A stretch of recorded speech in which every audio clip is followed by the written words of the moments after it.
Microscope, he's on 33 not out, 6-4s. He's about to face up to the bowler, and he lets it go outside the off stump. And there is no run. That's Borger.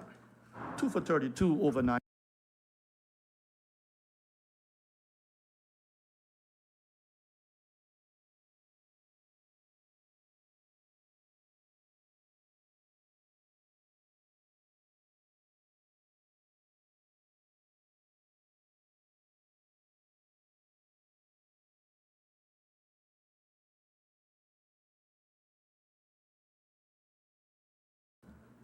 Borger comes up, he's in holder, gets the ball on the off stump and is driving down to mid-on off the inner portion of the bat. And there is no run. The spinners only took 2 wickets of the 17 wickets that have fallen, 15 going to the fast bowlers. Mulder picked up 4 wickets.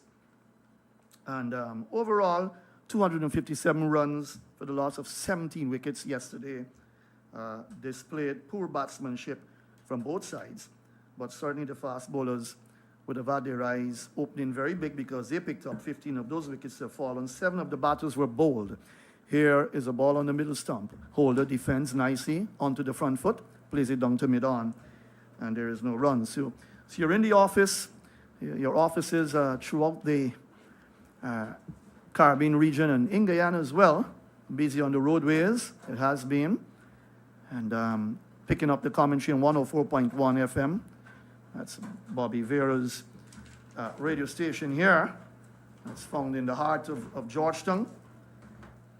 And of course, again, looking back at yesterday as Borger rushes in the left-hand medium fast, goes over the wicket, and Holder again is defended, coming forward, no chance of a run.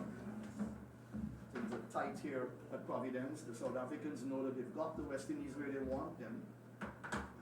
97 for 7 in over number 30. This is day 2. They're still thrilled by 6-3. Borger 2 for 32 in his 8 over. So Warwick yet to score, and South Africa starting with 3 slips, 2 slips, and what you would call a 4th slip. Here is Borger, comes up, both the holder. Holder defends, stabs it out into the offside, takes a quick signal, return comes in at the striker's end, but Warwick gets home. And so the West Indies are up and running this morning. 1 more to the total, 98 for the loss of 7. Holder moves to 34.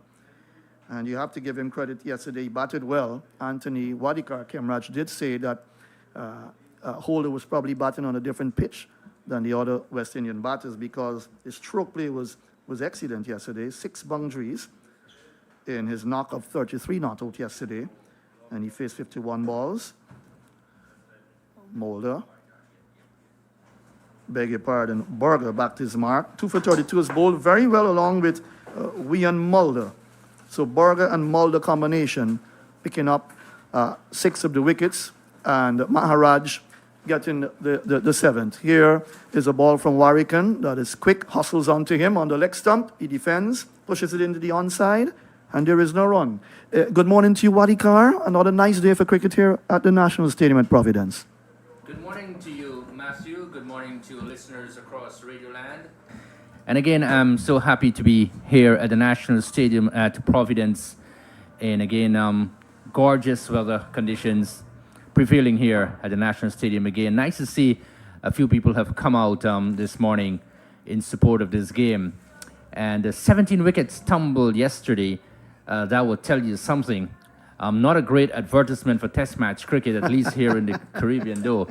But, we just hope that things will pan out better today. The batters would stay there, put their heads down, and build longer innings. This morning, South Africa, they're coming here. They want to get wickets early. That's the way to go. They must set back the West Indies early this morning. But Holder and company would want to stay there. Yes, yesterday 7 batters were bowled. Only 82.2 overs bowled in the day's play. Here is Rabada, comes up now. He's in bowls. Holder works it away. Nice shot down through mid-wicket. Runs here for the tall right-hander from Barbados. 1, and they'll come back for a 2nd. So the 100 coming up for the West Indies in the 31st over of their innings. They've struggled. So they're 60 behind now. So they've got to look at that because it's going to be a close game. You don't expect this game to probably go into a 5th day, maybe not even a 4th day. I hope I'm not speculating from a wrong perspective here, but the West Indies batting really leaves a lot to wonder. And they've really failed for some time now in the batting department. Here is Holder, works it away again through the mid-wicket region. This time he'll trot through for a single, as we're blessed with the sunshine back here at Providence. A little small crowd in hand. I would guess Anthony so far maybe around about 30, 35 in the green stand. The only stand open for Test match cricket. And if you've got to lament the support for Test match cricket in the Caribbean, there's so much happening that really doesn't tell a good story. Here is Rabada comes up outside the off stump that kept low, and it nipped back into Warrican, and he jumped away from the ball actually as it went through to the keeper. Very end, no chance of a run. And Rabada is on 295 Test wickets. The possibility exists that he can get to 300 Test wickets in this Test match. Yeah, well, the possibility existed since he started bowling. He hasn't taken a wicket yet. Surprisingly, Kagiso Rabada, very hard trier for South Africa. The right-hand fast bowler comes up, he's in bowls. Warrican gets the ball that he tucks the bat inside the line. A beautiful delivery. It shaped away from the right-hander, taken by the keeper. And again, no chance of a run. He's yet to score from 7 deliveries. He can bat, Warrican. He's no rabbit with the bat at all. And the West Indies would need him to stay there with Holder because Holder's looking good. And you get the impression that Holder means business. It's up to what he can do this morning. He's got to face the conditions here on day 2 and be able to buckle down and concentrate. Warrican is defending, pushing the ball into the offside. The captain, Bavuma, comes around to his left from cover to field. And again, no chance of a run. So you look at 17 wickets falling yesterday, Anthony. It was a very poor day in terms of batsmanship. Yes, you know, when you look at it and you summarize the entire thing, you know, it tells you something. Batting wasn't a proper patch for the men coming in. But let's see what will happen today. Rabada in his 64th Test match forces Warrican onto the back foot as he stabs it out down towards point. And his first over for this morning comes to an end. 130.6, his speed, that final delivery. That's the end of the over. The latest score from Providence. The West Indies still trailed by 59 runs. They're 101 for the loss of 7. Yes, trailing by 59 runs. When you look at it, as I said earlier, you know, not a great day for Test match cricket. 17 wickets falling yesterday, and one would hope that, you know, things are going to pan out differently to the for both teams basically. But South Africa, they have come out this morning with purpose. Rabada bowling really well from the immediate center end. The other bowlers have been very supportive. Borga has been on a spot, and Wilder as well. So, look, South Africa, they do have the weapons. And, you know, they can destroy a batting team. They've shown that already. Here is Borga. He will bowl left hand. Round the wicket comes up now. He's in bowls to Holder. Holder is defending down towards cover. And there is no run. So, and you look at things that have happened so far. Moti got a wicket in the first innings. So he's pushed his tally up to 26 wickets in his 9th Test match. And when you look back at that first Test match in Trinidad, 12 wickets went to the fast bowlers and 15 wickets went to the spinners. With Brathwaite being run out, of course, you make it, 28 wickets would have fallen. Remember, South Africa would have declared, losing 3 wickets in their second innings. Here is Holder driving, nice shot down through the offside, down behind point, where the field is deep at point there, and he gets a single to carry his total up to 38 now from 60 balls. And the total has gone up to 102 for the loss of 7. But 12 wickets going to the fast bowlers in Trinidad and 15 to the spinners. Now you look at Providence and you see 15 wickets have gone to the fast bowlers and 2 to the spinners so far. Any tricks in the pitches if you had to compare them? Yes, you know, look at the comparison. When you look at the average first inning score here, I'll come back to that in a minute. Fourth slip is a bit wide. Here is Borga comes up. Warrican gets the ball that keeps a bit low onto him on the leg stump. He works it to forward square, where Dizorzi feels, and there is no run. Yes, coming back to that, when you look at the first-class matches that have been played here at the Providence Stadium, the average first inning score just over 220. Mm-hmm. So, you know, it tells you something that, look, there's something special for the bowlers in this wicket here. And, you know, I would not say it's an unresponsive pitch for the batters. I honestly feel in Test match cricket, in any form of cricket, once you put your head down, runs are there to be had. Borger rushes in. Warrican gets the ball down the leg side, taken by the keeper. I never like to say, it's a dead track or it's a docile track or it's a flat track. It's a track there. Once you run in and bowl with purpose and all of that, and you get good support from your fielders, there is the high possibility of you taking wickets. So, I want to keep that out of my mind sometimes and, just play the game. Go out there and play the game. Express yourself. That's the thing. So you really think that the Providence pitch is suited for Test cricket?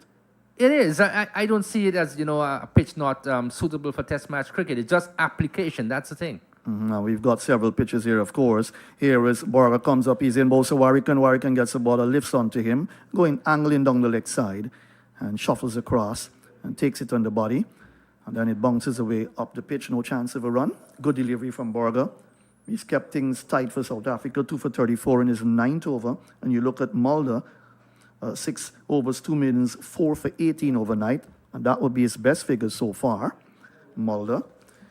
Well, he'll have a ball probably later on, but South Africa know that they're in this game. 7 wickets have gone down for the West Indies, so they haven't batted well. So what you would want to conclude so far, Anthony, is that the batting has been very bad from both sides. Here is Borger, comes up, bowls a Warrican on the off stump. He's pushing forward, plays it out into the onside. The fielder comes around for mid-on to pick up Maharaj. No chance of a run. The over comes to an end, and after 3 overs this morning, 2.4 overs, the West Indies have progressed to 102 for the loss of 7, which is the latest score here from Providence. Yeah, it goes back to this. Why do we have a Test match being planned for 5 days? We must go on to 5 days. It's not a Test match planned for 3 days and 4 days. Application is the key word. You have to go out and apply yourselves. The great players will tell you that.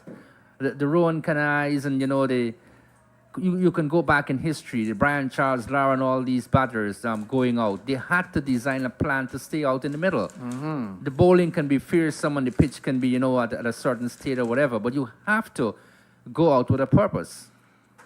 Rabada, the 29-year-old, did debut for South Africa against India in 2015, comes up now, he's in bowls to Holder. Holder is beaten outside the line of the off stump. Good delivery.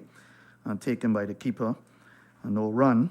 And of course, when you look at Kagiso Rabada in one international cricket, when he debuted, he got 6 for 16 best figures against Bangladesh, and he took a hat trick. So he is that sort of bowler that has that balance. He plays all formats for South Africa in his 64th Test match, 295 Test wickets. And you look at his economy rate of 3.37. That's excellent. Rabada comes up. Holder again beaten outside the off stump, playing away from the body, taken by very end. No chance of a run. 2 good deliveries to the man in form so far. Time and again, we would say Kagiso Rabada. You look at the bowling figures and you see him not taking a wicket in this Test match. And that, in a sense, would raise eyebrows, wouldn't it? Because a man of his ability, of his caliber, you would say, Rabada would just walk through this West Indian batting order. He hasn't taken a wicket, but what he has done, he has really reminded the batters out there that I am Kagiso Rabada. The virtually unknown offs for South Africa have taken the wicket so far. On the leg stump, worked away. Nice shot. Down through forward square. There's a field out there on the boundary. And Holder gets another run to carry his total up now to 39. 63 balls he's faced.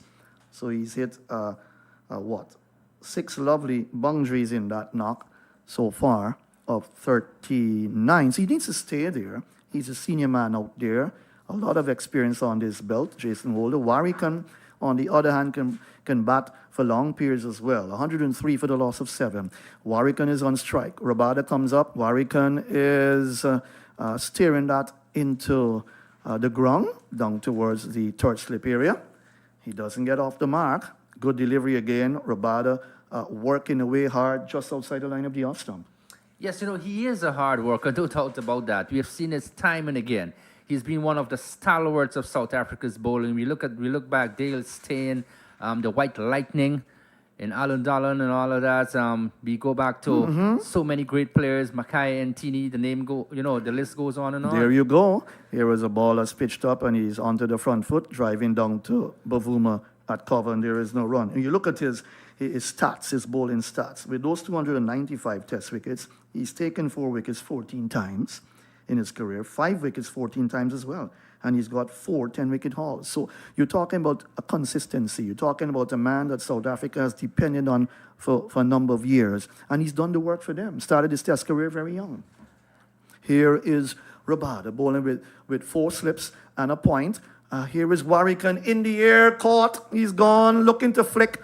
And the ball took that little leading edge, went to the fielder at mid-wicket. He took the catch, running away to his right, and so Warwickon hasn't troubled the score at all. He's gone for a duck. The West Indies are now in further trouble. They've lost their 8th wicket here at the National Stadium at Providence, and so he's gone back for a duck. Very disappointed. Rabada has picked up his 296th Test wicket here at Providence. The West Indies are 103 for the loss of 8. Look, I just said it, application has a lot to do with it. It wasn't a special delivery. It was a good delivery on target, yes. But he could have done a lot better with that delivery. Gently flicked it to mid-on where Maharaj took the catch, and they've lost now their first wicket this morning. The West Indies 103 now for the loss of 8 wickets. This puts them in a very difficult situation to get up to that 57 required to erase that first innings score there by South Africa, which was 160. But funny things can happen. Let's see what will happen here. Shamar Joseph is coming out. In fact, Jaden Seals is coming out, and he's no rabbit with the bat too. So, this is a very interesting period. Coming back to Rabada and talking about some of the great South African bowlers over the years. One name that comes to mind very quickly, and arguably one of the finest all-rounders the game has ever seen, in Jacques Kallis. An exemplary batter, and what a bowler he was.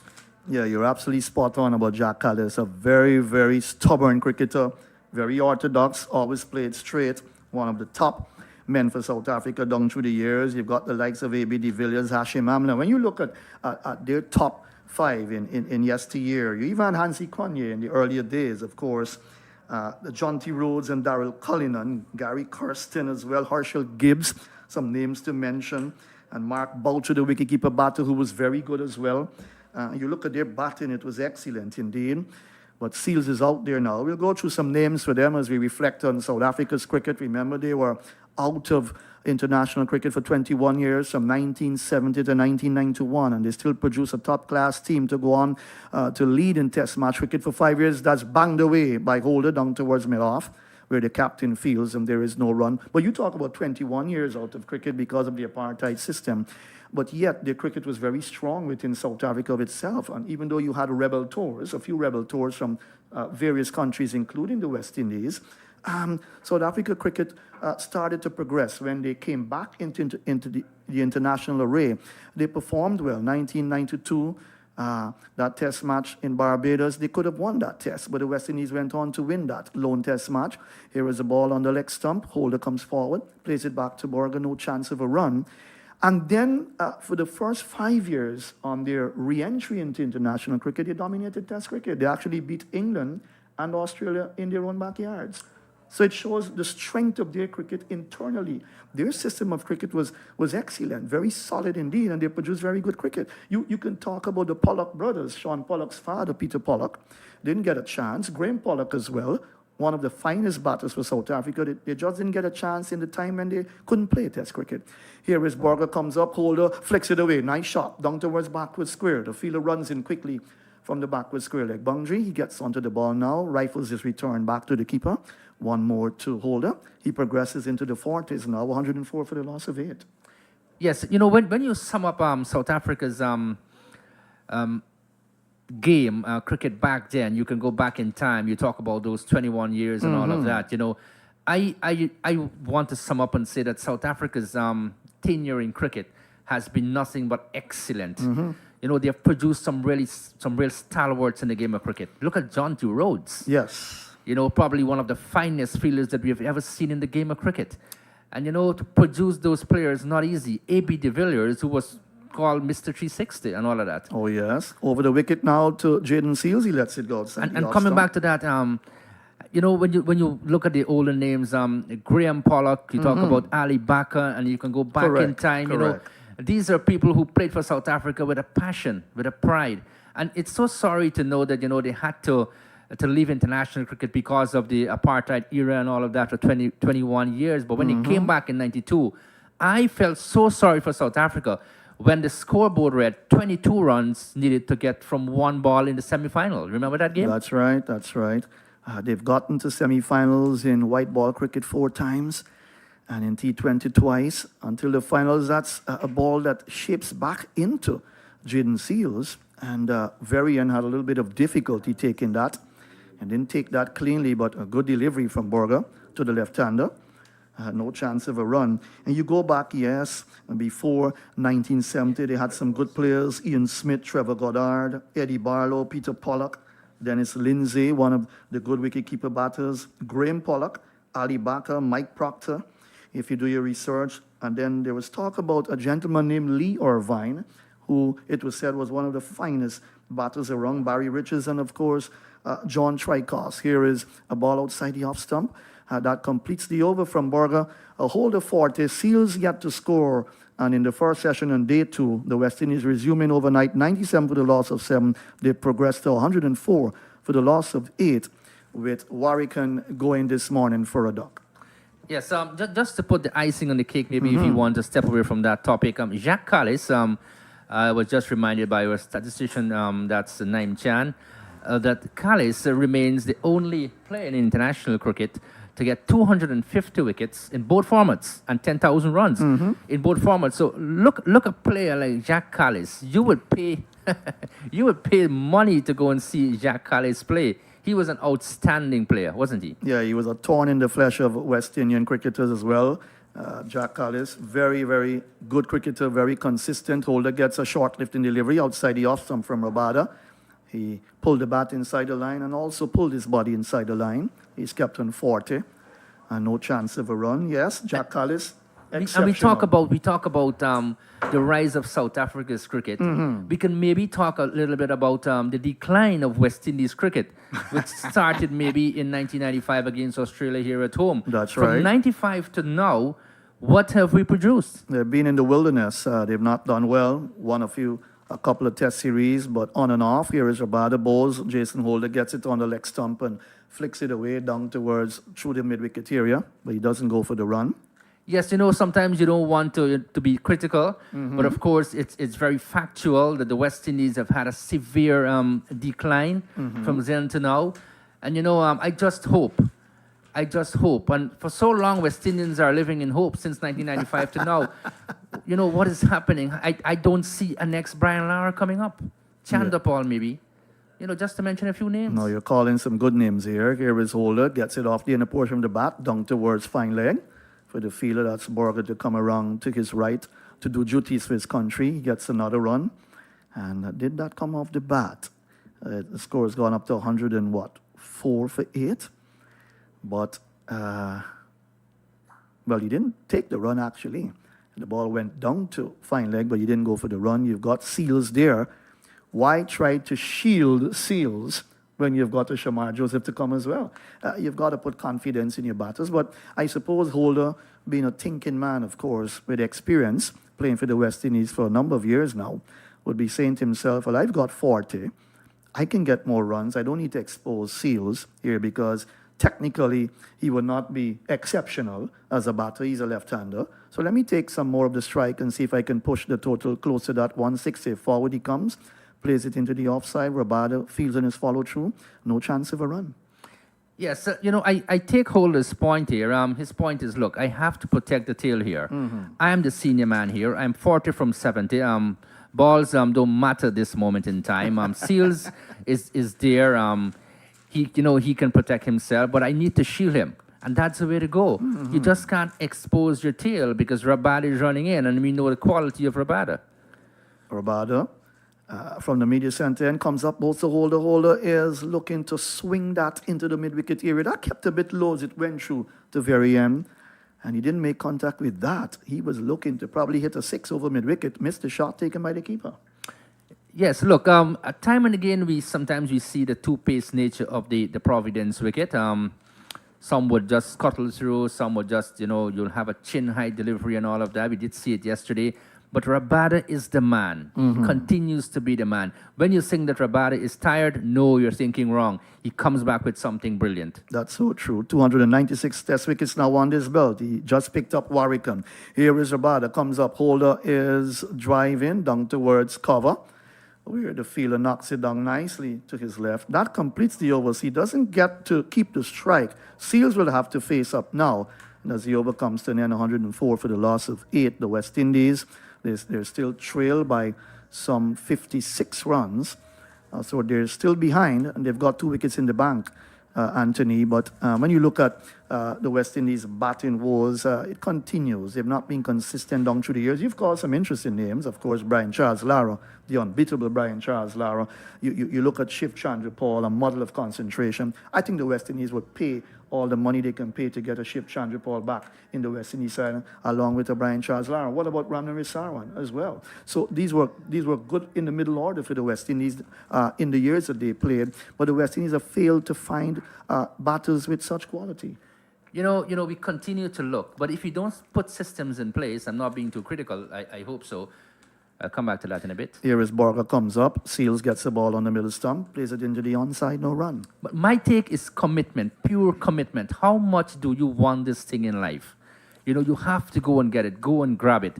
Chandapal used to bat for hours in the net sessions. And I had a discussion with Mahendra Nagamutu, the former leg spinner from Berbice many years ago. Right. And I asked Mahendra, I said, who was the toughest batter you bowled to? And he said, boy, Chandapal was the toughest. Shiv was the toughest, but the man now out, So, these are the little things that we need to take in life. How much do you want it? Go and get it. Borger comes up, Jaden Seals gets a short lift in delivery, handles it well, rides it down into the onside, and there is no run. You're so correct, Anthony, when you look back, the glory days of West Indies cricket. Even if they weren't the glory days, they had some wonderful batsmen. Look at Brian Lara. He came in at a time when West Indies, they were dominating, but then in his era, West Indies started to lose quite a bit. There you talked about the 1995 Australian tour here, and it was from that point that things started to fall away for the West Indies. Of course, you and I were talking before we got on air. Maybe West Indies paying the price for a number of bad decisions they would have made in terms of their cricket, how they managed. That's another short lift in delivery. And again, Jaden Seals handled it well. Good aggressive bowling here from Borger. Yes, I think when you look at this situation here right now, the captain Bavuma is doing things the right way. What he's doing is employing his speedsters from both ends.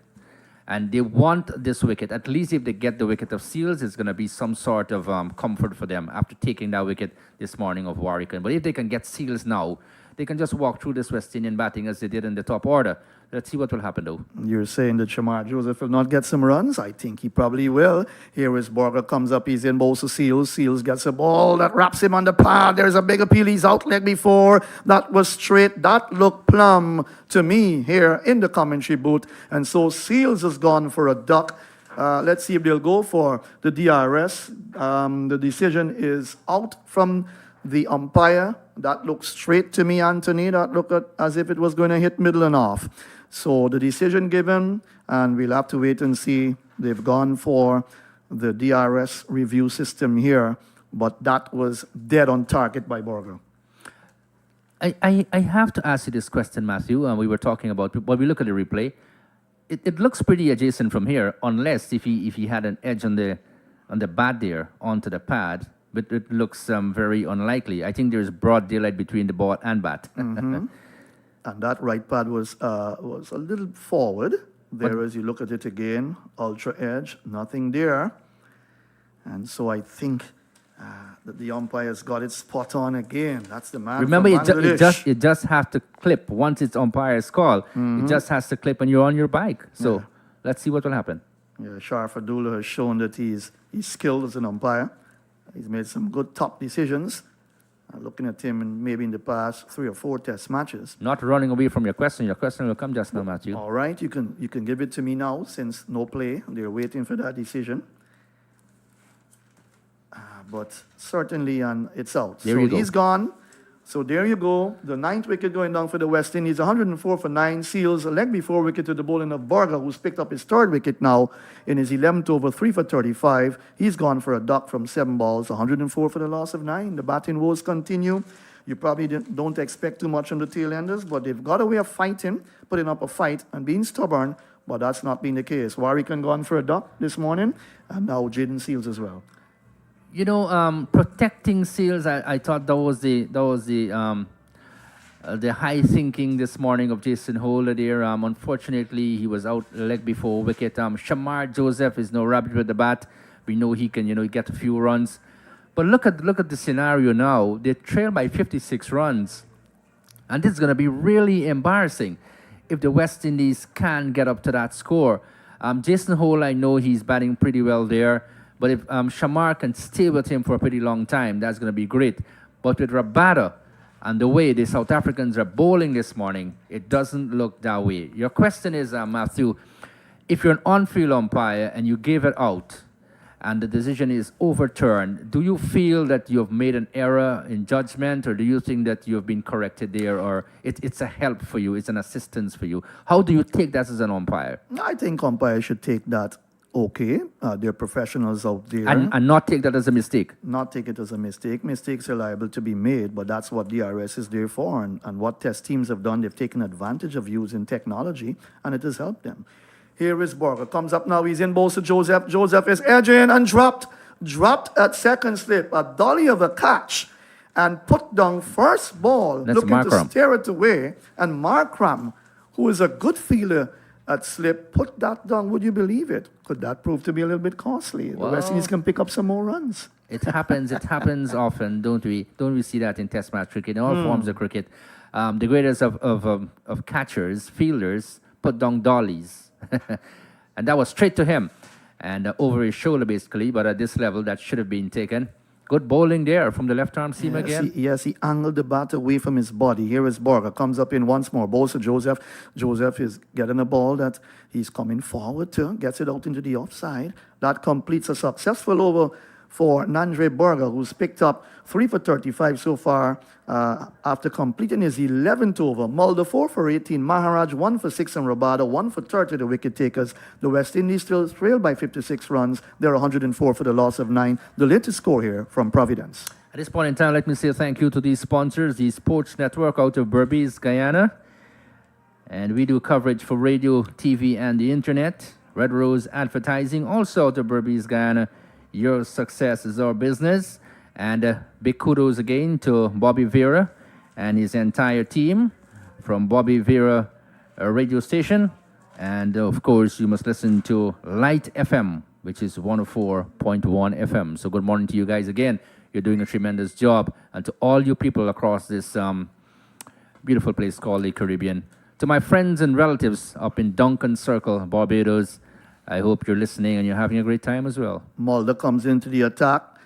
4 for 18 from his 6 overs with 2 maidens. Comes up now. He's in balls to Holder. Holder is playing it out into the offside. And there is no run. I want to get back with you, Anthony, to some of the great players from South Africa. We call them. We start with Callis, De Villiers, Hashim Amla, who's got a triple 100 in Test cricket, 311 not out. Hansi Cronje the late. Then let's come to some bowlers as well. I'm going to mix it up. You've got Alan Donald. And then you have John T. Rhodes, Darryl Cullinan, Gary Kirsten, very stubborn bat to the top. Herschel Gibbs, of course. There was Lance Klusner, the all-rounder. Very good all-rounder. As Mulder comes up, he's in balls to Holder. Holder is lifting that in the air, dropping just in front of Maharaj. Came in from long on, and he didn't take the catch because it wasn't a catch, but a good effort by him coming in. And the batters come back for 2, but lifting that in the air, Mulder. So Holder going to go for some shots now. As you look at the replay, down towards long on, it dropped just to the right of Maharaj, who had to get both hands to cover the ball to ensure that it didn't go for boundary. Holder picks up 2, he's gone on to 42. The score up to 106 for 9. Yes, at this point in time, I think Holder is going to chance his arm here. He doesn't have a choice, really. 42 in the 37th over 106 for 9. Here is Mulder. Comes up, bowls to Holy, gets it away off the inner portion of the bat, down towards mid-wicket. No chance of a run. So we go back to John T. Rhodes, Darryl Cullinan, Gary Kirsten, Sean Pollock, Herschel Gibbs, Lance Closer, Mark Bulcher, Micaiah Antini. And then you've got Graeme Smith, who captained the South African side for a number of years, the youngest captain then, I think before, what's his name now, Bavuma. And in fact, not Bavuma, I'll get back to that. Then you've got Dale Stein, one of their better fast bowlers, Vernon Philando, who's here doing television duties. Here is Mulder, comes up, he's in bowls to Holder, Holder's defending into the offside, and there is no run. Francois Duplessis, you're coming down nearer now. And then you've got Quinton de Kock, the wicketkeeper batter. Temba Bavuma, he's here playing. Kagiso Rabada, Kishan Maharaj, Aiden Markram, Longi Ngidi. And you come down the line and you see that they produce some really good cricketers in their time, in their re-entry back into international cricket. Yes, they might not have played that amount of cricket compared to some other teams around the world because of their time away from international cricket and all of that. But during that period of time that they played some professional cricket, outstanding cricket, and they always respect South Africa. I more so like their fast bowlers. They're always brilliant. Excellent. Here is Mulder comes up. Holder is lifting that in the air. Rabada is coming around to his right. It's high in the air and it's going to drop to his right as he continued to run. They come back for two more, but Holder taking his chances now. Two more runs, hitting the previous delivery in the air and this one as well in the air. He's gone up to 44 and a total up to 108 for the loss of 9. He's not going to allow Shamar Joseph to take strike at all. They still trail by 52. Yes, he's got to be very careful though. He's got to pick the right deliveries to go over the top. That was pitched up. It was a little bit short, and so he didn't get the elevation basically, and the distance. Here is Mulder comes up. Holder again is lifting that. Is coming to our right here, and the commentary box, and that's 6. Big 6 to bring up his half century. Here is Jason Holder fighting back hard for the West Indies. 114 for the loss of 9. 3,069 runs to Jason Holder in Test match cricket. His 122nd innings. 14 50s now and 300s on his belt. Jason Holder's produced the goods, batting down the order, and a fighting 50 to a very experienced cricketer. I always felt that, and this is my honest opinion about Jason Holder. He's a batter who can bowl because he looks so organized out in the middle. And I say this again, he has been looking the best of all the batters that have been on show. No doubt about it. He continues to display that elegance. He's got a lot of time to play his shots and all of that. He just fits the situation. And Shamar Joseph will want to, just back him up. Here is Burger. Up and bowls to Joseph. Joseph nudging away into the onside. Can't get a run. He's not off the mark yet. But I dare say that the former West Indies captain, Jason Holder, has been doing and having quite a rollicking time. It's difficult for me to picturize a mistake that he has made in this inning so far. It has been a splendid 50 coming off 78 deliveries, which talks a little bit, gives a better insight into the temperament put into the innings by Jason Holder. He's the non-striker, 114 for 9. Burger comes in looking for the final wicket. Shamar Joseph has a mighty heave at that down the leg side. It's over the off stick actually. The wicketkeeper coming to his left to pick it up. Irrational, erratic looking shot. So Jason Holder is coming down to him and say, listen, we can still get to 160, but just stay there. Let's occupy a little more. I had to introduce you. I'm sorry about that. Pleasant good morning to you. My very good friend, and welcome again to the Providence Stadium. How are you feeling, though, may I ask?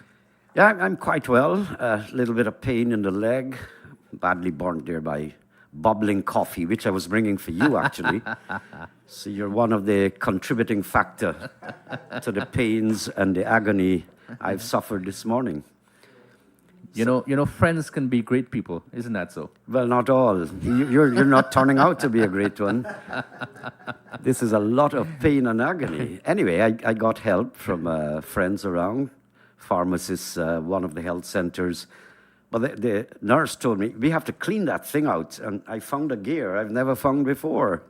Normally, when you're pulling off with a car, you start on first gear. I started on 5. Wow. I didn't want to go through more pain, and I know I was late for the ground too, so I came away. Borga now at the National Stadium at Providence. He's up and bowls to Shamar Joseph. Whacked away down to backward square. He gets it this time into the backward square boundary for 4. Not a short lifter. And what Borga is doing, I think, is tempting Shamar. It's okay, I'm going to give you a 6. I'm going to give you a 4. I'm going to drop it short, but slightly outside the line of the off stump. I've got 3 slips and a gully waiting there. On this occasion, Shamar won. Yes, look, it's about the umpteenth time that he bowled that short delivery and testing Joseph's patience. That occasion, he really rolled the wrist nicely over and got a boundary. Here is Borga up and bowls to Shamar. That's a nice shot. Really nudged away, well, not nudged, but I'll say stabbed away, opening the face of the bat between cover point and gully into the boundary for 4. I recall a story talking about that same angle there. A particular batsman, West Indian former test class batsman, was saying that he was getting short deliveries outside the off stump, packed slip cordon, and he was coming back and slashing, and it's going straight either to backward point or cover point, and he wasn't getting past the field. And Brian Charles Lara came down to him and said, put a little spin inside. And he did exactly that and got it through the gap several times. Shamar Joseph all the way, straight back past the bowler. That's a kind of a rude-looking shot. It was pitched up straight into the bat of Shamar Joseph. He hoisted it back past Borga, over the top, into the boundary, 6 runs. Wow, wow, wow. Look, we've been treated by a special little knock here from Shamar Joseph. And we all know his ability. And this is the thing with Shamar. He would not give up. He would not give up easily.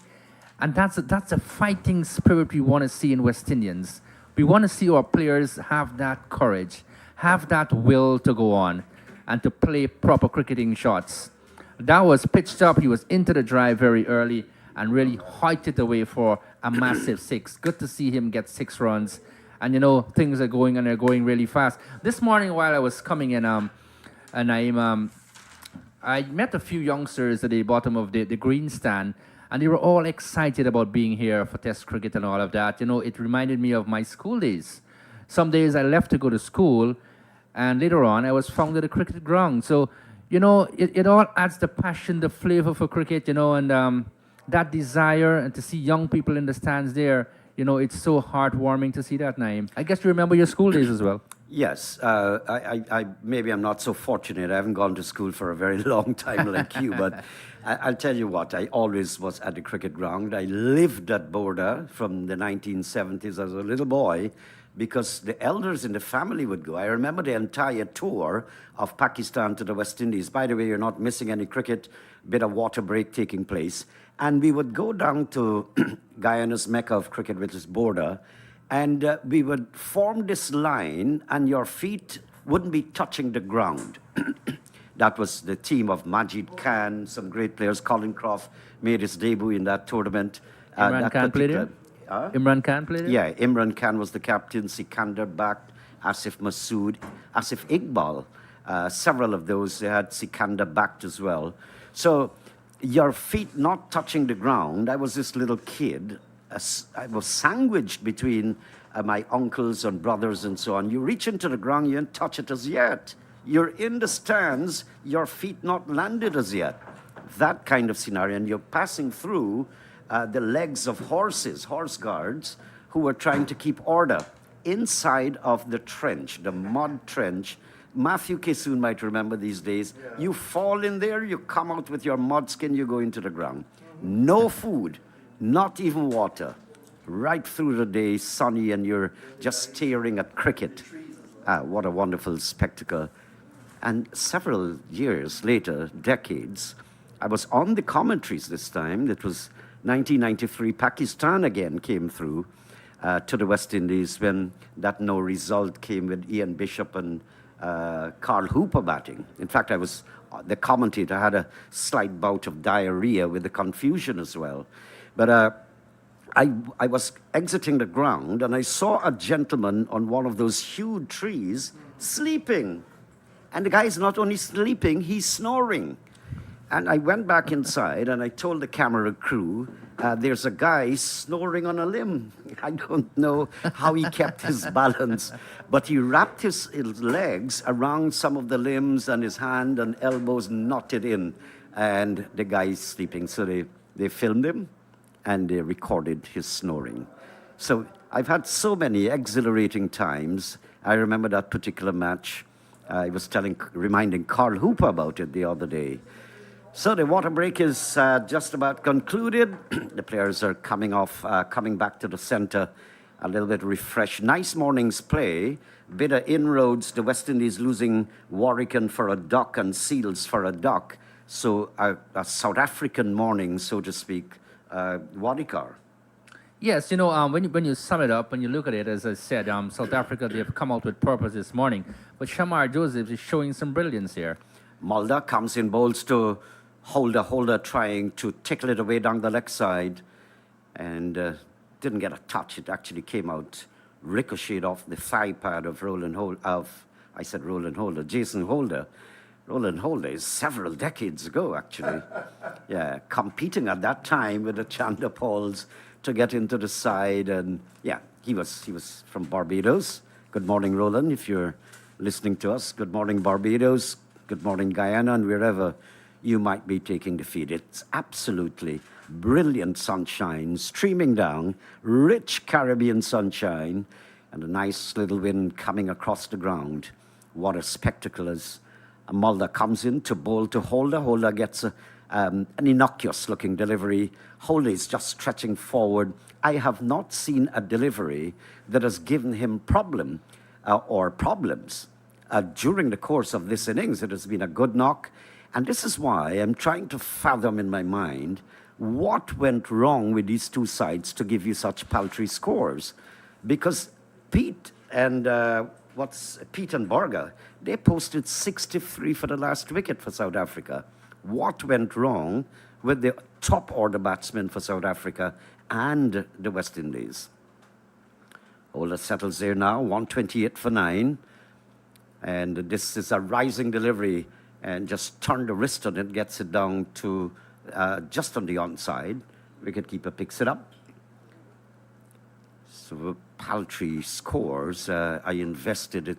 I was hoping it's not bad business in some tickets for tomorrow.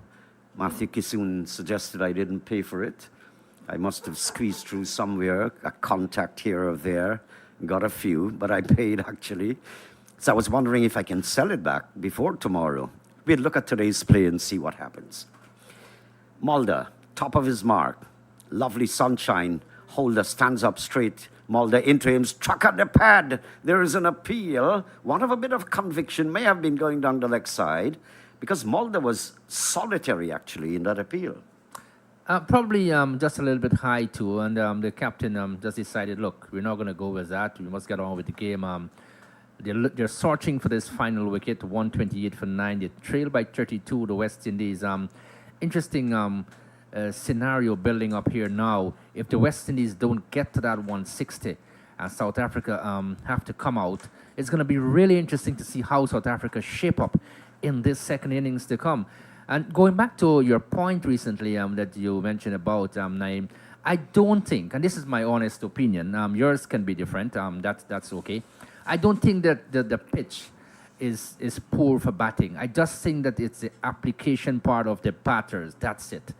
Because as you said, 63 for the South African pair yesterday. The last wicket, actually. The last wicket, and then Holder getting these runs. Holder is not a top order batter.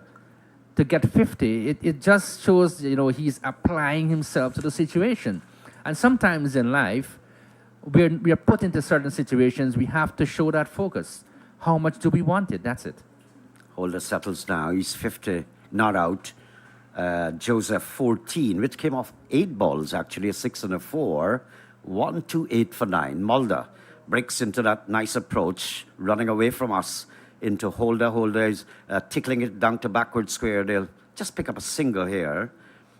So the West Indies woes. I listened to you and Kisoon having a nice little peppery discussion. Some of the great names in international cricket from South Africa as well as the West Indies. And you had the dates correct. It was from the mid-90s, the decline start when Haynes and Greenwich went, and they started to search for opening batsmen so much that they used their wicketkeeper, Junior Murray.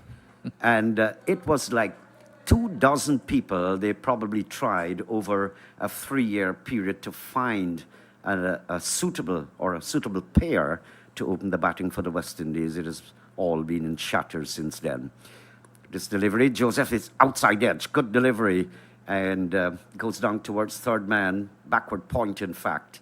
Single to Joseph, he is prodding forward, and the ball was cutting away and took the outside edge, but along the ground. That's the end of Mulder's over, 130 for 9. We're slowly approaching the first hour of play this morning. So far, it has been some would say, look, it has been a West Indian morning. Even though they've lost 2 wickets, they've been able to come back a little bit. Perhaps you'd say South Africa bowled well too, 130 for 9, 39 overs. And the game as it stands right now, with Joseph batting the way he is, and Holder giving that massive support as well, I would want to believe that they can get up to that 160 or even past that. If they do, that's going to be brilliant. But I would love to see when South Africa come out a second time, Naeem, how they're going to shape up. I want to see more application from their batters. I know that they can do that. And let's hope that we're going to have a fantastic game. I don't want to see that the game finishes in 4 days for the purpose of Test match cricket.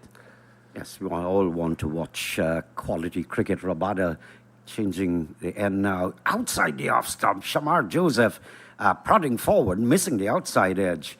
That was very, very close. Another coat of varnish. That would have been caught behind. Time and again, we see this from Rabada. When we think that, Rabada is tiring and he won't bring this exceptional delivery, there you go. He raises eyebrows. He has one to swing, to move. He has the bongs that, he gets the carry to the keeper and all of that. He puts a lot of effort into his bowling. Rabada turns now up and bowls to Shamar Joseph. Ambitious. That was an ambitious shot. He was trying to haul it from outside the line of the off stump all the way down the leg side. He missed it. For the second time I'm seeing it, that is happening. Over the stumps, wicketkeeper took it, but he made no contact. It's a very, if I want to use this word, ticklish situation here now, because this is what Shamar Joseph is doing. He's going to play his shots. So Jason Holder at the other end might be thinking, look, you've got to play your shots. You don't have a choice, really. You have what? 2 4s and 1 6. It shows me, that's Holder I'm talking about, that you can bat. So I don't need to protect you. So let's see what will happen. Well, anxious moments here for South Africa. They want to wrap this up, 130 for 9. Let's remind you, South Africa made 160. Rabada outside it, dropped down at third slip. What a chance there. Rabada, hands akimbo, looks up into the sky, cloudy conditions, and says it in his mind, well, what more do I have to do? That went to hand. It would have been a spectacular catch, but it went to hand. Third slip, just inside and outside again. Look. So, it's Mulder who really dropped it there as it touched the ground. And Rabada disappointed. But this is excellent bowling here. And, I did say it, Shamar Joseph, I don't think he's going to left those deliveries out on the off stump. I think he's going to go for his shot. But he had to play that delivery perfectly pitched. Let's see what will happen here. Rabada turns now, bit of anger now, stepping in outside the off stump, misses there. Shamar Joseph attempting another lofty, ambitious shot through the offside, didn't make contact. Jason Holder keeps signaling, hey guy, take it easy. And Shamar Joseph is saying, I want to play my shots. I'm going to come back and bowl South Africa out. Interestingly, the ball that he was dropped off was 129 plus kilometers. This last delivery was 136 kilometers. So it just goes to show that Rabada is putting extra pace to it. Yes, and he's human, bit of anger too. And Shamar Joseph whacks it away, down towards square leg for 4. What a shot, trifle short. And I think he did extremely well to get into position on time to whack that down the leg side and to the right of backward square into the boundary for 4. May I ask, Naeem, who is really the all-rounder batting here? Shamar Joseph has shown glimpses of his talent so far. These have been poorly well calculated put-away shots. Excellent from the left-hander. Somebody described him, I don't know if it's Matthew or you or Andrew Mason, as the live wire. He's always having fun out there, always very busy, short, pushed into the offside, no run. That's the end of the over. So good little knock here from Shamar Joseph. 19 coming in 15 balls, and the West Indies are dragging their way towards that score of 160. They're 134 for 9. And of course, we've lost the sunshine a little bit. Yeah. So the scorecard for you, if you've missed a lot of them, Louis went for a duck, Brathwaite 3. Brathwaite disappointing. Atanaz, who I was looking forward to, 1. Hodge 4. 26 to Carty. Was starting to gain his confidence, then lost it. Da Silva 4. Moti 11. And at the close yesterday afternoon, 97 for 7, the West Indies. Chasing one, well, not chasing, but replying to 160 by the South Africans. This morning, 2 wickets going down. Mulder from the commentary box and into Holder. Holder is back and defending, pushing down the pitch for Mulder himself to pick it up. But nice to have you back, Matthew Kissoon. I was really enthralled by the little conversation you guys were having this morning, and my mind just went back and tickled all the way. So I remember the times, especially when the West Indies' decline started. I'm looking at the current players and juxtaposing them against the great names of the West Indies, the little remnants that were there in the 1990s. Mulder into Holder. Holder not sure about that one, and getting it down to the slip cordon eventually. But the West Indies started that decline because there was a host of a television program called Naeem Channel Sports. So, and I kept discussing the same issue for decades after. And okay, let's give it a 3-year gap. We'll have the academy, we'll have the super ones taken out, and we go and start to breed new players in the West Indies. It was not to be. Not to be. Some people are having averages of 20 and 30 and are top order batsmen. But the times have really changed. Disappointment for the West Indian people. Mulder comes in, bowls to Holder. Holder is in behind, turns it down to backward square for a single. But this has been a compact, really a compact knock from Holder. 52, unworried. He was not bothered at all in this innings. He looked very solid. And if Holder can do it, I'm very, well, not surprised, but very disappointed that the earlier batsmen in both the South African side and the West Indies side could not stand up and show us some batsmanship. So that says that nothing is really wrong with the pitch. It's just about application of the top order batters. And certainly they've let the sides down, both sides. So it's going to be probably a low-scoring test match affair here at Providence, but you still got second innings, and you don't expect South Africa to bat badly in the second innings. Joseph takes strike, trying to pull Mulder from outside the off stump into the leg side. He's not afraid to try a thing. And as I recall, I can't recall who described him as the live wire in the field. He's full of electricity, not having load shedding, as some people seem to be experiencing at the moment, but he's like at full throttle. All the megawatts and kilowatts there at work. He's always very hurry and moving around swiftly, and it's quite fun in the field. Yeah, well, he had to be very energetic in that small village of Barakaro, because he probably was the main man there, always busy. And wild animals can chase you around there. That's way in the jungle side. Balloons away into the leg side, and there is no run. So, quiet morning, well, not quiet in the sense, from a perspective of the South Africans, it has been very good. They've picked up the wickets of Warrican for a duck and Seals for a duck, Rabada getting 1 and Burger getting 1. So Mulder and Burger and Rabada, they have taken the load for South Africa, Matthew. They have been there all the while. Maharaj, may I say, seemed pretty innocuous. And so are the West Indian spinners. They were hardly able to derive anything from this pitch. It has been pretty flat for them. Mulder in, bowls to Shamar Joseph. Joseph is looking to force it through the offside. And just a trifle short of a length. We saw him pulling Rabada off almost of a good length down towards square leg for 4. That calls for a lot of eyesight. I love to watch Brian Lara play that. Off a trifle short delivery. I enjoy to describe Brian Lara in any format, on any day, even if he fails. That was the most pleasant thing in my career as a cricket commentator, having the opportunity. And you don't realize what an opportunity it was until the years trickle by. And now you look back in retrospect and you said, wait, I had that chance. Andrew Mason had that chance a lot, several dozens of first-class matches. Joseph settles, looking for another ambitious but agricultural shot, trying to pull it from off stick down the leg side, misses it, taken by the wicketkeeper, no run. Similar situation here now, where the final wicket is put on so far for the West Indies, 32 runs. Shamar Joseph, his highest test score, I think, is 36. So he can bat. And I did tell Wadi Kar that Shamar is going to get some runs. And he has gotten some runs so far for the West Indies. Both Warrican and Seals not troubling the scorecard at all. And you look at the fact that the West Indies trail by 24 runs. Any little lead makes a big difference in a test match. It's up to the second innings effort from both sides now.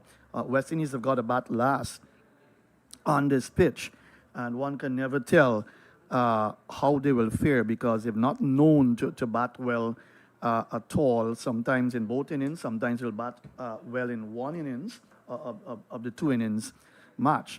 And that's something that they've got to be mindful of. They're batting last. You've got spinners. We haven't seen Dane Pete bowl the off spinner as well. He may very well bowl in the second innings as Rabada continues. Here is Rabada up there, bowls to Holder, turns it away down to backward square, gets a single. I'm wondering what's going through Holder's mind, because he seemed as though he didn't want to go for that single, because he wants to capitalize on the bowling, because he's been pretty comfortable. Shamar Joseph has been very ambitious. He's had a few boundaries, nice shots, and then he's missed a few as well. Andrew Mason will join you, Matthew Kissoon. Yeah, run a ball for Shamar Joseph so far. Very aggressive tail ender when he gets going as Andrew slips in to the commentary position. Good morning to you, Andrew. Morning to you. How are you, my friend? Are you well? Yeah, I'm well. You look it. I think you might have had a run on the park. It's the national park. You run in the morning? No, I don't. You don't. I You do should. I do some walking, Because you put on a actually. bit of weight the last time I saw you. There's an ample girth now. 137 for 9. So they've been able to reduce that deficit. Those 63 runs nagged the West Indies yesterday. It was frustrating. But Joseph can bat, and should really bat ahead of Seals. I don't know why he's batting just before the roller. Here's Rabada, comes in, bowls him, he's forward and drives. Wow! Through extra cover, lovely shot. Will the ball have the legs to get there? The racist titles are going to win the battle. Oh, that guy from Barcar driving sweetly through extra cover. And the ball went away, had the legs to get there. And Shamar Joseph goes to 23. Well played to the young man. Brilliant shot, brilliant shot. I believe Shamar Joseph needs a promotion in the batting order, Andrew Should bat Mason. ahead of Jaden Seals. It's For almost sure. like why the West Indies will want to play 3 left-arm spinners in the side. These things kerfuffle you immensely. But that was beautifully played away. He goes to 23, 141 for 9. How would Rabada respond to this? He's got 3 steps away as he comes in on his way to bowl to Joseph. And Joseph is getting outside the off stump, looks to cut the ball away. Goes by to be taken by the keeper. A little man with a lot of punch in his batting and is excited to taste buds this morning in Guyana. 141 for 9. That deficit is coming down all the time. With Holder batting very well indeed, with a washpan of common sense. He's on 53, and the West Indies are looking to even get a lead here. We shall see. Rabada turns, he's got 1 for 39 as he comes in on his way to bowl to the left-handed Joseph, and to this delivery, Joseph is swinging at it outside the off stump. That was agricultural. And it goes by to be taken by the keeper on a pitch, which I think is played pretty well. It has. And you look at the fact that the fast bowlers have picked up so far 17 wickets in this match. It says a lot, Andrew. What's your thought on that? I think the pitch is playing well. It's got a bit of bounce in it. I don't think the batsman can complain. But tell me the average score here is what, 223. So that's interesting. So you would want to try to get a lead here. Holt has batted well. He's found a good partner. His first officer is Joseph. And Rabada comes in and bowls to Joseph. And Joseph covers up and pushes from that leg stump. Good authentic shot out towards mid wicket. There's no run. So good morning to wherever you are in Guyana. In Essequibo and Berbice and Demerara. And certainly Wickenham Islands. Is that where Wickenham, yes. Is that where Sarwan is from? No? He was born there, yes. Okay, wonderful. And then he How came. do I get there? But you gotta travel on the ferry to get On the to ferry. Wickenham. Yes. So I pick up the ferry from where? But you pick it up from the Parika Stelling. Parika. Here's the That's right. delivery, which is short and swung away down towards fine leg for one.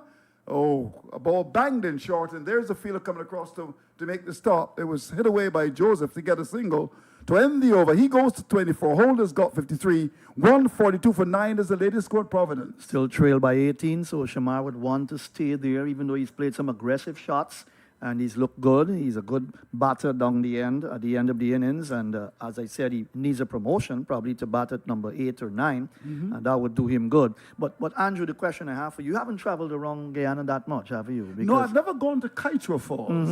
I'd like to do that. Yeah, we talked about that earlier. Do you think I can right? go on Sunday? Not bad. You've got to do your booking. You travel in Oh, a your small booking. plane. Yeah, you travel with a small plane. You get there within an hour. Okay. How long does it take to get to Barbados from Guyana? Just over an hour. Just over an hour. Into Caribbean got me here. I arrived on Wednesday. It was a bit late. And I went into your duty-free area, and I was happy because I Right. tell you, to pick up some liquor. Yeah. I got you. Or is it public juice? Well, you've given it your name. No. In terms of the pricing, it was absolutely, mind-boggling because the difference was something like 30 US. Yes. It's amazing. I Well, got you know, you. Barbados is an extremely expensive country. It is. As you know that. I've been there Although before. I find that Guyana is getting a bit expensive as well. I bought Claude Merriman, my good friend, gave me a big bowl of soup, and it cost me $1,800. Now, a couple of years ago when I came, but that would have been about 5. Things are going on. I haven't gone into the border market as yet to get my pineapples. Do you go to border market? I do a lot of shopping there. I like to shop, actually. I do a lot of shopping for the family. Here's Maharaj, comes up now with a change. He's in bowls, and Joseph is forward and drives down to long on for a single. These are important runs for the West Indies here. I understand his family is here as well, in the green stand, the only one that is open. And they were jumping for joy when he hit a 6 over the top. It was hit with tremendous disdain. So he gets one to go to 25. It's 143 for 9. A partnership of 39 already. Now remember, South Africa's last wicket put on 63. Here's Maharaj, bowled into Hole, who's now actually making the West Indies team as a batsman. He's in and bowls to him. He's going back and clipping the ball away into the onside very cleverly, down towards that wicket area, gets a run. This must be frustrating for the South Africans. It was too short. And there was told to deep in his crease and working the ball, wristle into the onside for 1. So with that single, Holder continuing to make a statement. He's not been getting wickets, but he's been getting 1 or 2 useful runs for the West Indies. There's some who feel that batting at 6 is a bit high. I agree with that. But he's done a good job. He's got a double century in Test cricket, against England does, yes. at the region's Mecca. Here's Maharaj, comes in, bowls to Joseph. Joseph is getting one which wraps him with the pad. First forward, then back. The ball might have just turned a bit, hitting the inside edge onto the pad. Goes down to forward, short leg lurking. He survives. He lives to fight another battle. And of course, he knows, like Jimmy Cliff, with many rivers to cross. I can see clearly now he's got 25. He's getting the ball, which is wrapping him with the pad. There's a appeal for leg before. He's been given leg before. And he's going to go upstairs, a big swing, play the ball straight, my brother. He reckons the ball is going down the leg side. The umpire had a look and gave it. So we shall see. But I don't think it was the best shot to play, really. When you play across the line, as they say, you play with a crooked bat. And we shall see. My hunch is that it might just be sliding down the leg side, but maybe that's a West Indian view. But we shall see. The tapes are rolling, ladies and gentlemen, boys and girls. A ball which hits the batsman on the pad. I think that's going down the leg side. Maybe just clipping the leg stump. He was given leg before. with the angle, with the left arm spinner who turns the ball Yes. into the left-hander. Well, if it clips, he's out. If it clips, he's out. But let's have a look at that. Was there any bat involved here? I don't think so. But we shall see. He was given leg before. The ball hits the pad. It could very well be umpire's call here. But it was a bit of a naughty shot, it would suggest, by Joseph. But let's see if he's going to survive. We're going to look at those tram lines in a minute. What's your gut feeling? Yeah, a little bit over-ambitious there. I want to go with what you said. It could Here we be- go. There's a swing. The ball might be going down the leg side. Umpire's call. Well, he's gone. Umpire's call, so he's gone. Given leg before. It was a bit of a naughty shot. And it must have been tight, really. And that's the thing about the umpire's call, because had the umpire said not out, it would have been umpire's call as well. So, Certainly. yeah, so I mean, see, he goes. So, in the end, Joseph departs leg before for 25, hold up 54. The West Indies falling short, all up for 144. Yes, and still behind by 16. Those 16 runs can prove to be very precious when you look at the second innings here. But Joseph put in a very good effort, 25 from 27 balls. Holder not out, 54 from 88 deliveries. He batted well. You talked about Holder, and I think if you're not going to pick up wickets now at this stage of your career, you've got to keep improving with your batting in the batting department. And he's got a half century. He did get a half century in England in that series. Needed more runs there, of course, but that wasn't to be. But I think South Africa will fancy their chances. They're coming out to bat a second time with a lead of 16 now, and they've got to build on that. You don't expect that they'll probably going to give their wickets away. And like in the first innings, they didn't bat well. The top order fell away very cheaply. And had it not been for that last wicket pair partnership of 63, the complexion of the game would have been a bit different, of course. But a good effort in the end from Shamar Joseph getting 25. And you look at those bowling figures, Andrew with Borger 3 for 49, Mulder 4 for 32, and Maharaj 2 for 8. He's always in the thick of things picking up wickets. Rabada 1 for 40. The South Africans certainly would have done well. Yeah, you're right. Well, of course, yesterday, late, Moti played a naughty shot. Couldn't understand what he was doing. Might have had nightmares last night after that. I mean, just play the ball straight. And he got out just before the day's play was concluded. In fact, it turned out to be the last ball, and he was gone. So the West Indies started at 97 for the loss of 7, and it was Jason Nolan 35. Well, today, I should endeavor to tell you what actually happened today. Warkan played a naughty shot, caught Maharaj up at mid-on off Rabada for a duck. Jaden Seals, after getting 2 short balls, and I was in the press box talking to a couple of people, and I said, this next ball is going to be 1 full, and he played slightly across it, and he was out leg before for Doc.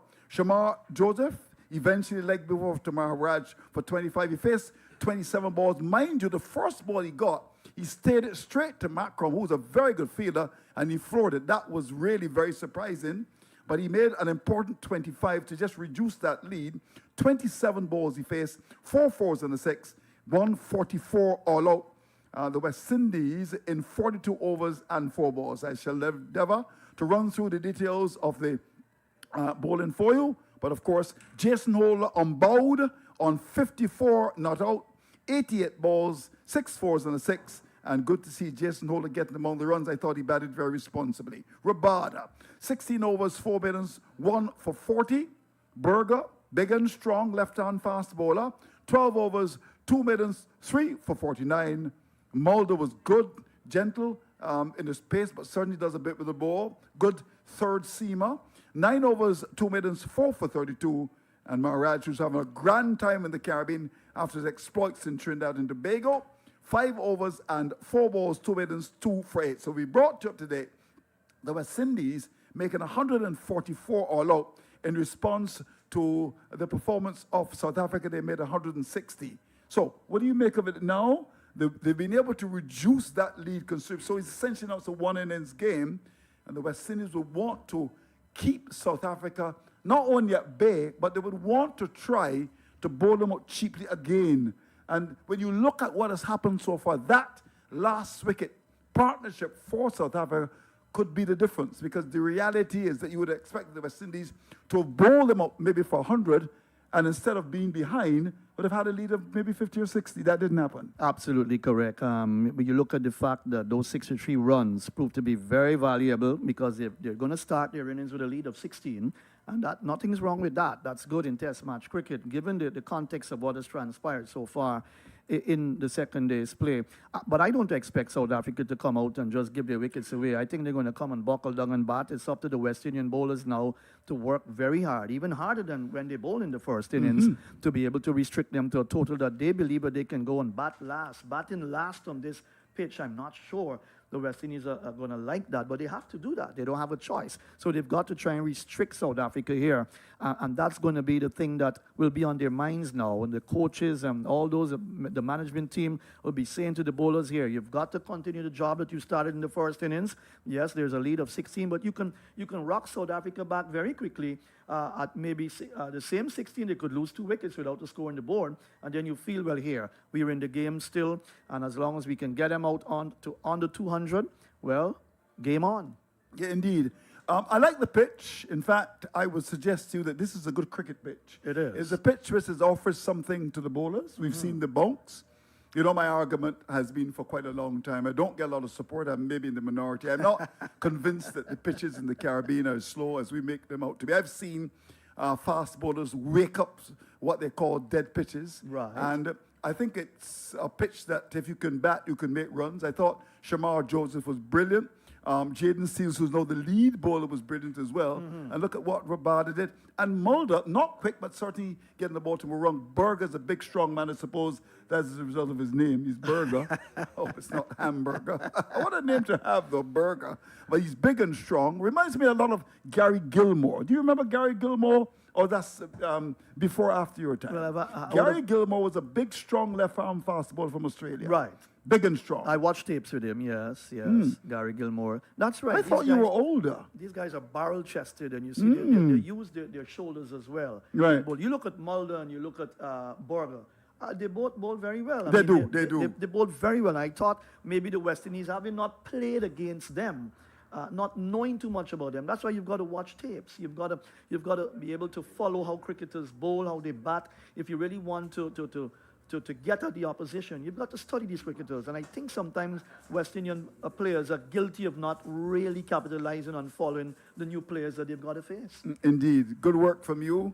Of course, Matthew Kassoon, very much a part of our commentary team. Of course, we also should have had Indrajit Prasad. Let's wish him well. I know he's having 1 or 2 challenges. Had a death in the family recently. So, Indrajit, if you're listening, we wish you well. Yes, certainly I've been praying for him. I'm sure you've been praying for him. I am. And I think we've all been praying for him, actually. And I remember as soon as I got the news, I started praying for him because Indrajit is one of the guys that we needed to have around us here. But being short of staff, we still been coming up good. Yeah, we picked up the slack. Would that earn us a double pay? I would think so as well. I certainly agree with that. Yes, the paymaster will certainly ensure that we do that. So the deficit is not 50, it's 16. And Shamar Joseph and Jason Holder were able to bring it down. Good batting from Shamar Joseph. He's a good cricketer, there's no doubt about that. Holder 54, Carter at the top, about 26. And this is going to be an interesting little period of play just before lunch. West Indies would love to pick a couple of peppers, as they say. The umpires are going to come up very shortly. But it's a very interesting test match. The game has gone at a frenetic pace. Because can you imagine that we are not at lunch on the second day, and already we've had 20 wickets falling. Wickets have fallen like ripe mangoes that you have there in your backyard. I'm sure you want the game to go a bit longer. I so- would think so as well. So you're looking towards tomorrow. Yeah, well, I mean... And maybe into a fortnight. Yeah. Is there a possibility? Well, Andrew? hope urges on and tell us tomorrow will be better. That's what they say. The umpires are coming out. But it's gone at such a pace that you never know. The West Indies would want, of course, to restrict the South Africans and maybe bowl them out for spit, as we would say, big good numbers, and try and win the test match and win the series. They've not won a series against South Africa way back in, 1992, when South Africa came to the Caribbean. And never forget that spell by the great men Ambrose and Walsh at Kensington Oval. And that was a test match that was boycotted by Barbadians. That's because right. you remember Anderson Cummins, who was Correct. a decent fast bowler. He didn't get into the side, and the Right. Bajans didn't turn up. Well, they missed a great test match. And that's the thing about the Bajans, you know, they fight for their players. They fight very hard for them. I may have said to myself, no big deal Anderson Cummings didn't get into that side, to be honest. No big thing at all. No big thing at all.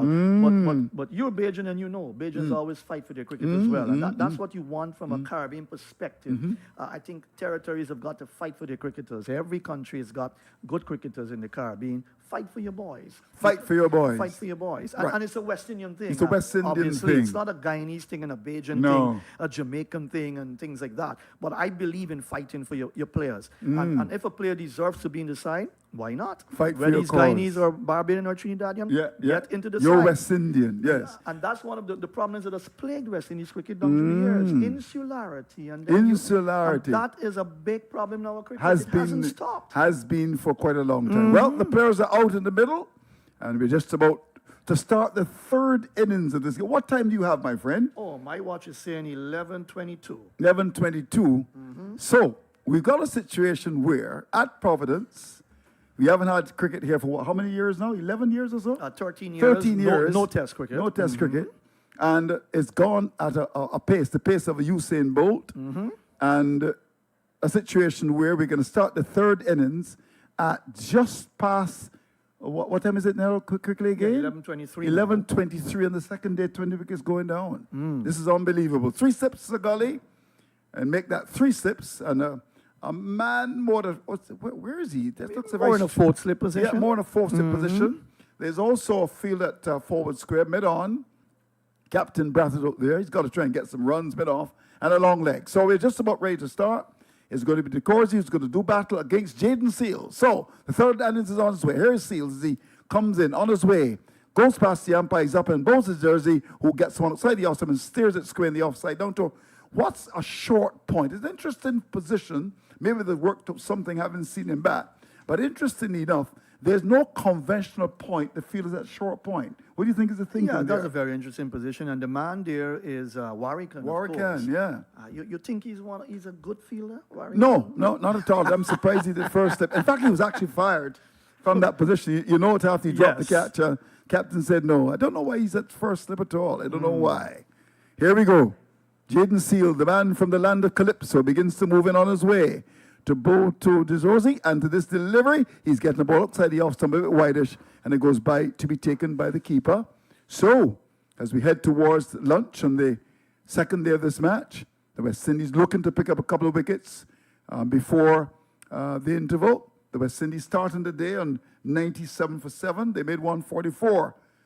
Holder making 54 not out, and towards the end an important 25 from Shamar Joseph. Excellent batting from Shamar Joseph, just giving it away at the end there, a little bit too over-ambitious, but at the end of the day, to knock off the runs and bring it down to a 16-run deficit, not too bad at all. Georgie waits as Seal comes up now in Bosom into this delivery. He's beaten outside the off stump. Beautifully bowled. He played at that. He was fishing, he was flirting, and the ball went by, swerving as it passed him. The keeper was going across to his left and had to veer to the right to take it. That was very well bowled. Yeah, he bowls that well to the right-handers, and on this occasion to the left-hander, getting the ball to come back in, seam back in a bit. That was an excellent delivery. It was indeed. So, not a run scored as yet.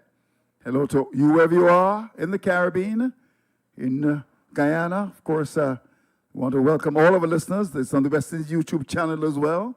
I'm sure someone in the White House is maybe listening to the commentary as well. Here's a ball outside the off stump. The ball goes by to be taken by the keeper. I don't think Donald Trump is listening. He's behind in the polls now. And he's got to go to Pennsylvania and Nevada and Ohio. Kamala Harris, of course, with her father being Jamaican. I think she's going to be the next president of the United States. You know, I was thinking... You think Trump is going to win? No, I don't even think that he should have gone up. No, should not have you know, gone as a up. candidate at No, all, to be no, not honest. at all. To be fair to world politics, I don't think so. I'm being honest. Yeah, she's But going to that- win. She's going to win. But that's the politics of North America. It is indeed. We're dealing with the politics here now. As he comes up now, in this is Seals and Balls. The ball pitched up by the off stump and driven. Georgie's driving sweetly down towards that mid-off area. There's no run. He can't score as yet. So we're also watching the start of the English Premier League today. Fulham playing against Man United, it starts at 3 o'clock. Are you a football man? Not a big Matthew? football man, but I know England, that's their number one game. Oh, yeah, indeed, Well, football. when I was there, when England lost to Spain, Can you imagine in that? that finals, let me tell you. They were crying a river and a man, half. Man, the mood changed. Oh, it changed What I indeed. understand in England is that the mood Oh, changes. oh, yeah. Sometimes you're treated a bit badly. Yeah, depending on yeah, who wins or indeed. who loses. Once Here's England Seals loses, it's comes up now trouble. with a good mood, looking to get a wicket. He's up and bowls to Dizorzi into this delivery. He's playing it to the offside. Lovely shot. That's going to go out to the boundary for 4. Pitch on the off stump, getting over that big fat rope inserted into the ground.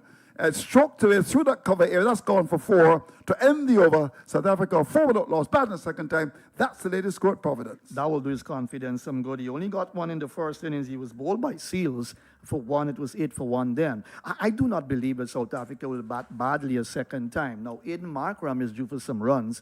Very good, solid technique, very compact player. And I think you would know that he is the second youngest South African captain to captain their side, the test team, after Graeme Smith. So he's got the talent. They've invested in him, and there's a future for Aiden Markram. He's been around a while. So his turn has come now, and he's got to try and battle for Well, the South Shamar Africans. Joseph is on the field. I'm just trying to work out why is it that Jason Hole is open to bowling. But he did open the first He innings. did indeed. I'm just trying to work it out, really. Is it that Joseph doesn't bowl the new ball well? I just don't understand it. I mean, But he hasn't been given a chance. no, really, no, to no, bowl no, the no, new no, no, ball. no. I'm just being facetious Yes, here. yes. I start with the 2 young bucks. I would certainly start with Joseph and Seals, but they've gone with Holder, who turns over the shirt tail. It's not often that you see it with a shirt tail. Looking a bit untidy. He comes in and bowls outside the off stump and played it out towards cover. That's Markham stroking the ball out to cover, and there is no run. Jason Holder with the new ball. That was bowled at, I was just trying to look to see. That was 122. 122.9. Yes. Point 9. Give me a little bit more. You got to get that point 9 in. That was the pace of Lance Gibbs. Good old Lance Gibbs, who I think is 89. One of the oldest West Indian cricketers alive. Well, we lost Joe Solomon the other day. Right. I got a question for you at the end of this delivery. Holder comes and bowls to Macron. Ball pitched up on the off stump. Plays out towards cover. There's no run. Who is the oldest West Indian Test cricketer alive? We went through that yesterday, did we? We didn't. Looked at that. We didn't? We didn't. That wouldn't be... Maybe what I should do is to you can I think I've got to check that No, one no. out. What you can do, you can send me a note. If you got some tickets to give away, you can come down and watch after lunch. Got 2 complimentary tickets to give away.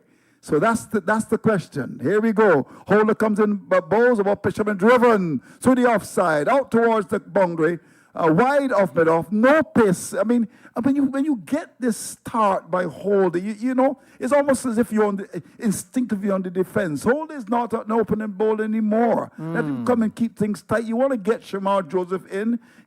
What is this all about? But you would have Pitched up observed and driven wide of mid off. That's gone for 4. impeccable placement. You would have observed that Shamar Joseph, I think, came off the field yesterday, given some treatment, you know, the cramps and so on. So I think he's someone that the West Indies would need to be very careful about. I really hope that they to get him to go to specialists as well. 8 without loss. Holder comes in and bowls outside the off stump. Played away through the offside. More runs. Holder's barely getting to the wicket. I mean, this is not good at all, really. They'll get 1 to get to even come back for the 3rd. And I mean, unless something is wrong with Joseph, you got to get him bowling that new ball. What's this all about? The ball struck to it through cover. It's gone away for 3. And the score is now up to 11 without loss, and Holder is as sweet as a Julie mango. One of the problematics of West Indies cricket, you're not finding 4 quality fast bowlers to play in a test match. That's a big problem we face, and that's No, I been agree going with on you. for a while. And, you know, Holder is now playing for the West Indies as a batsman. He made 54. He's batting at 6, which is a bit high for him. But he essentially is in the side as a bowler. But he looks very ordinary here. No pace. He's also put on a bit of weight as well. Maybe he didn't do any fish cakes in Barbados and bakes as well. And he comes round the wicket on his way to bowl to Dizorzi, who's got 4, and he's forward. Plays the ball into the onside, down towards that backward square area. Joseph comes off the boundary, fires a return to the keeper, and the score goes up to 12 without loss. And, you know, after the pressure of the first over, you have Holder coming in to bowl. You know, you just feel as if all the pressure is relieved completely. I just have the feeling that South Africa will bat good in this second innings here. You talked about Holder, not really, he's more or less lumbering up, not the one to open the bowling. And West Indies can be under pressure here with ball in hand, and the spinners will have to do some work here, Moti and Warrican, because you just get the impression he's not really firing here. So 12 out lost. He comes up now to bowl to Markham into this delivery. He's edging! And the ball goes in front of, they've got Warrican at slip again. I mean, it didn't carry. And again, I'm just bamboozled by all of this. Why is Warrican feeling at slip? He's not a good fielder. And they keep putting Warrican at slip. I mean, the ball might have just dropped in front of him. But these are questions that really must be answered. It was outside edge. Let's have a look at that. Coming forward, the ball was edged. And it didn't quite carry. The keeper was diving away to his right. And it was Warrican stopping the ball at that first position. So, after one or two poor deliveries, Holder ends the over with a good outswinger. A little bit of movement away. Look at that edge. Have a look at the monitor there. The keeper, he was diving away to his right, and it dropped in front of first slip. Good delivery by Holder. So it's 12 without lost. Zorzi's got 5. Markham is 7. And Seals to continue as he comes up now round the wicket. On his way, he's up and bowls a ball which is turned away neatly down to backward square. Runs for South Africa. 1. They'll get a second comfortably. Finally has to come across to the right to pick it up. They're back for the second. He was offline and he was tickled into the onside down to backward square for 2. And with that, he now goes to 7 to Zorzi. And Markham has got 7. And that is the second time. South Africa are 14 without loss. I think in particular, DeZorge is going to dig in a bit here. He did bat well in Trinidad, got 1 in the first innings here, so I don't think he's going to give it away that easily. But shouldn't we be fair to say that that ball didn't carry to Warrican simply because Holder didn't have enough pace? That's quite possible as well. Seal comes in, bowls, a ball which is on the off stump, played away up towards that extra cover area. The field at mid-off has to come across to make the stop. There was DeZorge playing it nicely, left-hander. He gets to run, batting positively. He goes up to 8. It's on to 15 without loss as the action continues. So Jaden Seals, the man from Trinidad and Tobago. Have you been able to get the answer? The oldest West Indian cricketer alive? No, I think Naim Chan is checking. Naim Chan is checking. He's on his computer.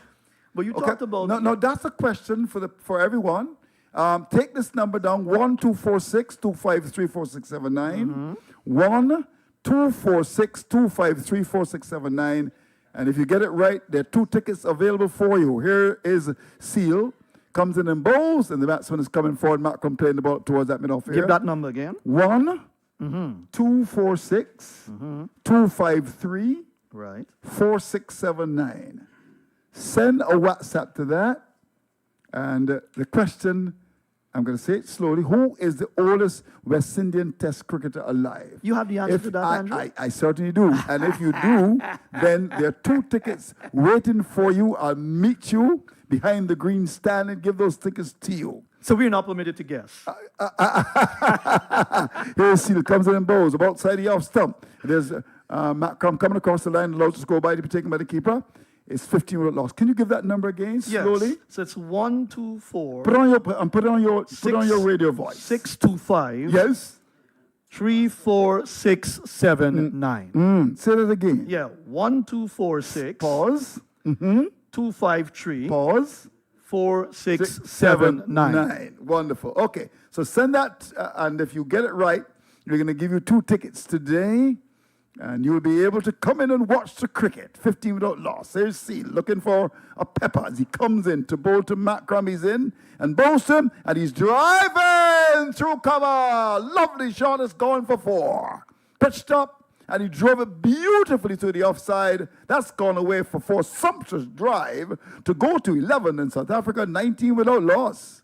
I suppose he wants to pay back South Africa now, especially in this test here and in this innings, to ensure that they get into a strong position to win this test match and win the series. A lot will depend on him. Temba Bavuma, the captain, didn't score in the first inning as well. So those 2 will have to come good for South Africa. And that was a lovely shot through the offside. Yeah, okay. So that question again, 2 tickets are waiting for you.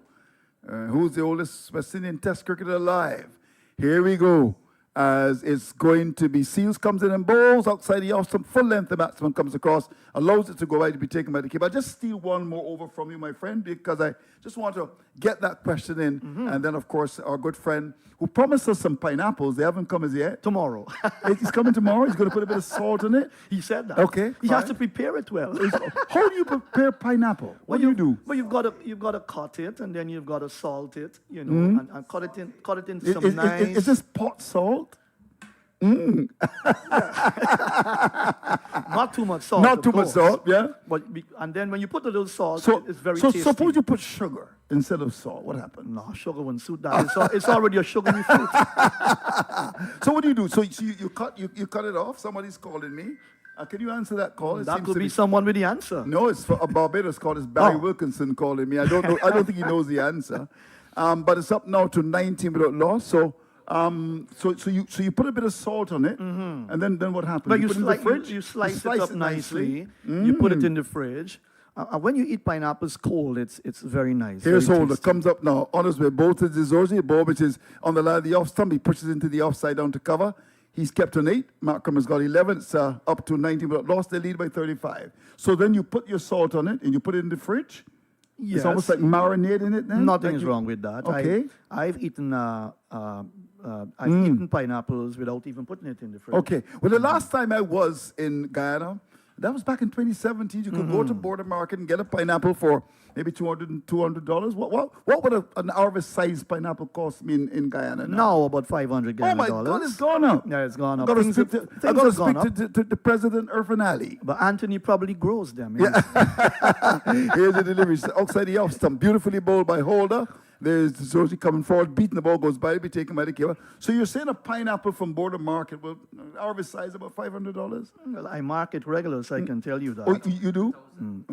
But you got you'll probably get it at a better price at Stabrook Market. Oh, Probably at a okay. better price. Because when they bring them in and they wholesale So, them. so I should go to Stabrook then tomorrow instead of Border, you Yes, say? that's on the board of the Demerara didn't River know there. that. That's interesting. That will be good. Nothing's wrong. Is up to 90-minute loss. Holder comes in, bowls. The ball which is on the leg stump, turned away neatly by the Zori down towards that backward square area. Moti, who's a Berbetian, comes off the boundary. Understand he's also a pineapple farmer. Picks it up, fires the return. And it's up to 20-minute loss. I know Indigit is a goat farmer. Is he still having goats there, Indigit? No, I wouldn't know about that, but I was going to say to you that the Guyanese markets are very good. You know, Okay. they're huge and they offer a lot as compared to the Barbadian market. Yeah. Well, and our fruits are very, very, very, very expensive. There's no doubt about that. But the tremendous changes in Guyana. I mean, I got lost actually getting to the ground. I'll tell you in a minute. As Holder comes up now, bowls to Markram. Markram is getting Warwick is cutting back at him, beautifully bowled indeed. And the ball comes off the front pad and goes into the offside 20 without loss. Coming in from Georgetown, there's so many roundabouts now in Guyana that I almost got lost, really. Heavy road in fact, construction. Mr. Weeks, the technical director, I had to drive behind him last night to get home. Heavy road construction. And you know what happened? I actually missed him. And then I was driving behind people that I didn't know and I got lost. And we've got a lot more vehicles on the road as well. I Yeah. was remarking Holder something. comes up now in Bolson Macram into this delivery. Outside the off-stump allows it to go by to be taken by the keeper. It's 20-minute loss. But a lot of development in your country. Of course, you've got the oil money now, so spend it wisely. Let's speak to Ashley Singh, who's your finance minister. I know your politics as well. I also know what happened recently was Mr. Norton. People pulled out. 20-minute loss. Thought my good friend Mr. Ford might have challenged him, but he didn't do it. Don't know why. 20-minute loss. Rosedale Ford is his name. Yes. Understand he's a top lawyer, isn't he? Rosedale. Ford. I got the name right. Here we go. As Holder comes up now and bowls, and Bob is on the off stump, played out towards cover, and there's a run 20-minute loss. You know, I'd wanted to study politics. Really? But at that point in time, I got saved, as you would say, from a spiritual perspective, and my whole Okay. life changed. So You wanted to study politics or go into politics? I wanted to study politics, actually. In terms of getting into politics in Guyana, not so sure. But to be honest with you, I wanted to because I'm all for leadership, strong leadership over nations. Because when you lead nations, people look up to you. You have to be a good example. You have to be a true servant of the state and to the people. You've got to serve everybody well. And I believe a politician must be a humble servant and that's what you want. That's what's lacking in terms of world politics. But you really want people to be genuine. You want people to have the nation at heart, and that's very important. It's not just a position to hold, Andrew Mason. You've got to work hard. Okay, well, we're getting some WhatsApp messages already coming in. And yes, indeed, here is Seal. Comes in and bowls outside the off stump. Stroke to air through cover. They're going to get runs. They'll get two, I would imagine. Carty is after it, the man from St. Martin. Pitched up. There's no cover. There's a short point, and he's able to stroke the ball away through the offside. Lovely shot by DeZorzi. He gets two to carry the score to 22 without loss. So keep sending those WhatsApp messages. 1-246-253-4679. 1-246-253-4679. The question we're asking, who is the oldest West Indian cricketer alive? If you get that right, we're going to have 2 tickets for you. Maybe if you can't make it today, we'll try to arrange some tickets for you tomorrow. Maybe it's better, more attractive to give them for tomorrow. So let's settle for tomorrow then. Here's a delivery which wraps the batsman on the pad. There's appeal for leg before. Played across it. That's the Zorzi. The bowler was appealing more than the Red Cross Society. And in the end, the umpire says no. And they look towards Brathwaite. Are they going to go upstairs? Brathwaite likes to go upstairs. It's now 3-2-1, so they decided not to do that. So continue to send us, and maybe we should give you a choice whether you want to come today or tomorrow. But there are 2 tickets available, and we'd be happy to have you. That batsman was struck on the pad, might have been a bit high. And in the end, Jaden Seals looked very keen on it. The batsman didn't look too perturbed. 22 without loss. DeZorzi's got 11. And round the wicket. Here we go. As it's going to be Seals. Looking for that pepper, as they say. On his way to bowl to DeZorzi and to this delivery, he's covering up to a ball that got bigger than, pulls the bottom hand away, plays with a wash pan of suspicion up towards that mid-on area. There's no run. Yeah, he's played 2 nice shots already. DeZorzi, you've got to keep an eye on him. I think South Africa would want to get in the vicinity a lead of about 250 plus. Anything around 250 plus would be probably very difficult for the West Indies. And you're looking here at Providence. If we said that the score, the average score, and that would have been the first innings, 223, around that, 220, 223. So you want to get, as you look at the replay, Andrew, that was going to go over the stumps. So it's good that Brathwaite didn't take that DRS review. But they're looking for probably over 250, and that would be good for them. Here's a delivery, which is on the line of the off stump. Bowled by Seal coming forward. Open the face of the bat is DeZorzi. Stays it square in the offside down to backward point, and there is no run. I think that would be a lot of pressure on the West Indies to get 200 plus runs batting last here with such a good South African bowling attack. And remember Dane Peat, the off spinner, he hasn't bowled at all in the first innings. So probably he'll have a chance in the second innings, depending on how the West Indian batters fare up to the South African bowling lineup. And if they're able to get off to a nice start and be able to build their innings in terms of wanting to win the game, well, then Dane Peat will come into play. Here's a delivery which is short and swung away. Where is that gone? It's gone down to backward square. It was a delivery that was short of a length. And in the end, there's Moti down there to try to stop it. So, what do we have? At the end of that over, they lead by 39, South Africa. There are 23 losses, which is the latest score, Providence. Right. I was going to ask Andrew if you're going to give a clue as to the country the oldest cricketer comes from, but I suppose I would be giving it away if you said which country the oldest cricketer comes from. So you want a clue? No, you're begging for a clue. I'm asking if you're willing to give Yeah, that. oh yeah. You're willing to. He doesn't come. Okay, the clue is he's not from Guyana. He's not from here. Yeah, okay, that's not much And he's of a not clue. from Barbados. Is Oh, here is Seal comes in and bowls pitch up, and there's Markham driving with his weight slightly on the back foot, goes up towards that mid-off area. There is no run. The score is kept in 23 loss, and we're coming up to the end of the over. So at the end of the over, 23 loss. That's the latest score at Providence. Yes. So So the clue then, he's not from Guyana. Guyana. He's not from Jamaica. right. He's not from Trinidad. Right. So you got your options. Got your option. Not from St. Vincent, not from Antigua. I know where he's from. Well, actually, okay, he's from Barbados. He's from Barbados. He's from Barbados, the oldest cricketer alive. It was Joe Solomon, but he died recently. Who's Guyanese? So you've got any answers coming Yeah, in? yeah, yeah. Oh, A lot. Or several people. You'll probably have to give away a lot of tickets. Yeah, More well, than the, two. the only problem is we only have two complimentary. How much does it cost to get into the ground? Well, it's $2,000. 2,000. And what's that in US? That in US is what? 10? 10 US? 10 US? Okay. Just under 10 US, probably. Okay. So that's not bad, is it? Or do you think it's expensive? I think I was actually surprised, but then there's where you see You were expecting it to be what? To be higher or lower? probably 2,500, but $500 But more. remember people, But it's Test cricket, huh? but people don't have money nowadays, and the West Indies are not playing Well, well. they're saving I their think you money need for to take CPL. those. Well, the CPL is a different kettle of fish. Saving their money for that, Oh, for several, sure. several. I saw the videos. Yes. So hold it to continue. He's going to be the CPL playing for the Royals.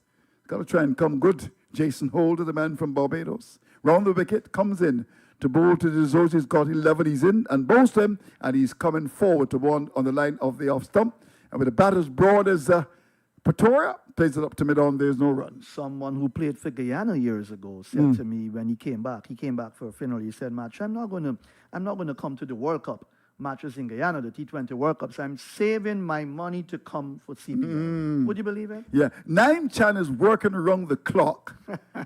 Got burnt this morning with some coffee in his foot, I'm told. That's going to make... You sure that's what happened to him? The primetime news tonight and all the networks is trying to tell me who actually is the man. They look for a single return, comes and hits the stumps at the non-strikers end. I think he might have got in. Going to work by Brathwaite to come across from mid-on. They're going to go upstairs. You never know. It went down to mid-on. It was a single pregnant with wrists. I don't know why he would have wanted to do that. Brathwaite came forward to pick it up, threw the stumps down. The question is, did Desori make it to the non-strikers end? We shall see. What's your gut feeling? Where's the ball? He's made it. He's made it. He's made it. So there's no need really to muck around really with that. His bat sliding past the crease. The ball is now about to hit it, so he's comfortably home. Yeah, I think the captaincy skills of Craig Brathwaite will be put to the test here for this innings of South Africa. He's going to be tested a lot. I think, and I also think they need a wicket here. They really do need a pepper or two. As he comes in the holder, the big man on his way to Markham into this delivery, he's forward, ball pitched on the leg stump, works it nightly down towards that mid-on area for no runs, 24 loss. We're getting several WhatsApp messages coming in, and I know my very good friend Naim Chan has been working around the clock to get the answer. Give us some answers so far. So far? From what's coming. No, let's tease them a bit. You know, we like to tease them. Yes. Naim Chan. Is he a Georgetown man, Naim? Oh, Naim? No, Naim is an East Coast man. He's an East Yes. Coast man. Country boy. East Coast and not East Bank. We're on the East Bank. He's on the East Coast. He's on the East Coast. Here's the delivery, which is on the line of the leg stump, bowled by Holder. Coming right across the stumps is Macrum, who's got 11, plays it up to mid-wicket. There's no run. That was slightly quicker. It was 125.6. So he just increases pace. It's interesting that such a big, strong man eating all the flying fish and cuckoo in Barbados bowls at this pace. Holder should be bowling quickly like Malcolm Marshall. Well, you should be talking to him a lot. I'm sure you would have had some words with him already in his career. By now, we really should have increased his pace. So he's so gentle. He comes up on his way again. Goes past the umpire, bows to Macrum. Macrum is back to a ball that keeps a bit low. You better watch it. Goes down towards that mid-on area. Maybe they're bowling Holder because they know that he can maybe get a ball to keep lower too. Goes down towards Louis, the man from St. Kitts. Picks it up, and there is no run. You talked about Holder being gentle. Isn't he generally a gentleman? Oh, wonderful guy. Wonderful guy. I criticized him immensely when he was captain, and it's interesting. I got a program called Mason and Guest, and one night I said, hello, who's the next scholar? He said, it's Jason Holder. He comes up now, he's in, and balls pitched up and driven. That's hold on, the line of the off stump. Macrum drives down towards that mid-off area as we head towards lunch. That ends another gentle over from a gentle bowler. It's 24 loss. That's the latest score at Providence. What did he ask you when he called in on your program? He asked me, why is it that I'm so critical of him? That's as a good question. Yeah. Very good question. I said, well, Jason, I think that you're tactically not very good. You tend to defend unnecessarily. And he said, fair enough. And, he's a good guy. We talk quite a bit. And he said, but, despite all that, you're still my favorite commentator. All right. And he's a nice guy. I think he understands the importance that in this business of journalism, I think cricketers must recognize that they're going to get criticism because fear of criticism is the kiss of death in the courtship of achievement. I'll say that slowly. Fear of criticism is the kiss of death in the courtship of achievement. Yeah, you can be easily Desmond destroyed. Leo Haynes has not spoken to me since 1990. Unbelievable.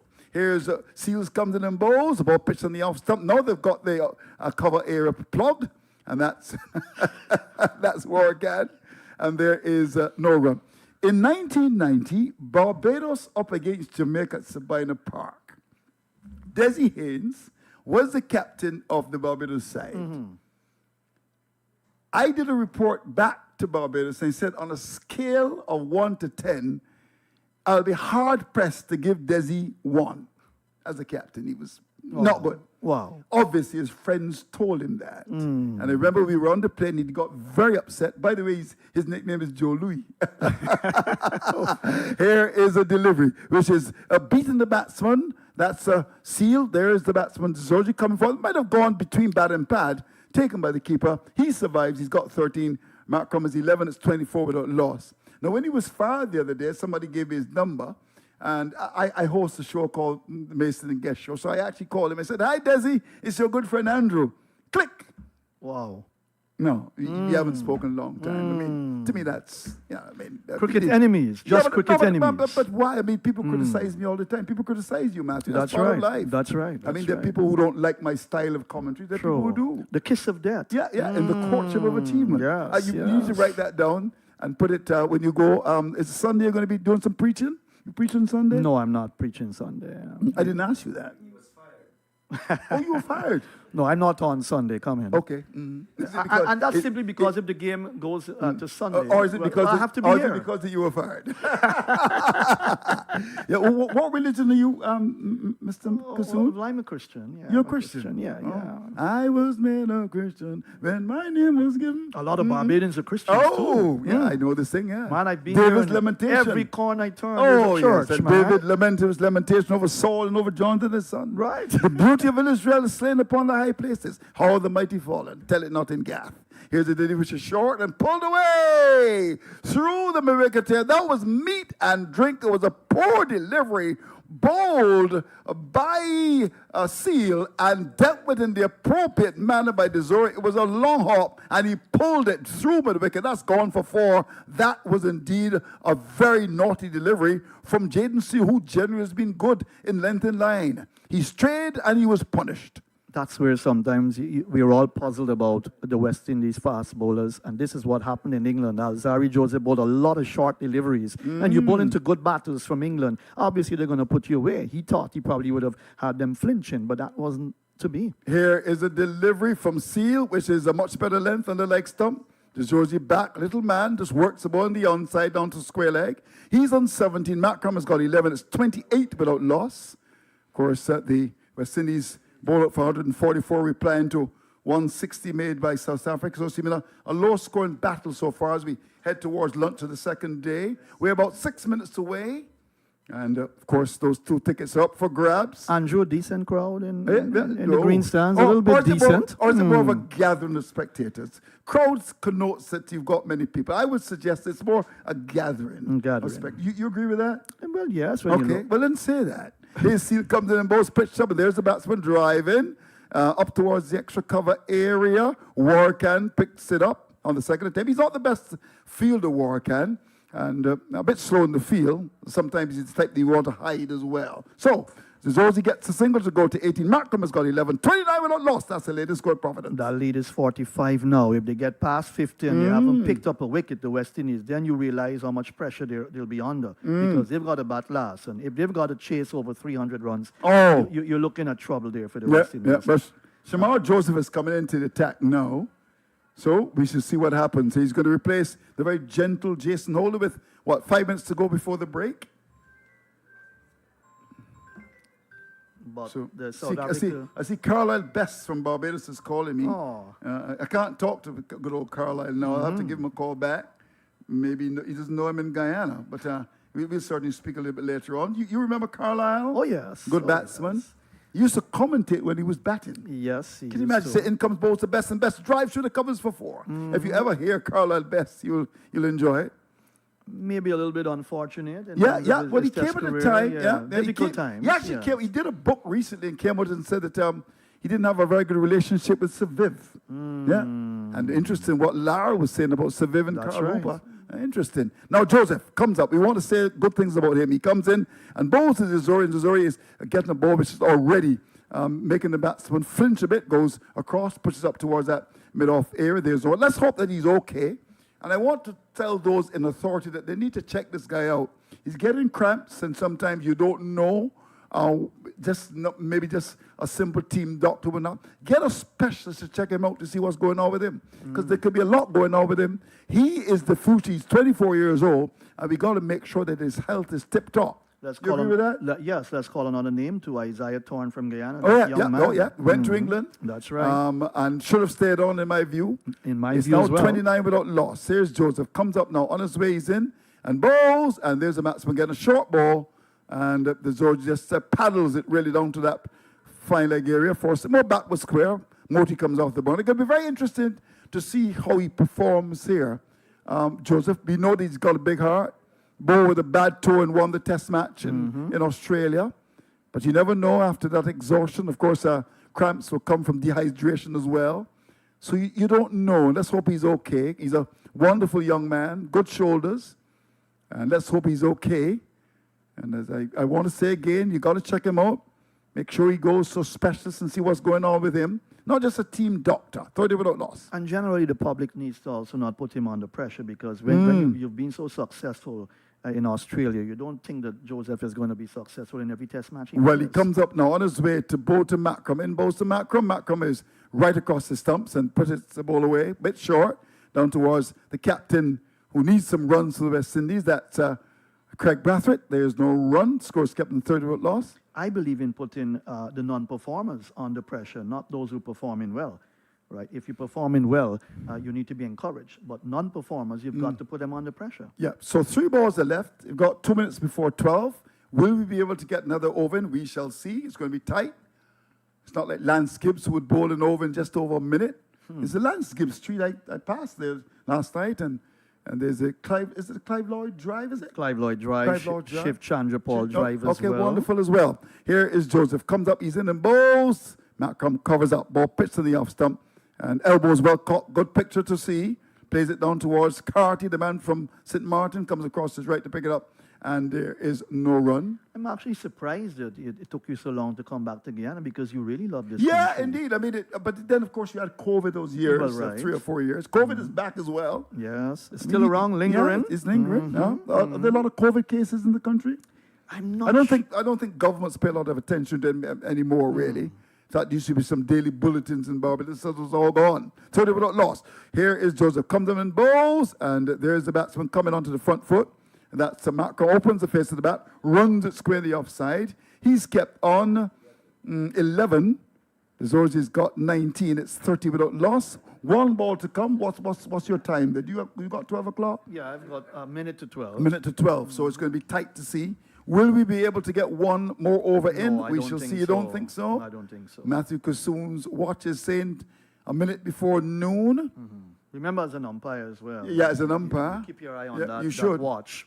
Yeah, indeed. It takes a minute to actually change over for the next over. Okay, so we shall see. So you reckon this should be the last This should be ball. lunch, He's in right. and bowls. Macrom covers up to 1 on the off stump, pushes out to cover. Let's look at the umpire.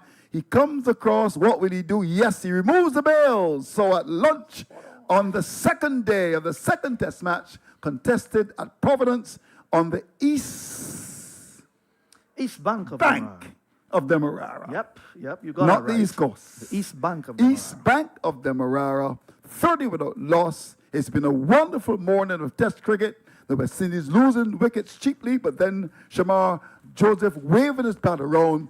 The very obdurate but very defiant holder. He unbowled on 54, a session in which we had 3 wickets going down, 77 runs scored, and the game is in the melting pot, with South Africa looking to bat much better in their second innings, having made 160, to which the West Indies replied with 144, batting the second time. DeZorzi is on 19. Mark Cummings has got 11. They are 30 without loss. And for his impressions of the morning's play, let's go across to my very good friend, Matthew Kazoo. It's been a good game so far. I mean, 20 wickets have fallen, and we've just completed session 1 of day 2. Advantage South Africa, of course. That little lead of 16, and now building on it, they lead by 46 with 30 without loss. In their second innings, I did say I don't expect South Africa to bat badly a second time. And the West Indies will be under a lot of pressure here. You talked about Holder opening the bowling and not really bowling with much pace at all.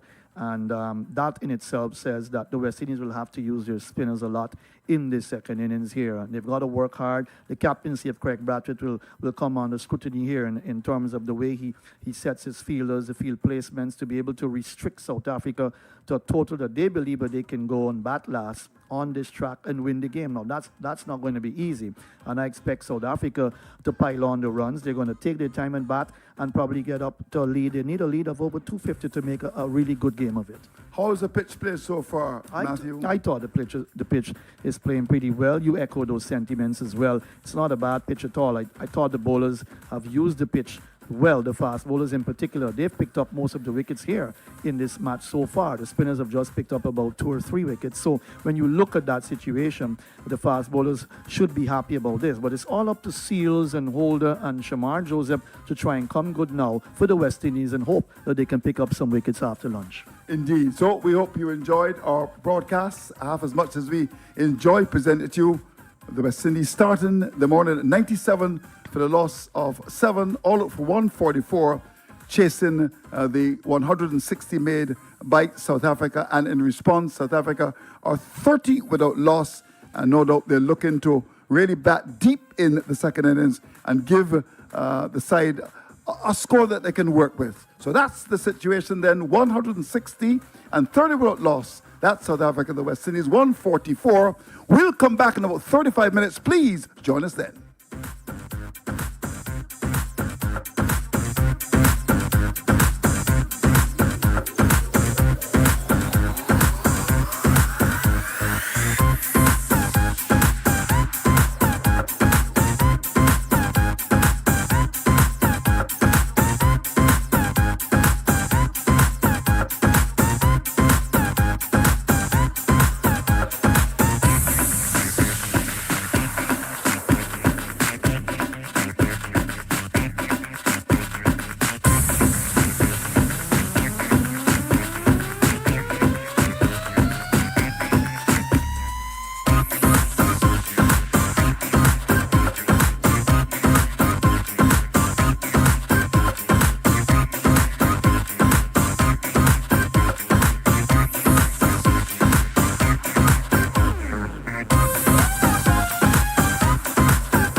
Okay.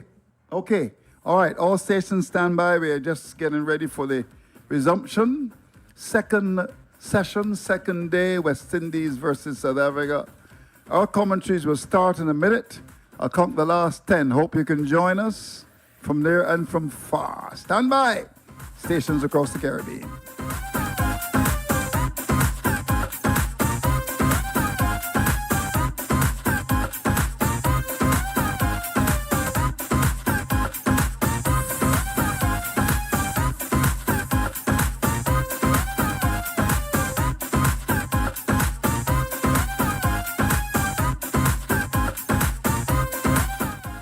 We are 30 seconds and counting. We'll count the last 10.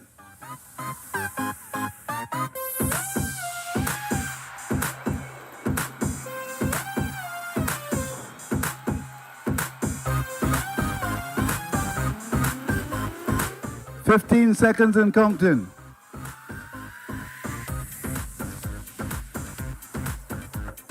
10, 9, 8, 7, 6, 5, 4, 3, 2, 1.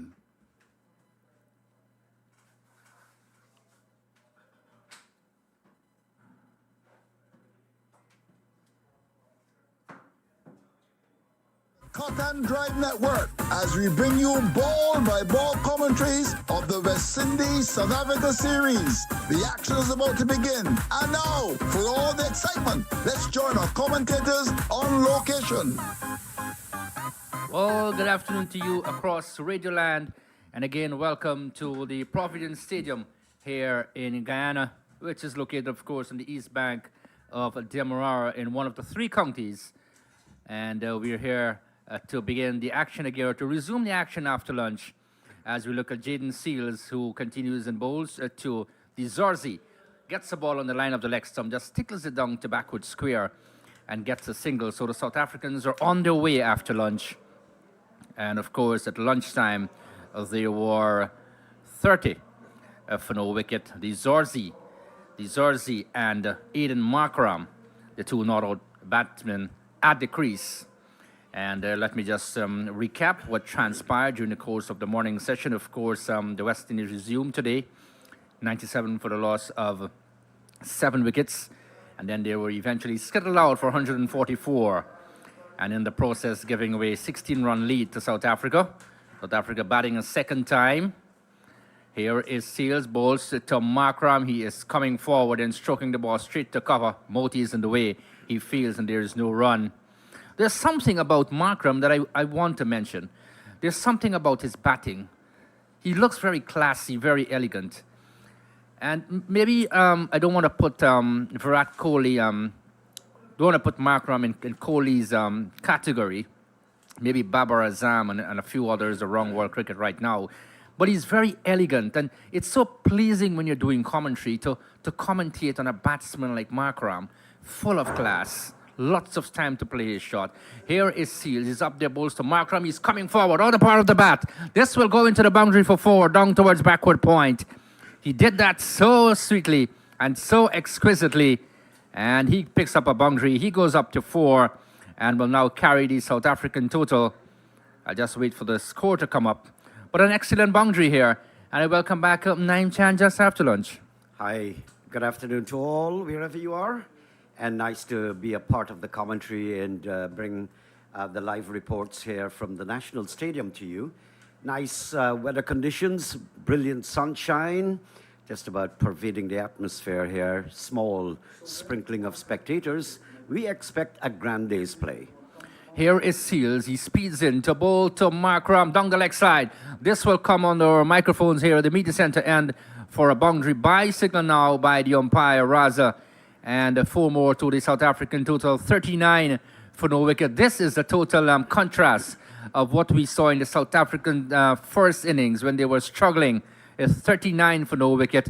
What a start they're having here, Naeem, in their second innings. Exactly, and if the West Indies cannot make inroad into the South African batting lineup in the next 2 hours or 1 hour even, the shape of the game will start to form and you'll have a almost can come to a conclusion. But if the South Africans bat for the entire day today without being bowled out, the West Indies could find themselves in a bit of a trouble. 3 slips begin to go down. Here is Seals. Passes the umpire. Bowls to Markram. He's driving exquisitely through the outside field. That's gone for 4. My word. Brilliance was written all over that. What a shot. That's gone for 4. 43 for no wicket. Naim Chan, did you like that?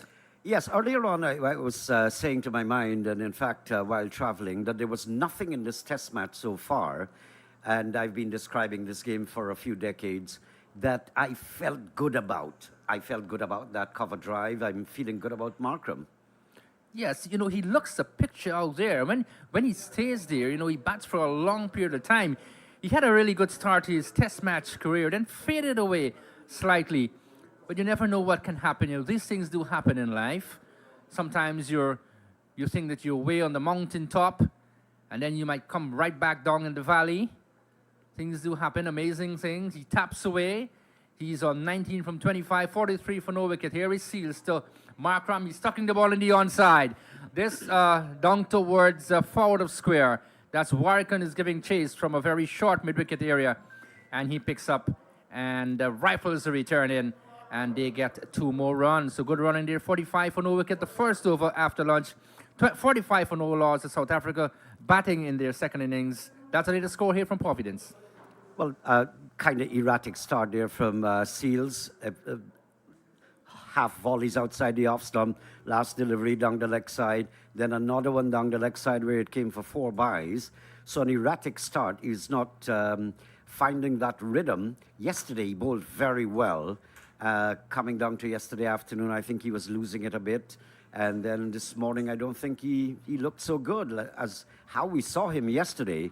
And just coming back to Markram, I was mentioning to the group here in the commentary box, when you come from an era, and Andrew Mason knows what I'm talking about, where you had the privilege of describing some glorious shots from quality batsmen, and I'm talking here about West Indian batsmen in the league of Brian Lara and company, and then you come to a situation like in this test match, I wasn't seeing anything nice to describe, except now for a few shots there from Markram has done it all for me.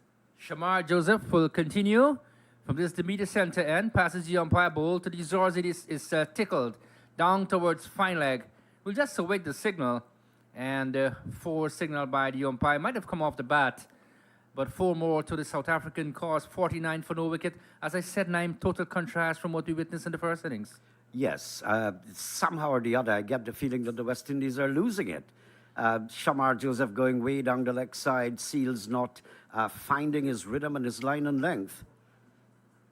So the field for the left-handed Zorzi, 3 slips. Probably this is just a fine gully, if you might want to put it that way. There's a cover mid-off on the offside. Here is Joseph bowls to the Zorzi. He's finding the gap on the onside. Turns it straight towards the left of Mikhail Louis. Gets another run on the onside. Good rotation in the strike. We've just lost the sunshine for a bit. The 50 has come up for South Africa in rather quick time, in under 10 overs. Exactly, and the South Africans look very organized. I'm seeing a bit of lackadaisical action coming from the body language of the West Indian players. They're not the same team that I saw bowling in the first innings. Their tails were up. Something or the other looks a bit dormant, lackadaisical in the second innings. And I think it's because the bowlers are not finding their true potential. Here is Shamar Joseph to bowl to Markram. He is getting the edge on the outer part of the bat. But it dropped away in front of Jason Holder, who is stationed at second slip. As it bounced into his waiting hands. He's very tall figure there, Jason Holder. Sometimes I'm very surprised to see Jason Holder in the slips. But I tell you what, he has got a good pair of hands, no doubt about it. He really stopped it there, and there's no run. But the way South Africa are going, the first day, remember, Naim, yesterday, we were speculating that probably this game might end on a Saturday instead of the scheduled Monday. But we never know what can happen. Here is Joseph in cool conditions now. Bowls to Markram. He's coming forward. And just stabs the ball on the onside of the wicket. Brathwaite comes away from mid-on and fields. And there's no run. 50 for the loss of no wicket. But I share your point. The West Indians at the moment and just before lunch probably lacked the intensity that they had in the first innings. Yes, they South did. African first innings. And the South Africans, no doubt, the batsmen, the two opening batsmen, look as though they want to bat. Very organized.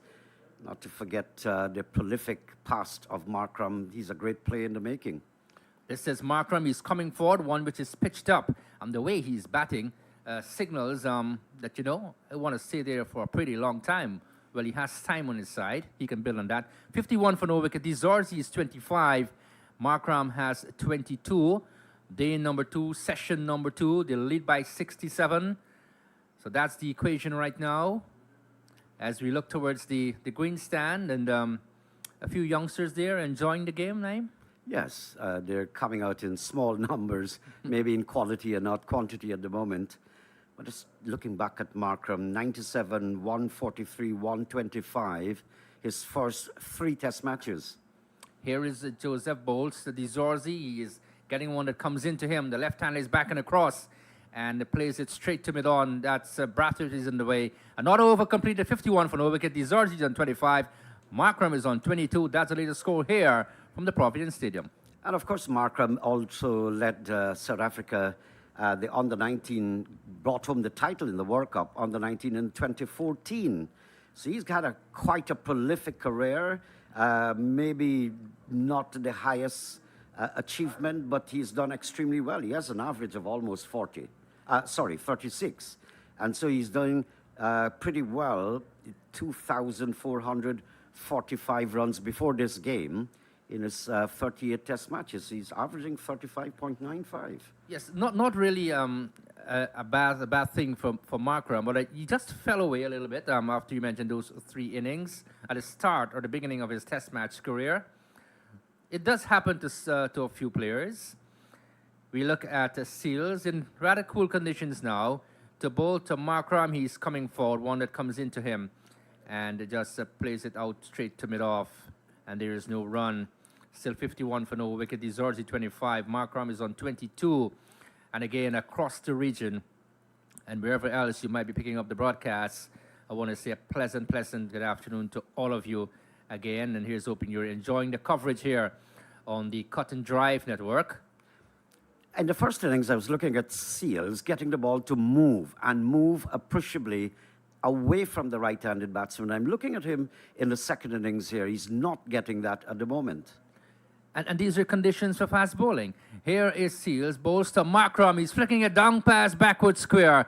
Can the fielder, that's Joseph. Joseph is coming around. Well, he will pick it up and pulls it away inches inside the backward square boundary. And they get a second run. He looks well organized, isn't that so? Yes, except for the West Indian bowlers, don't seem organized. The last over, Seal went 2 times down the leg side, 2 times full up. Markram drove him to the boundary. So they are not really finding the rhythm they had in the first innings. Yes, and you look at the field. So what Captain Brathwaite is saying, look, you have got a ball on off stump line here, my brother. What, 3 slips I make it now? Beginning to go down. On the offside, here is Seals, bowls to Markram. He's standing up straight. Then punches the ball straight to Brathwaite. Elegant player. And he can score 53 for no wicket. But it signals a lot of trouble for the West Indies because apart from the little lead that South Africa are having, they have 10 wickets intact, and that's very important for them.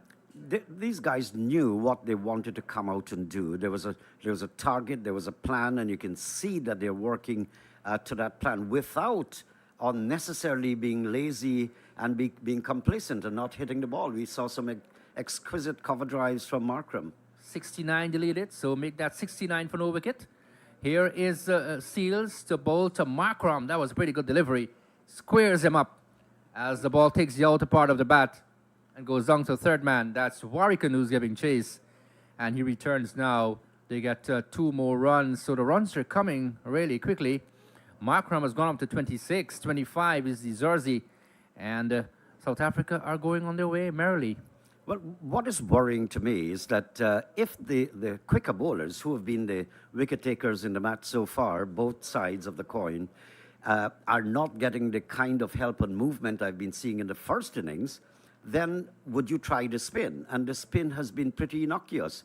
Even Maharaj was not getting a lot out of this pitch. Warwicken has been pretty flat as well as Moti. Here is Jalen Seals. He comes up and bowls to Markram. He picks up the line very quickly. That one bounced appreciably too, and straight into the waiting gloves of Joshua De Silva. But the West Indies, they've got to pull themselves together very quickly. They don't have much time in terms of the second innings here for South Africa, because they're going away with the runs. They lead by 71, and they'd want to pick up a few wickets and pick them up early as well, because you don't want Markram to settle in here. That's the worst possible thing that's going to happen for the West Indies this afternoon and maybe come tomorrow. So they'll want to see the back of Markram and maybe De Zorzi as well. South Africa, though, they'll want to bat for a long period of time. Here is Seals. He passes the umpire, bowls to Markram. He is what? Beaten? Might have just pulled the bat in the last moment. Not over completed. 55 for no wicket. That's the latest score here from the Providence Stadium. Well, the big boys will be separated from the little boys. If the West Indies can't live up to what we saw in the first innings, then the opening batsmen and the others to follow in the South African side will seize every opportunity to bat there and deliver a big enough, sizable score to post for the West Indies in their second innings. Good. So if I can just recap what happened, of course, South Africa in their first innings, they made 160. And the highlight of that innings being 38 not out by Dane Pete towards the ending of that innings. Bellingham getting 28. Tristan Stubbs getting 26. For the West Indies, Shamar Joseph 5 for 33. Seals 3 for 45. And Holder 1 for 26. And in the West Indies reply, 144. Holder getting 54 not out. Carty getting 26. And Joseph getting 25 towards the end. The bowling department, Mulder 4 for 32, Burger 3 for 49, and Maharaj 2 for 8. And of course, South Africa leading by 16 runs. After lunch, they have come out and they have looked really positive as well. Here is Shamar Joseph. Passes umpire Saikat and bowls to De Zorzi. He is opening the face down past point. This will go into the boundary for 4. He did that so easily. Gets another boundary. 59 for no wicket. Now he goes up to 29. And it's more pressure for the West Indies. Well, what I like about these two batsmen is like there is nothing that is extravagant and wild about what they're doing. De Zorzi made sure that he covered his thumb, got his foot in the right position and squared it up. There was no big heave or flashing shot. He was absolutely sure what he's doing. These are two batsmen on a mission and they know what they want. So there's a strengthened onside field. Here is Shamar Joseph. The ball to De Zorzi. He is trying to flick down the leg side, taken by De Silva. Very interesting field on the onside. Very short mid-wicket. There is a mid-on which is wide, and there is a forward square as well. These men are pretty short in. And there's also a fine leg on the boundary there in Moti. On the offside, there are 3 slips, I make it. There is a very wide mid-off. And there's also a point. Very interesting field there, Naeem, the onside being strengthened for the left-hander. Yes, I think they're hoping that Shamar can put it into the pads and have Zorzi attempt the drive into the onside and give a catch. This is Joseph bowls to De Zorzi. And for a long time, we haven't seen a push shot. That was one outside the off stump taken by the keeper. Good delivery. It made some height too and tempting. And that's a good line. Good line. And Zorzi was like flashing outside the line of the off stump. He was not to the pitch of the ball. And that he just managed not to get the outside edge. Again, I want to say thanks to each and everyone who has been working tirelessly in making the Providence Stadium to look the way it is. Here is Joseph up there and bowls to De Zorzi. He's flicking the ball on the onside as Brathwaite will give chase from it on. He will pull it back now and returns from the long on boundary. And they get, 3 good-looking runs on the onside. The runs are coming here, Naeem, and they're coming fast. Yes, and they're not coming in a wild fashion. They're very calculated batting. There's not a lot of shots that are airborne. They're batting with exquisite style. They know what they want. They seem very focused. This is not the same Zersey and Markram that I saw opening in the first innings. They were pretty tentative. The bowlers were acting up too. They were getting the ball to lift appreciably off a very good length, both Shamar Joseph and Seals. That's not happening in the second innings. Shamar Joseph a bowl to Aidan Markram. He's in 26, 62 for no wicket. He passes the umpire, bowls to Markram. He's coming in behind. He looks rock solid. He's probably saying to Shamar Joseph, well, my brother, this is not the first innings. This is the second innings, and I'm here to stay. 62 for no wicket. Well, Shamar Joseph used to, the previous innings, got the ball to cut back. And when I say cut, notice that I'm emphasizing the cut back deep and appreciably, so much so you got a wicket with that, bowling Markram. And Seals, on the other hand, was getting it to move away from the right-hander. It's not happening this time around. Here is Joseph, passes the umpire, bowls to Markram. He's coming forward. Good delivery. And probably you might look at it this way. The wicket might be drying out a fair bit too. It might not be offering the assistance to the bowlers as it did previously. Another over completed, 62 for no wicket, South Africa in their second innings. That's the latest score here from the Providence Stadium. I think that's a good point, Wadikar, that the pitch is changing its behavior. They're not getting the kind of help. But the pitch should not affect you and make you bowl too wild down the leg side or 3 in an over, as Seals has done, and then another one pitched up into the offside or off stick of Markram and being driven for boundaries. You know what I'm talking about. So I don't think that the bowlers are quite focused, so much so that Craig Brathwaite, I think, is going to take off Seals, and we're going to see the return of Jason Holder. So Jason Holder will continue from the media, from the players' pavilion end, and that large, expansive view as we look out from our vantage point here from the media center end, the stadium, which was built primarily for the hosting of Cricket World Cup 2007, when we had Super 8 games here. And we keep reminding you, this is our very third test match here in Guyana. 2008 and 2011, the West Indies had the better of Sri Lanka in 2008, but were beaten by... In fact, they won against Pakistan and lost to Sri Lanka in 2008. And this match promises to have a very good ending. Here is Holder, continues and bowls to the Zorzi, opens the face, straight down to backward point, where Joseph fields, and there is no run. Naeem, did you attend the 2007 World Cup Super 8 matches here? Yes, I actually worked here for the 2007 World Cup, but not on radio commentaries, but I did other stuff for CWI. It was then WICB. And I had my little part. I feel proud about it too. I'll tell you more. Here is a Holder. Continues and bowls to the Zorzi. He's coming forward. They look rock solid. They look that they will never get out. 62 for no wicket. I was just about to ask you, how pleasant was that experience? Very pleasant. It was my first World Cup, actually. Lara had announced his retirement. In fact, he made a walk around his ground, waving to the crowd. It was nice, but... very surreal. Yeah, and the West Indies didn't do exactly as we expected them to do in that tournament. So that was a bit heartbreaking as well. Jason Holder will want to prize out a wicket here. He's up there, ball to the Zorzi. He's coming forward again and pushes the ball straight to cover. That's Moti's on the way, and he fields 62 for no wicket. The Zorzi 32, Markram 26. And the lead by 78 runs at the moment. Holder tying away from the players' pavilion end in brilliant sunshine. Would want to pick up a wicket here though. He doesn't have the pace. So I guess what he depends on is some lateral movement if he can have that.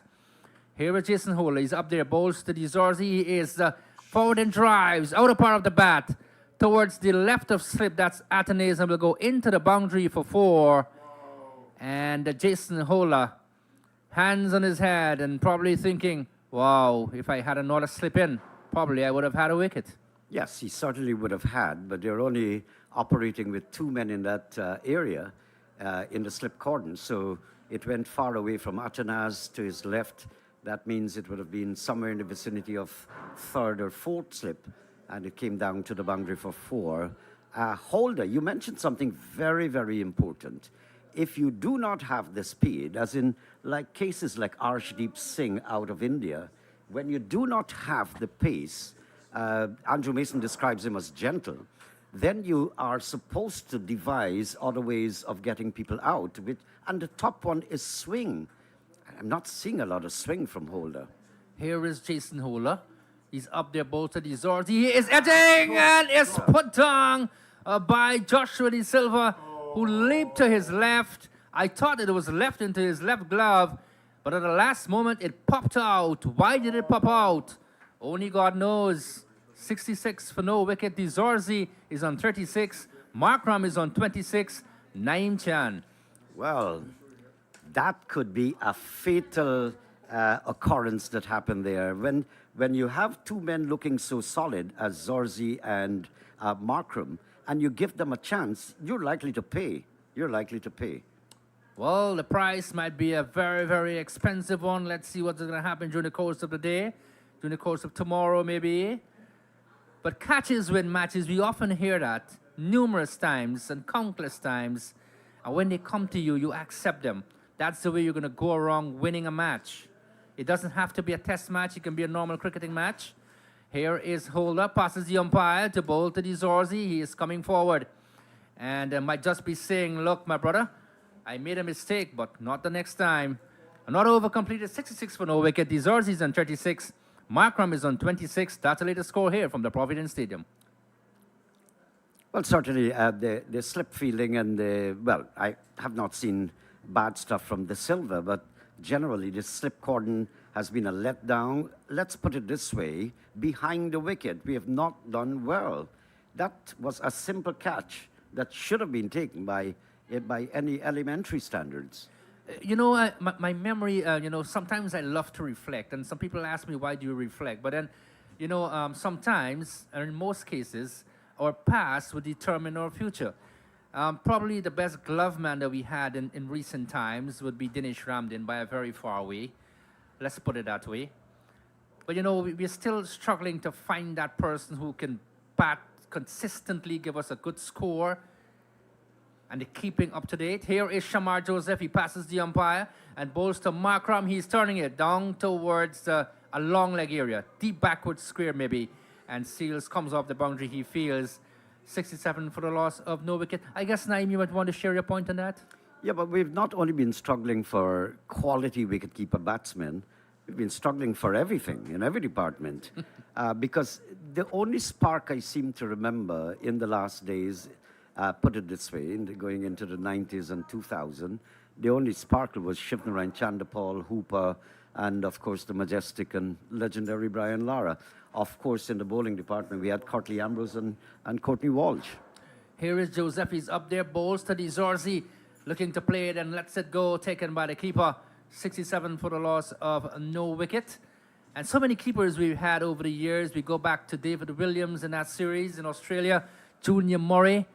The names would come up. Ridley Jacobs, I thought, was pretty brilliant. Well, he was a good batsman too.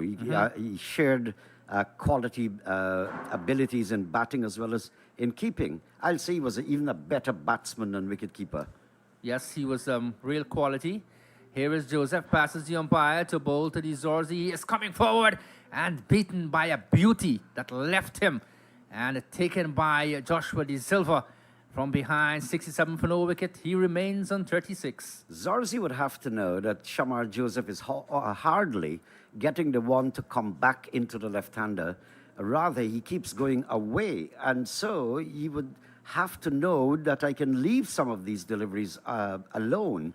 I think he was fishing and searching outside the off-stump. Yes, he's having some problems outside the off-stump, no doubt about it. A little bit tentative there. He taps away. He's left-handed.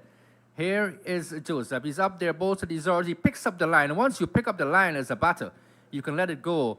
And he did that on that occasion. 67 for no wicket. De Zorzi 36. Markram 27. Yes, we'll continue the discussion on the keeper's name.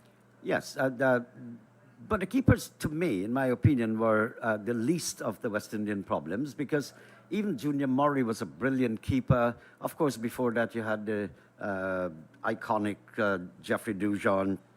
But down the line, wicket keeping did not let us down, I believe. It was more quality bowling and quality batting. The batting was terrible. This is pitched up, and Zorzi is coming forward and drives straight to mid-off. That's Carty is in the way. And when I say the batting let us down, I'm subtracting or minusing the likes of Lara, Hooper, Shiv Narayan, but we have not been manufacturing or putting out on in the market quality players in the batting department. They've been struggling. And I did say it, myself and Matthew, we were on the air. We've struggled to find the next Brian Lara, the next Chandapal. Show me. I'll be happy. Here is Joseph. He's up there. Balls to Zorzi. That's wide. And will go into the boundary for 4. Wide signal by the umpire. 4 wides. It's not often we see that, Naeem. Yeah, I think the ball quite possibly must have slipped out of his hands. This particular over, I think he has found his rhythm. He's been very close to the off stick, missing the outside edge at least on one occasion. So I think he has bowled this over quite good, and quite possibly that ball, he sprayed it. It spilled out of his hands. Again, I want to say thank you to the sponsor, the Sports Network out of Berbice, Guyana. And we do coverage for radio, TV, and the internet. And Red Rose Advertising. Your success is our business. Here is Shamar Joseph looking for some business right now. Bowls to the Zorzi. This is close on the off stump, and he might be saying, how on earth I'm not getting the edge here. Another over completed, 72 for no wicket. The Zorzi is 36. Markram is 27. They lead by 88. That's the latest score here from the Providence Stadium. Yeah, but Zorzi was trying to pull the bat inside of the line, but the ball was very, very close to the off stick. And I think Shamar had a right to celebrate the way he did. He almost thought that he had the wicket, actually. If not the outside edge, he would have clipped the stumps. Nothing like that happened. Good over from Shamar Joseph. We look at the bowling figures. Seal 6 overs, no maiden, 34 runs, no wicket. Holder 4 overs, no maiden, 14 runs, no wicket. And Shamar Joseph 4 overs, no maiden, 20 runs, no wicket. They haven't taken a wicket, Naeem. They've been a little bit on the expensive side. Yeah, not only expensive, because they're bowling to a different Markram and a different Zorzi. Zorzi has had his anxious moments, but Markram has been absolutely on spot.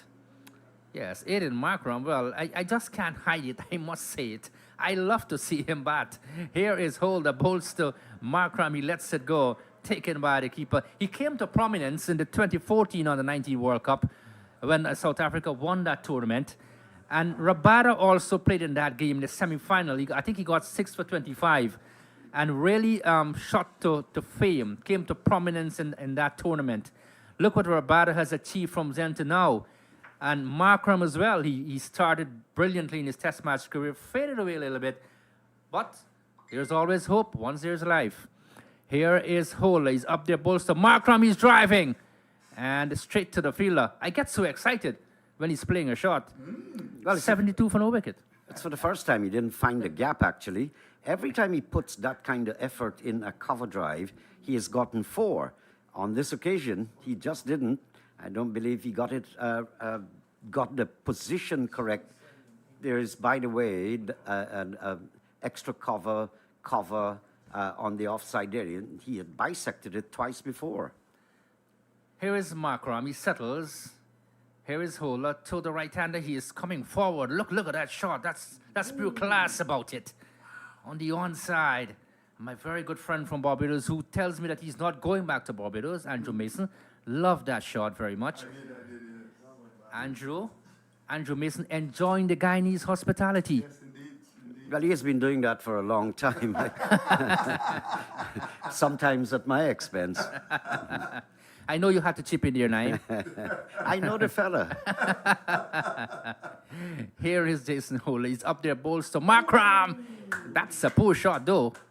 I can't say that was elegant. That was poor. Outside the off stump taken by the keeper. 72 for no wicket. I don't think it was much as a poor shot as it was a good ball. Jason Holder, he really got it on spot there. And for the first time, I saw him moving the ball away from the right-handed batsman. I think Markram was beaten. Genuinely.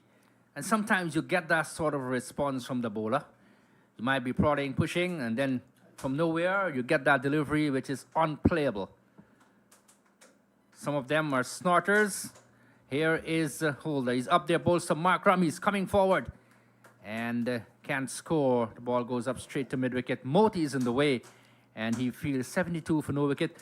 Might be thinking because of the sunshine out and all of that, the pitch dried out. We might be seeing spin bowling soon. Yes, I wouldn't be surprised because the Pacers are not handing the West Indies the breakthrough, so I wouldn't be surprised if the spinners come on. But I don't have a lot of faith in the spinners simply because I haven't been seeing much from them. Maharaj as well as our two spinners, Warrican and Moti. I wonder why you've lost your faith, Naeem. Here is holder bowls to Markram. He's tucking the ball on the onside, straight to mid-wicket.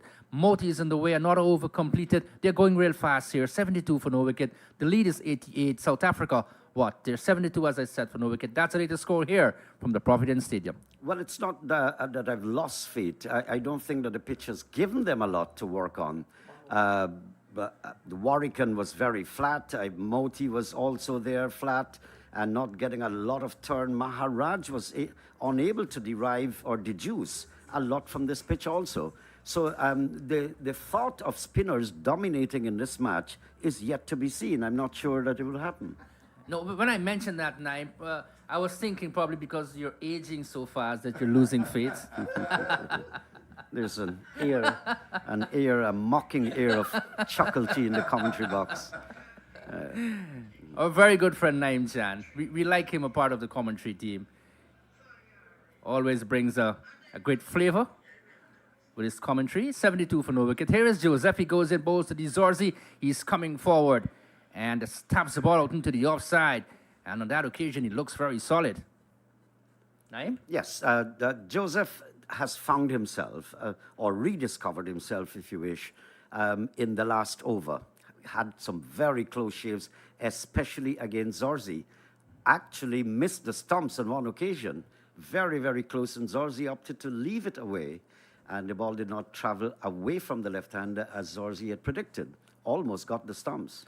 The man from Barakara, the Berbice River area, continues to bowl to the Zorzi. He is coming forward again, pitched up. Good bowling here from Shamar Joseph. And he can break through. The West Indies can't find the breakthrough. Where does it come from? 72 for no wicket. These are trying times for the West Indies, dear Naeem. Yeah, very trying. And as I said before, if you allow these guys to not being bowled out by this afternoon, it will be a different story to tell before the close. Well, absolutely. Let's see what will happen, though. But, you know, funny things happen in the game of cricket. Remember, South Africa, they were on their back foot in the first innings, the last wicket partnership of 63. Here is Joseph, bowls to the Zorzi on the line of the leg stump. And wide, going further down, taken by Joshua De Silva. And there is no run. The thing is, they don't want the West Indies that the lead would go far up. It's 88 already in total. And if it gets up to 100, it might be a real worrying factor, Naeem. Really worrying because the approach of the batsmen are absolutely different. Absolutely different. These are men on a mission, and while they've ascended to that, the West Indies have taken one rung down. Here is Joseph. He's up there, bowled to the Zorzi. He's coming forward, down towards backward square. That's Moti, who is coming from the boundary. He feels one more to the total. 37 is the Zorzi. 27 is Markram. South Africa in their second innings, 73 for no wicket. And I'm a little bit disappointed here in Craig's captaincy, and I'll tell you why. It's absolutely brilliant sunshine. The pitch has dried out in my liking. The seamers are not getting that much. Perhaps, just perhaps, should have brought maybe Moti or Warrican in.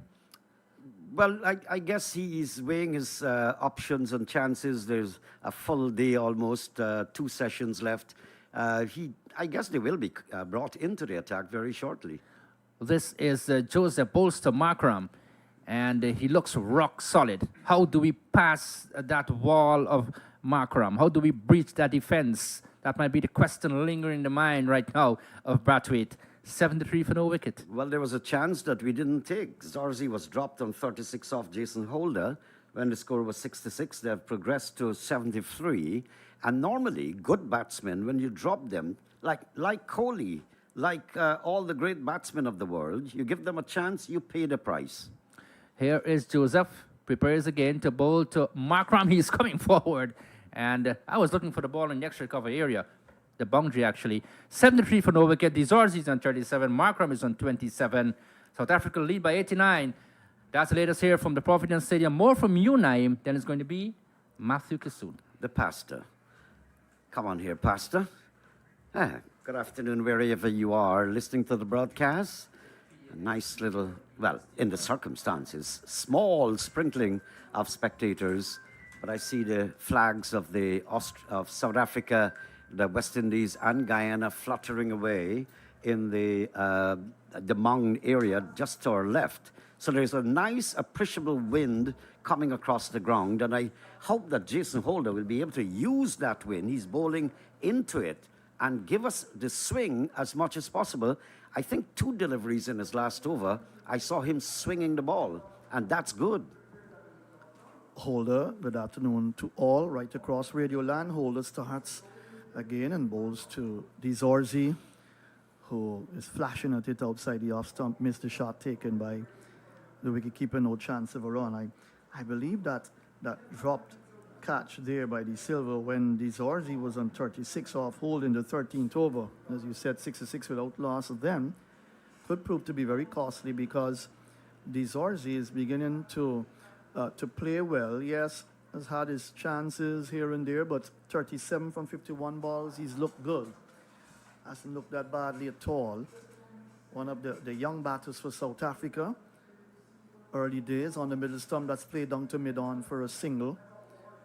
Lovely conditions to cricket here at Providence. Not necessarily gorgeous. Not gorgeous at all. Someone remarked if these are terms to use in cricket. Yeah, but it's been another good day of cricket, and the crowd, that little crowd in the green stand, Naeem Chan, very, very much intent on trying to determine what the West Indies will do here in the second innings. It's not that easy at all.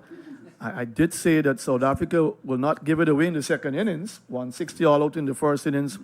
This is one side you don't necessarily expect to do bad in both innings. Maybe the West Indies will not, South Africa for sure. Holder over the wicket to Markram. He's defending into the offside and there is no run. Aiden Markram, captain South Africa at age 23, the second youngest to do so. And it shows the confidence that the cricketing pundits in South Africa, they believe in him. Graham Smith would have captained South Africa for a long period of time, their most successful captain. And he was 24, I think, at that time. So you look at Markram, he's not the test captain. He is the white ball captain. Holder bowls. That's on the leg stump, that's flicked away. Nice shot, but straight to Moti at mid-wicket. And again, no chance of a run. Temba Bavuma, who I believe is to come next, is the first black South African to captain South Africa and to have scored as well the first 100 as a black South African. He hasn't scored points alone in his batting, but also because of the racial divide Right. and problems that South Africa endured. Correct So about good for that. him. And they have a policy as Holder bowls. He defends, good delivery on the leg stump, played away again to mid-wicket, no run. Their policy to have 6 colored players in the side to make up that 11. Of course, that's to show the quality and to make things even Stevens in terms of the makeup of the side. And it probably hasn't worked fully throughout because on occasions you won't find 6 players, 6 black players. Right, necessarily. Right, in the you South may African find side. eight of the other I think side. they've got about 4 in this side. Here is Holder comes up. He's defending a ball on the off stick and pushed into the offside, picked up an extra cover, no chance of a run, but not a bad policy at all because South Africa is a huge country and you talk about talent in their country, of course, and you can find them from all over the country as the over comes to an end here at Providence. 9 extras, 17 overs gone. South Africa 74 without loss, and that lead continues to build. Naeem Chan. Yes, it is building, and frighteningly so. 74 and 10, 84 and 6. 90. I'm using my fingers actually and getting it right. Long ago, we used to hit our stomach once, yes. and then you start with your 10 fingers after that. So you end up with 11 at least. Yeah, this is frightening. I've mentioned it before. I just want to repeat it again. If you don't get these guys out by this afternoon, the shape and format everything will change. The shape of the game will change. You will start being assured who look like they'll be the winner at the end. And so you need wickets. The West Indies, that's from a West Indies perspective. On the other hand, the South Africans need run. They need partnership. They need occupation. They've got a lot of time, 3 full days left in this game. And Naim Chan, the pitch is playing better, much better than yesterday. It's evened out nicely and better for batting. Precisely, because the bowlers are not getting what they were getting in the first innings. And really nothing is wrong with the pitch at all. I mean, we talked about the fast bowlers picking up most of the wickets so far in this match. Whilst in Trinidad, it was a bit even, Stevens. I think you had 12 wickets going to the fast bowlers and 15 to the spinners. So it's difficult to compare the two, but then initially now, when you look at the state of the game, no wickets have fallen for South Africa as yet in the second innings. That lead is 90. And I think when you look at it, the West Indies would be in a lot of trouble here if they don't pick up wickets today at intervals. They're not going to probably bowl South Africa out today. That's my prediction personally. But so you'll have a third day at least of cricket. But at the end of the day, if South Africa continues to bat very well, the West Indies could be steering anything like above 300, 350. Yes, and anything over 250 will be quite sizable for the West Indies because they'll be batting last on this pitch and they do not have a record of batting for long periods. So the odds will be against them once South Africa starts to accumulate over 200 and still got wickets in the bag. All right, look at Seal. 6 overs, no maiden none for 34. You're not missing any cricket. They're having a drinks break. Holder, 6 overs, 1 maiden none for 15. Economy rate, good for Holder. And of course, Joseph has bowled a couple of overs as well. So when you look at South Africa's situation with Dizorzi 38 from 52, Markram 27 from 50, you know that they've got a plan. And the plan is to build strong, to ensure that they're not out of this game at all. This is the match that decides the Test series, all right, and decides whether or not South Africa will continue to be on top of the West Indies in terms of Test series that they have played so far and will continue to play, or the West Indies can actually come out with a victory. Well, South Africa, they're under some pressure. Let me tell you why. Because for the World Cup Championship, they need to win this to ease their pressure that they'll be under. Other than that, they've got to win every single series coming up, major series, any series, once it's Test match cricket, to qualify for the championships. Yeah, and we talked about the quality of South Africa's cricket within the country of itself. The domestic cricket has always been good. I was talking with one of the journalists earlier from South Africa. I'm trying to remember his name, and he did say that the quality of cricket within South Africa of itself is very good, of high standard. And we talked earlier about that this morning, Wadikar and I, when we mentioned as Moti comes into the attack now. So, and this is what's going to happen. The West Indies will have to use their spinners a lot and they ensure that the field placements, they have to restrict South Africa here. So Brathwaite would have to be very smart as a captain. Hasn't been very smart in times gone by, smart enough as a West Indies captain. But at the end of the day, Moti coming on now, and of course, Warrican probably will bowl a little later on.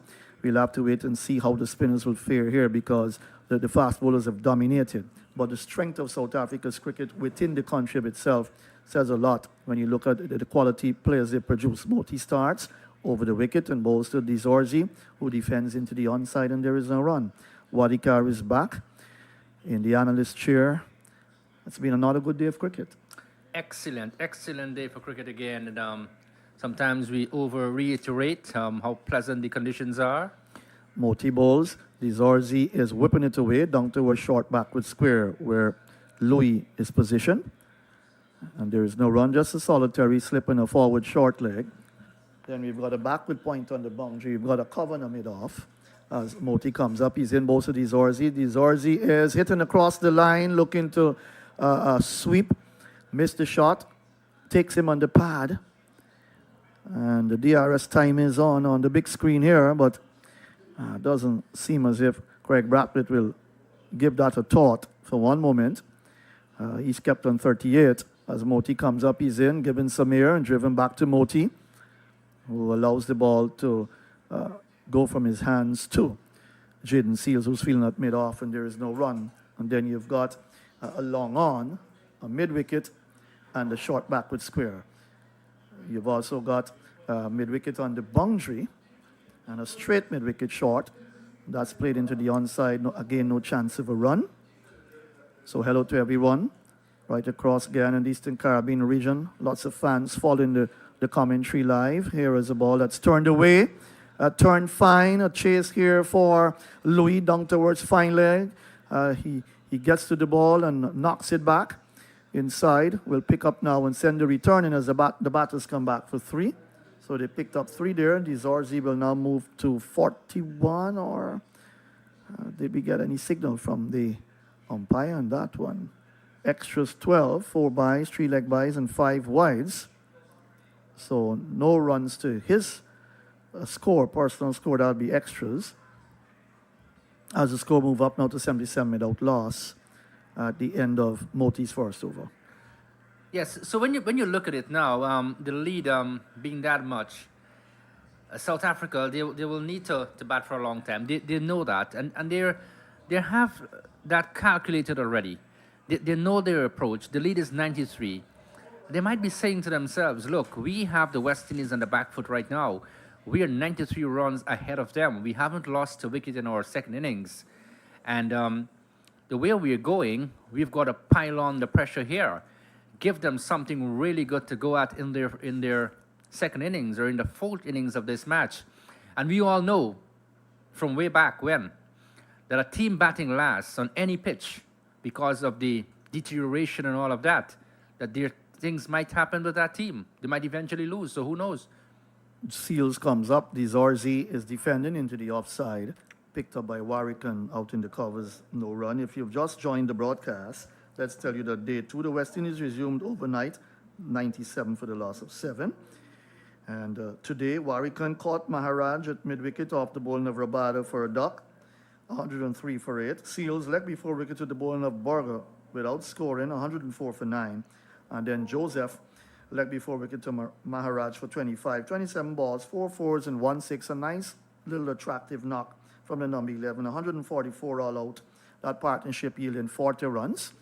Here is Seals, comes up once more. He bowls to Zorzi, who is on the back foot and plays it out into the cover region, and there is no run. Holder was unbeaten on 54, 88 balls, 6 fours and 1 6. A brilliant knock from the very experienced West Indian campaigner. 16 extras made up of 4 byes, 11 leg byes, and 1 no ball. And the West Indies were bowled out in 42.4 overs. The bowling figures for Rabada: 16 overs, 4 maidens, 1 for 40. Burger, 12 overs, 2 maidens, 3 for 49. Mulder, 9 overs, 2 maidens, 4 for 32. Very successful, Mulder and Burger. Maharaj, 5.4 overs, 2 maidens, 2 for 8. And there are the bowling figures for you. Here is a ball that's driven, nice shot, but straight to, that's Warwick again. No chance of a run. Zorzi's played some lovely shots. Also, he was dropped, went on 36. And when the West Indies were bowled out for 144, South Africa had a slim lead of 16 runs in the first innings. And in their second innings now, and we did echo the fact that they're not going to bat badly as they did in the first innings. And they progressed to 77 without loss. So the lead is 93 with Zorzi on 38. He's on strike. From 61 balls he's faced so far. Here is Seals, bowls, and he lets it go outside the off stump. Taken by the keeper, and again, no chance of a run. So that nice little build-up in the green stand says how Test cricket is so gripping that you just sense that there's a bit of tension there from the spectators there because they want something to happen. The West Indies have got to pick up wickets to stay in the game, and they haven't done so so far. You know, you look at the game Test cricket. The word says it all. There's a description by itself there. It tests your character, your skills, your mental ability, capability, and all of that. And you have to go out and prove yourself out in the middle. That's it. That's one of the problematics of West Indies cricket. Again, he lets it go outside the off stump. Nice carry through to Joshua De Silva. No chance of a run. The mental strength of our players in the Caribbean. You don't sometimes, when you look at Test cricket and even the regional 4-day tournament, sometimes in the 4-day tournament here in the Caribbean. It doesn't go into a 4th day. Some of the matches finish even before 4 days. So you talk about mental strength and even your fitness, the ability to bat for long periods, the ability for your bowlers as well to come good, to pick up wickets. And that's why you've often seen the spinners picking up a lot of wickets in the regional tournament. Of recent, the fast bowlers have been doing well. Also, forward he comes, plays it out into the cover region again. No chance of a run. The over comes to an end.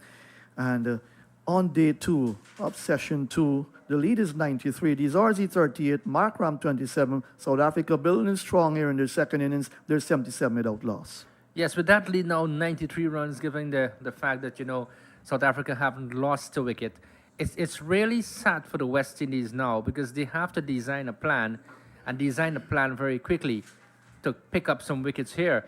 We look at some of the spectators who are gathered in the green stand. They're having a pretty good time. Good to know that people have come out and... I see some of the youngsters there. These are guys that play cricket in the Georgetown area. See one of the guys who play for the Guyana Defence Force. Some of the other players play for some of the other clubs in Georgetown. Obviously here to give Moti some support.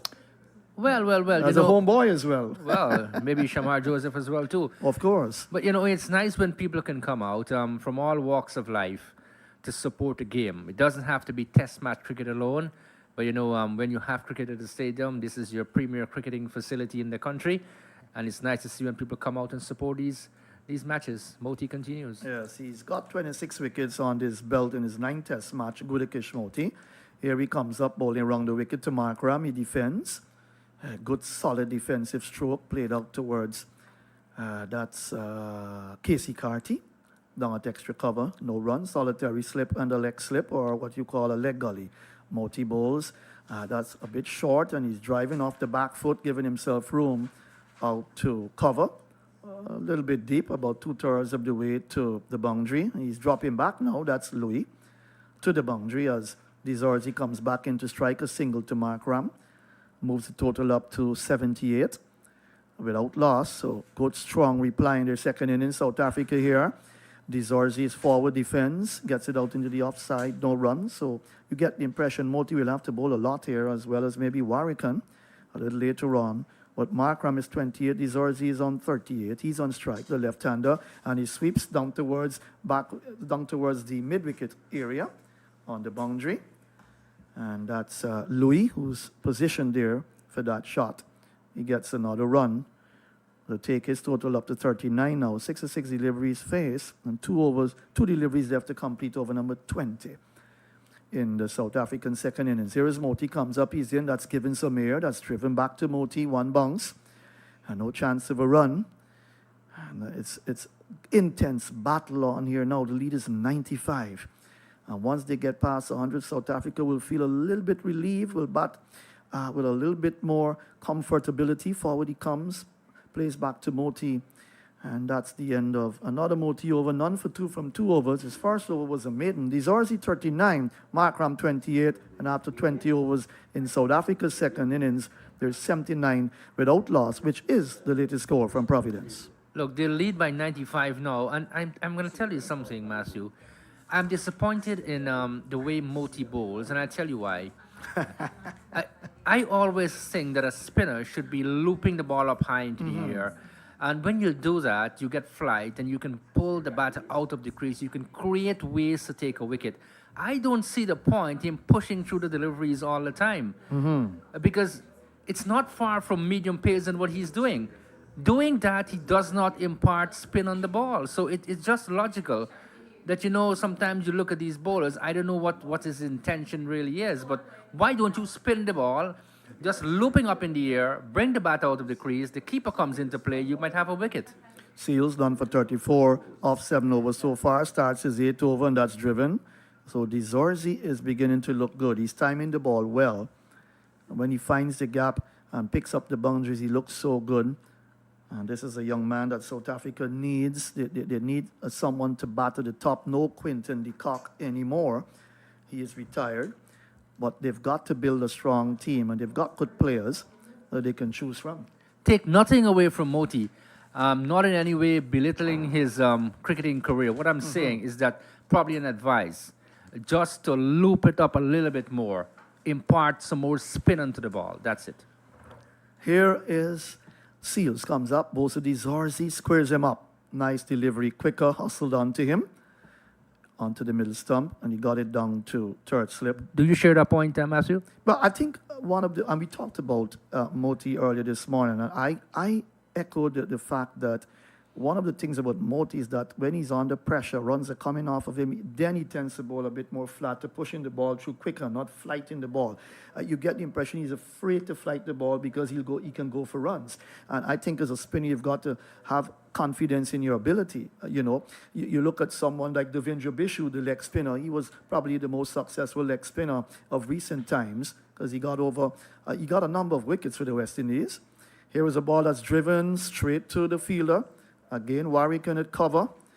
He's under the barrel right now. The balls are coming straight to him. Remember, he's not the best fielder in the slip cordon. But Devendra Bishu, how did he get over 100 test wickets? I believe. I could be wrong there, but I know Wadikar will check that. Naeem Chan will check that. But Devendra Bishu has been one of the attacking leg break bowlers when he played for the West Indies. And one of the problems of West Indies cricket is that there is this tendency to believe that your spinners are not going to rip into opposition sides and bowl them out. Here is Seals comes up, he's in, he's on the back foot and gets it out, square of the wicket on the offside. So many people I talked to over the years, one remembers Mahendra Veeranagamutu. Right. And you have great memories of him as well. Right. As a bowler, some people would say Mahendra Nagamutu used to be a medium pacer and not a leg spinner because of the pace he bowled. That's correct. You hear so much about his bowling. He used to bowl very quick and flat through the air. So my point is, why don't impart spin on the ball? Just slow it up a little bit, and here's where you have the opportunity of pulling the bat out of the crease. The keeper comes into play. You can have a catch being offered and all these things. Seals rushes in. Dizorzi again is on the back foot, gets it out towards the fielded cover again. That's Warwick this time covering a little 117 ground. wickets, Devendra Bishu in his That's career. correct. He's got over 100 test wickets, right? 36 matches. Look at that, 36 test matches. His strike rate was not that bad at all. It's a pity that Devendra Bishu did not go on to play for the West Indies for a longer period of time. But, these things do happen. Some of us go on, some of us do not go on because of different reasons. But what we have now, we have resources in our hands. We have to work with what we have now. Warwick and Moti. If the selectors are investing in them, then they must be doing the job. Simple as that. Right, and no Brian Charles from Trinidad getting a chance in this series. The man from Trinidad, Brian Charles. Here is a ball that he nibbles at. He's out caught behind. Finally, Seals working hard to pick up the wicket of Dizorzi. He had him in some trouble earlier before lunch. And now Dizorzi nibbling the ball. Thin outside edge taken by Joshua De Silva this time. He didn't put it down. So South Africa have lost their first wicket. He's gone for 39. And South Africa finally losing a first wicket. And the West Indies finally also picking up a wicket, the very first of the South African innings. He's gone, caught behind, walking slowly back to the pavilion, the players' pavilion. And an excited Seals picking up his first wicket in the second. And he's gone for 39 from 72 balls, 5 fours, caught the silver bowl Seals. And it's now, 79 for the loss of one. The lead is 95. This is a very important period here for the West Indies now. They have to step on the gas, meaning they have to go for it. They can't just sit back. They've gotten the first wicket now. They should have had him a few overs ago. Now, finally, they have the first wicket. He is dismissed for 39. They must concentrate now on picking up these two out in the middle. South Africa, though, they would want to stay and bat for a long period of time. Excellent bowling there from Seals.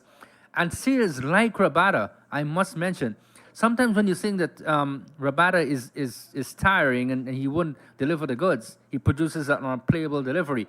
That happened to Seals. That one moved away a little bit. The left-hander, he got the edge, was taken by the keeper this time around. And that's the way it goes. So the West Indies must press on. They can't sit back from here. Yeah, and Seals was the most steady bowler in England. He bowled well, I thought. There were times when he sprayed the ball around. He was hit around a bit, but he picked up wickets in all the test matches. And he was very committed.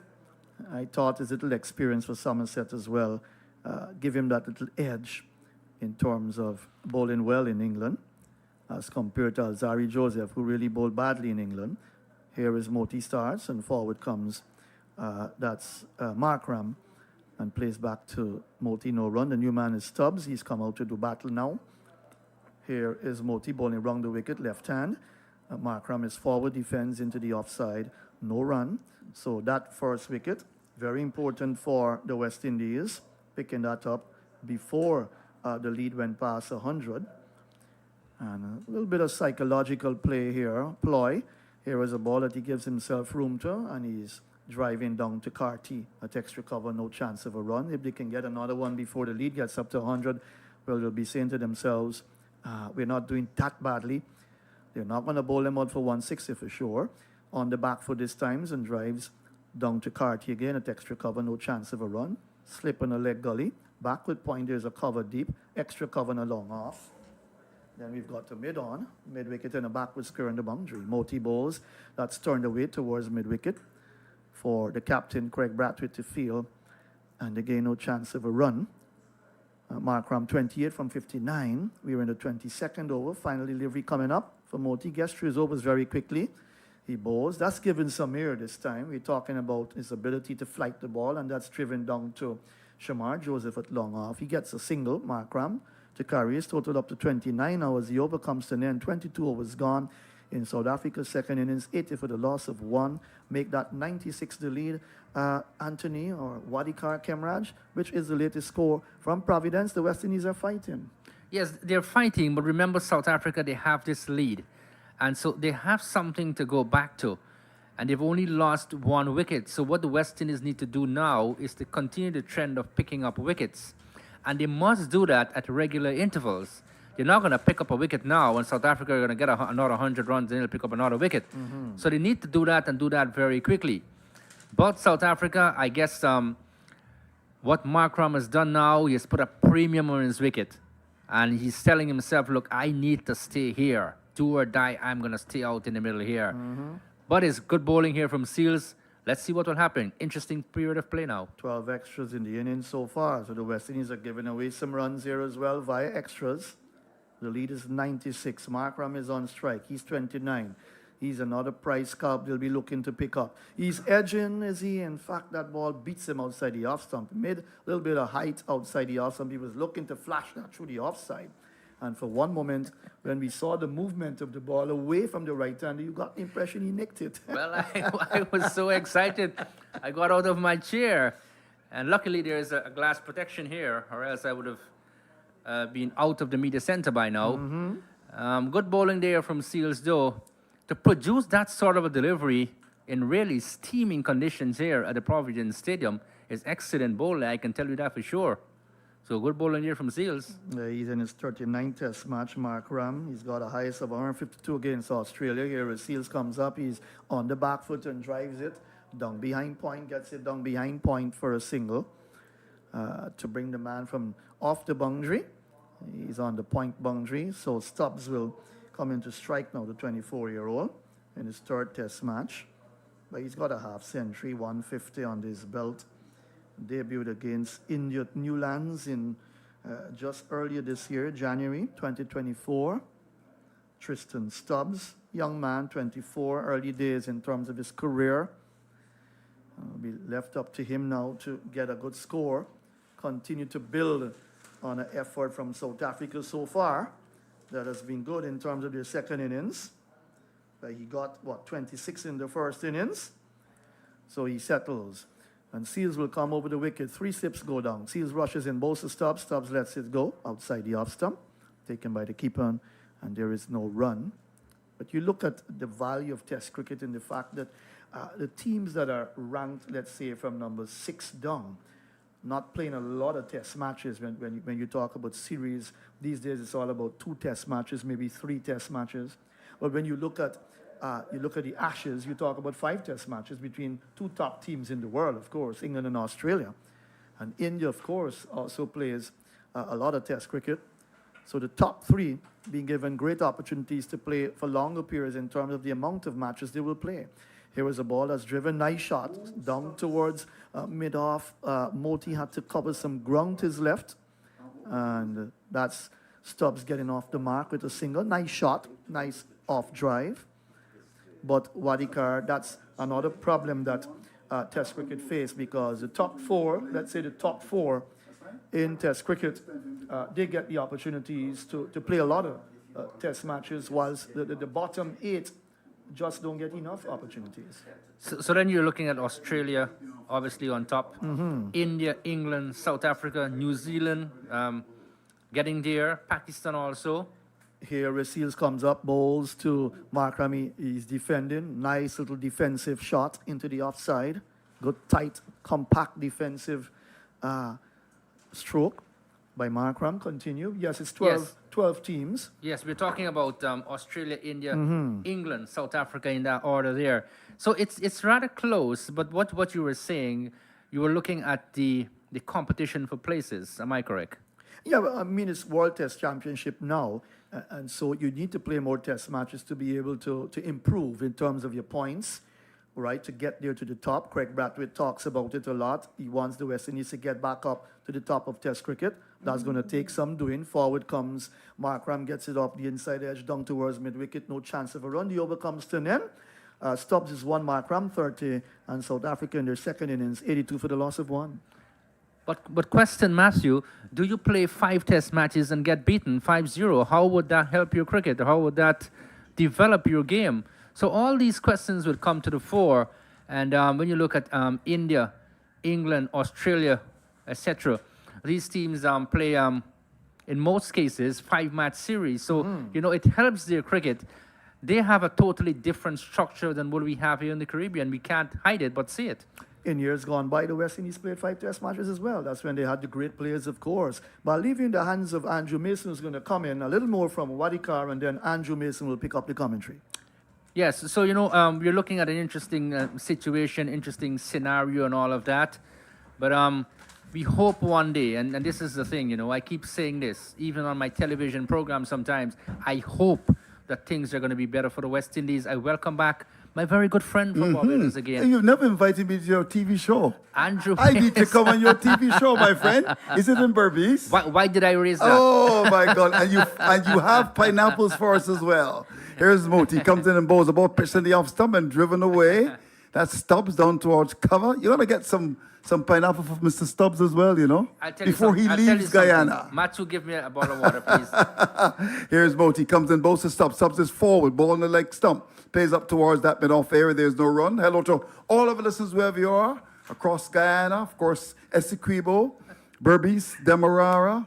And I'm sure that many people online listening as well. Moti comes up now, bowls to Stubbs. Stubbs is forward, drives down to that mid-on area, can't score. The score is kept at 82 for 1. Stubbs has got 1. Markham is on 30. The lead is 98. And the West Indies are in the hunt of getting wickets here. Here's Moti, comes in, bowls to Stubbs. Stubbs is looking to lap the ball away. That's a bit of a T20 shot. It goes down towards fine leg 1. We'll get a second. That's Atenes with the speed of Usain Bolt. Picks it up, rises the return, and will come back for the second. He's got to be careful about that shot, because I remember in the World Cup finals against India, he played a terrible shot. He was a victim of his own indiscretion, and that dismissal opened the door for the Indians, and they went through to win it. He was batting so well, and then he gave it away.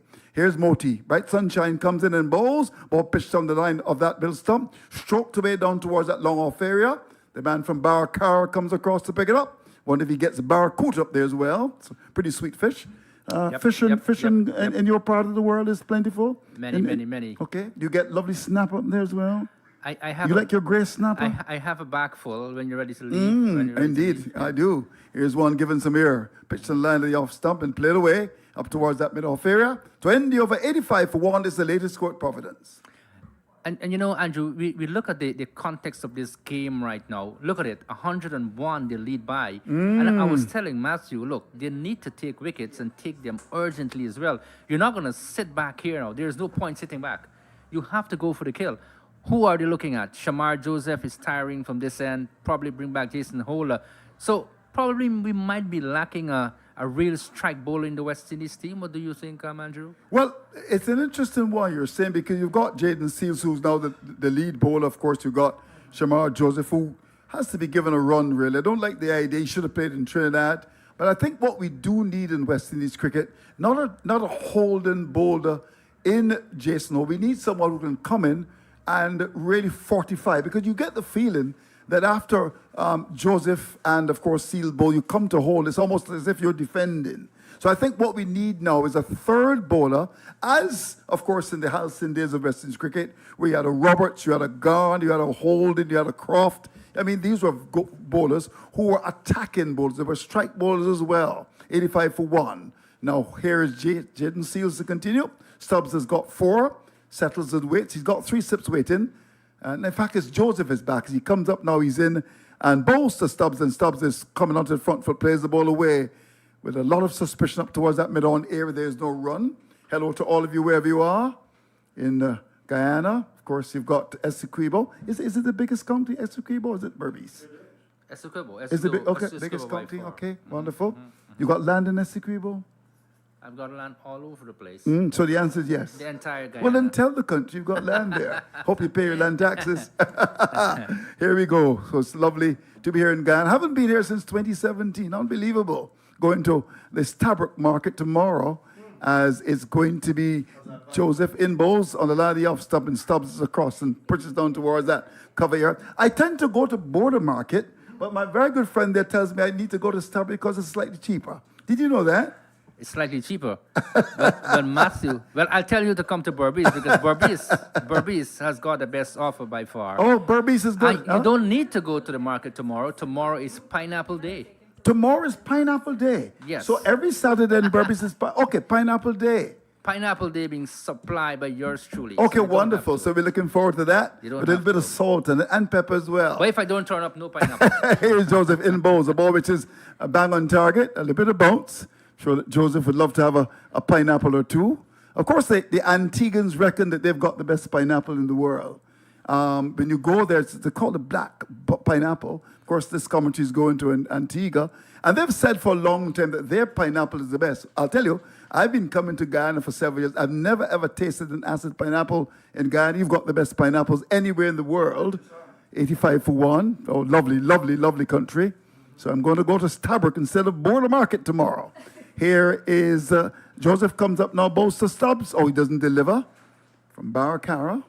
And it's good to have him in the West Indies side. Is he still living in Baracara? I'm told that the government gave him house, land, car, Yes, everything, duty free. He has a few things, a few assets to his name. Wonderful. Given by the government. So that's a great initiative for him to start somewhere.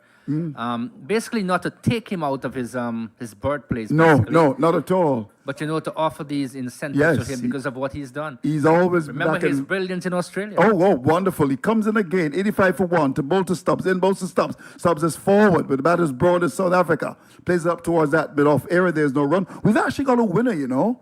Yes, I asked the question, who's the oldest West Indian cricketer alive? And amazingly, we've got people from all across the world sending us text. I believe that Donald Trump would have sent a text message as well. But the problem with Donald Trump, he's losing, so he may not have time to send a text message. We got text messages from New York. We got some from even as far as Kenya. But we got a winner. We got a winner. I'll allow my good friend Naim Chan to make that announcement. Here is a delivery, which is on the line of the leg stump ball by Joseph. And the batsman comes right across his stump, Stubbs, and just works the ball into the onside. And there is no run. I just made a count. There were as many as 25 people who responded from all over the world. Some are in Guyana. So those 2 tickets will be given. Complimentary. Come and go into the green stand tomorrow and support the West Indies. They need it. Of course, if you feed your faith, doubt will starve to death. Have you ever heard that before? Just feed your faith and doubt will starve to death. 85 for 1. No doubt Joseph is looking to pick up a pepper, as we would say in Caribbean parlance, as he starts his run with his elbows pumping, body thrown forward, comes in, bowls to Stubbs. Stubbs is getting the ball in the leg, so whips it up towards that mid-wicket area. And Warkan, who's been all over the field, picks it up, and there is no run. So the over comes to an end. South Africa leading by 101. It's 85 for 1. That's the latest score at Providence. And Andrew, as we talked, as we described the action here from the media center, the food is on my mind, honestly. The food. Absolutely. Look, Oh, that you got today? tremendous, You had tremendous. snapper? Was it snapper today? Delish, yes, yeah, Okay, just good. delicious, you know. And I want to say thanks to you and to the entire team of CWI for providing that. Wonderful, wonderful meals today. I know you love your meals, don't you? Yeah, I do. Yes, indeed. And more so in Guyana. Yeah, I love. Yes, indeed. They're nice. I haven't had the rotis yet in Ghana. Where should I go You haven't. in Ghana and get a good roti? Wow, you're putting Of me course, if you're South African, you say roti. You're putting me under extra pressure. I'll have to bring roti Okay, for you in the please morning. do. Okay, so I'm looking for roti tonight. Of No, course. tomorrow morning, not tonight. Okay, fair enough. So you can have it both tomorrow morning and tonight. So you'll have two. So where's the good roti? Of course, we We go to the roti shop. You'll get that information from there's Matthew. a roti shop as well. Okay, 85 for one. Here's Moti, who doesn't have a roti shop. He's in, and Bowles, ball given some air, and the batsman is coming onto the front foot. That's Markham, and he plays it up towards that extra cover area. There's no run. It's 85 for one. The thing about Guyana and Guyanese, the food is wholesome here. Very wholesome indeed. I love Guyanese food. It's going to be Moti comes in, Bowles, ball pitched on the middle stump and played away up towards that position of mid-off. The bowler comes across to pick it up. Of course, Guyana producing some wonderful cricketers over the years. As Moti comes in, Bowles, Markham is forward and drives. We'll get a single up towards Louis, who lopes across the outfield from that cover area to pick it up, moving to his left. The man from St. Kitts and Nevis. And there's a run to Markham, who's gone to 31. And South Africa slowly but surely building the lead here. 86 for one. Moti looking to get a wicket here. The weather's been brilliant in Guyana. No threat of rain. Lovely breeze coming across the ground. And the flags on the far side dancing merrily in the wind. The outside edge as that ball is thrown wide.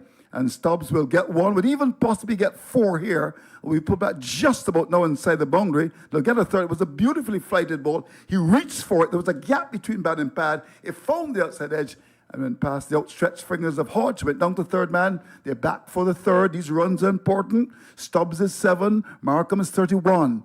And South Africa, in the first innings, they were at one stage 93 for 9. They recovered to make 160.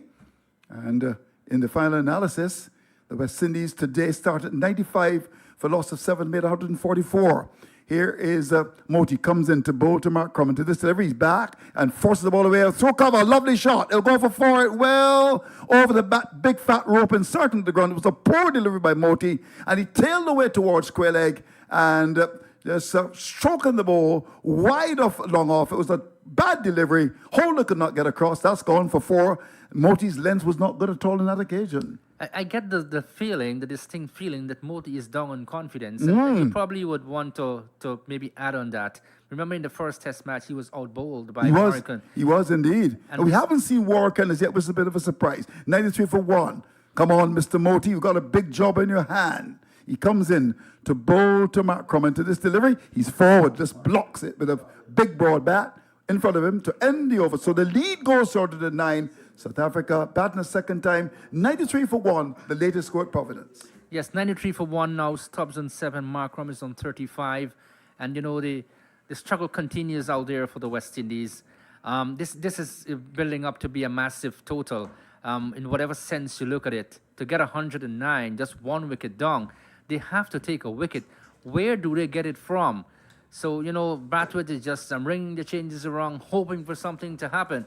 But it's not happening so fast. And let's see what will happen, though, Andrew. Coming back to this, Andrew, I always wanted to ask you questions, too, because you always have a bag of questions. Just before you go, it's interesting because here's a gentleman called David Brooks. He's actually listening in London. And he says, Andrew, I have some English pineapples for you, but they are in a tin with syrup. Can you imagine that? Have a look at it. He's all the way in London. He's listening to the broadcast, and he wants to offer me pineapple in a tin with syrup. What should I say to him? How do we get it for tomorrow? Oh, no, all I need to do is to say no, thank you.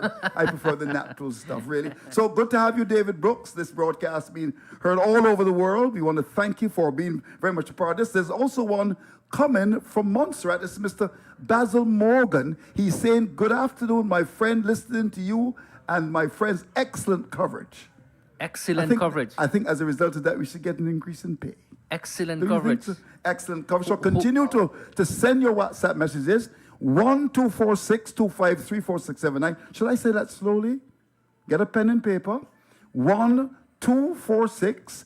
253-4679, and you can certainly send your WhatsApp messages and let us know from you what you think of the game so far. It's interesting.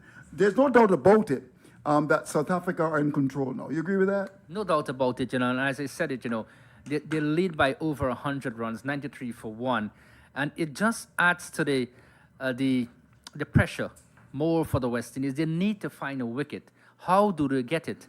They've got to cling on to their catches. First of all, the bowlers must produce the edges, and they must produce the opportunity of getting a wicket. They haven't done that recently. But let's see what will happen. The conditions continue to prevail. It's very good sunshine here at the Providence Stadium. We must remind listeners to Andrew that this is a Bajan number. It is. 246 Yeah, it is. 253 How do you know that? 4679. How did you know that? I always know that. Indeed. It's a birthday of Shivnarine Chanderpaul, and of course he's now in the ICC Hall of Fame. So we're at the Cut and Drive Network, the commentators, we want to wish him well. Of course, the Tiger, Shivnarine Chanderpaul. Of course, you also had a big cat in Sir Clive Lloyd. So you've got a tiger and you've got a big cat. Yep. Ghana, they've produced some wonderful cricketers over the years. And of course, recently, Sir Clive would have gotten the highest award at CARICOM. So many great things happening. I remember Shivnarine Chanderpaul, and I was having a discussion with the late Basil Butcher. We were in Berbice many years ago. He had come down for a visit, and he said to us around the table that one day Shivnarine Chanderpaul is going to be a standout player. Oh. And there were a few people around there who were doubting him at the moment. But it did eventually happen that Chanderpaul, 164 test matches. Amazing cricketer. And there's some people who doubt whether he's a great batsman or not. That's absolute nonsense. He's a great player. Interesting yesterday. Would you say he's a great batsman? Oh, of course he's a great batsman. There's no doubt about that. There's no issue about that. Shivnarine Chanderpaul is a great batsman. But there's some people who don't think he is. Oh, come on. Some people are saying Absolutely. he wasn't great, but he was very, very No, good. not at all. Not at all. Give him his stripes. Yesterday when my good friend was on, he was talking about, he made a mistake and said Roland Holder, of course, Jason Holder. But I remember back in, was it 1994? Was it? I'll just double check that. The selectors had to make a choice between Chanderpaul and Roland Holder. David Holford, but it's the late David Holford now, was the chairman of selectors, and he actually chose Chanderpaul over Holder. It caused a big story in Barbados. And look what happened to our good friend Chanderpaul. It was a tremendous selection, thanks to our good friend David Holford, who was then the chairman, and he's gone on to really do some performances worthy of commendation. We're just about to resume. Here's a man who's been a star already. It's Joseph in bowls. The delivery is on the line of that off stump. But you can see the batsman getting an in-swinger, comes off the inside edge and goes down towards that square leg area. For Warken, who's done a lot of work in the field, he's all over the place, and they'll get a single. So 94 for 1 on a pitch which to me is getting better. Because, of course, the sun is baking down it yesterday, had a bit of bounce, but it's a good pitch. It's flattened out quite nicely. And this is why it's so important for two things for the West Indies. To have restricted South Africa to about 100 yesterday, and with that kind of performance, to have made 144 would represent some disappointment for the many people listening to the broadcast, and of course, the rest of the community. Here is Joseph. Comes up now, he's in bowls, off the bat foot and punched away through cover. There's protection on the boundary, 1. Markham will come back for the second. The return comes in, fired in by Moti, hit very, very hard indeed. Joseph catches it, and they're back for the second. So, with visions of getting a good score, the 100 beckons here at Providence, 96 for 1. Markram 37. Stubbs is on 8, and Markram has batted very solid indeed. 2 sips in the gully. There's a man down at that backward point area. There's an extra cover mid-off, mid-on. There's a man at mid-wicket, and there's a long leg. Joseph comes in to bowl to Markram. Into this delivery, he's covering up to ball, which is on the line of that mid-stump. The pitch is really flattened up quite nicely.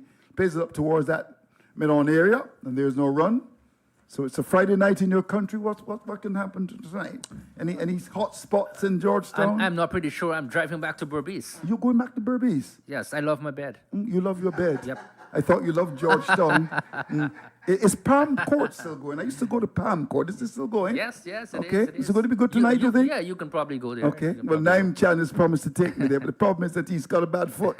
Here is a delivery which is beautifully bowled indeed by Joseph. There's the batsman coming forward. He spilled cough in his toes this morning. How do you do that?